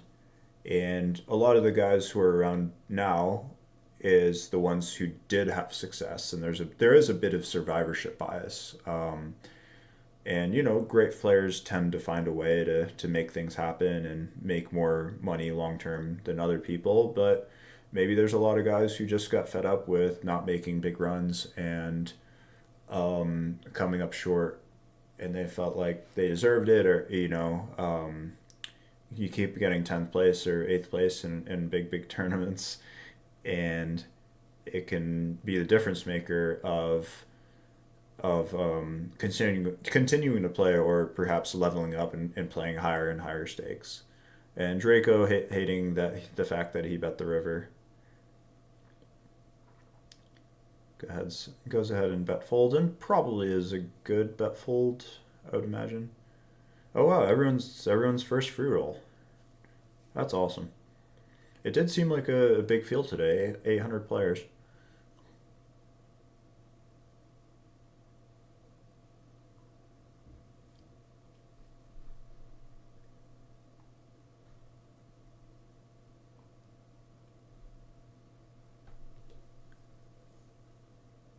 Alright, we have a donk, huge raise, committing himself. And does Drake have enough? I'm sorry, bro, I don't know how to say your name. Does not have enough hand to continue, so we'll just fold.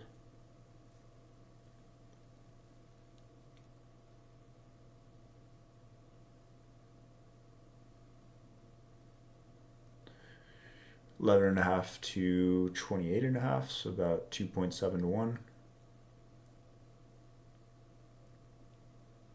Actually, a little bit surprised to see this many limps heads up. I thought I would see more shoving and perhaps 2xing and folding than I would seeing limps, which is the correct play. It is a good play to be limping a lot on these stacked ups and seeing flops, also trapping some of your hands. You know, if you have big pairs or you have big suited cards, you want to keep them in the pot.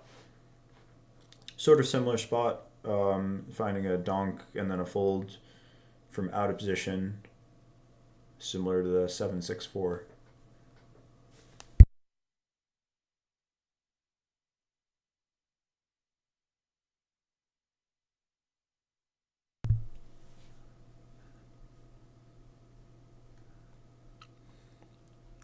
Albert Zhu, I haven't had a single cash in these tournaments.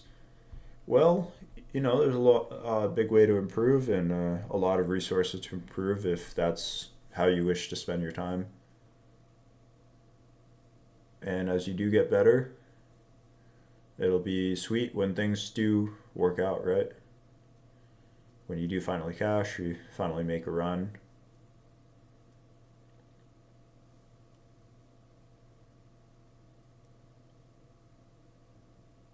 All right, open fold.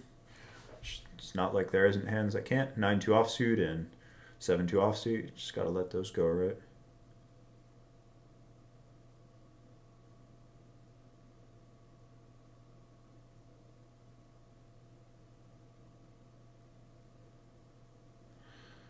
Master of Stars says most likely not, so nice to encourage there.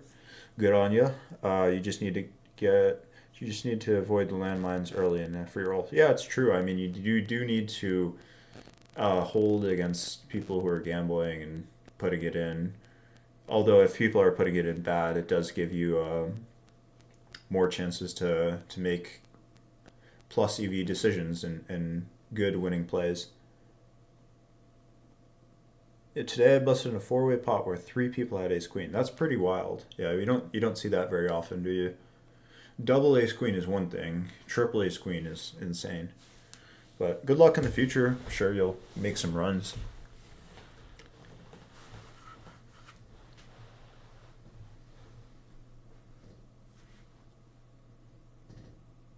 I think we're yet to see one open shove heads up. And he heard me. So here we are.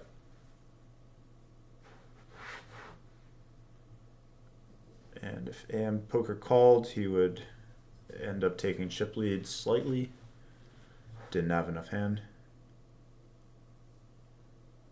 Yeah, the early stages of a free roll are high variance but super plus EV. Exactly. You know, it can be annoying to pretty much you're going to bust more often, right? But you're going to have a big stack more often than you should because people are just playing crazy and giving chips away.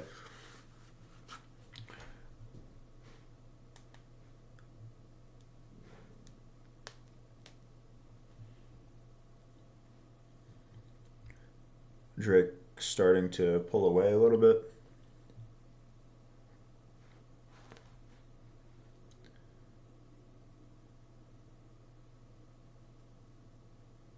All right, got an all in and a call. King Jack, we're flipping, and very interesting flop, and he turns him dead, and that's going to be it. Drac winning his first ever free roll, and I believe with also his first ever free roll.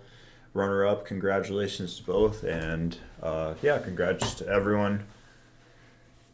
That'll be it for today. Thanks so much for joining in, for playing if you played. Thanks for hanging out if you hung out, especially if you were here for a while. And yeah, everyone who watched, thanks for all the great questions. I really enjoyed this. This was a lot of fun. So yeah, I'll see y'all in the future. I'll have some new videos coming out. Other than that, keep improving in poker and keep enjoying life. And yeah, know that you are loved.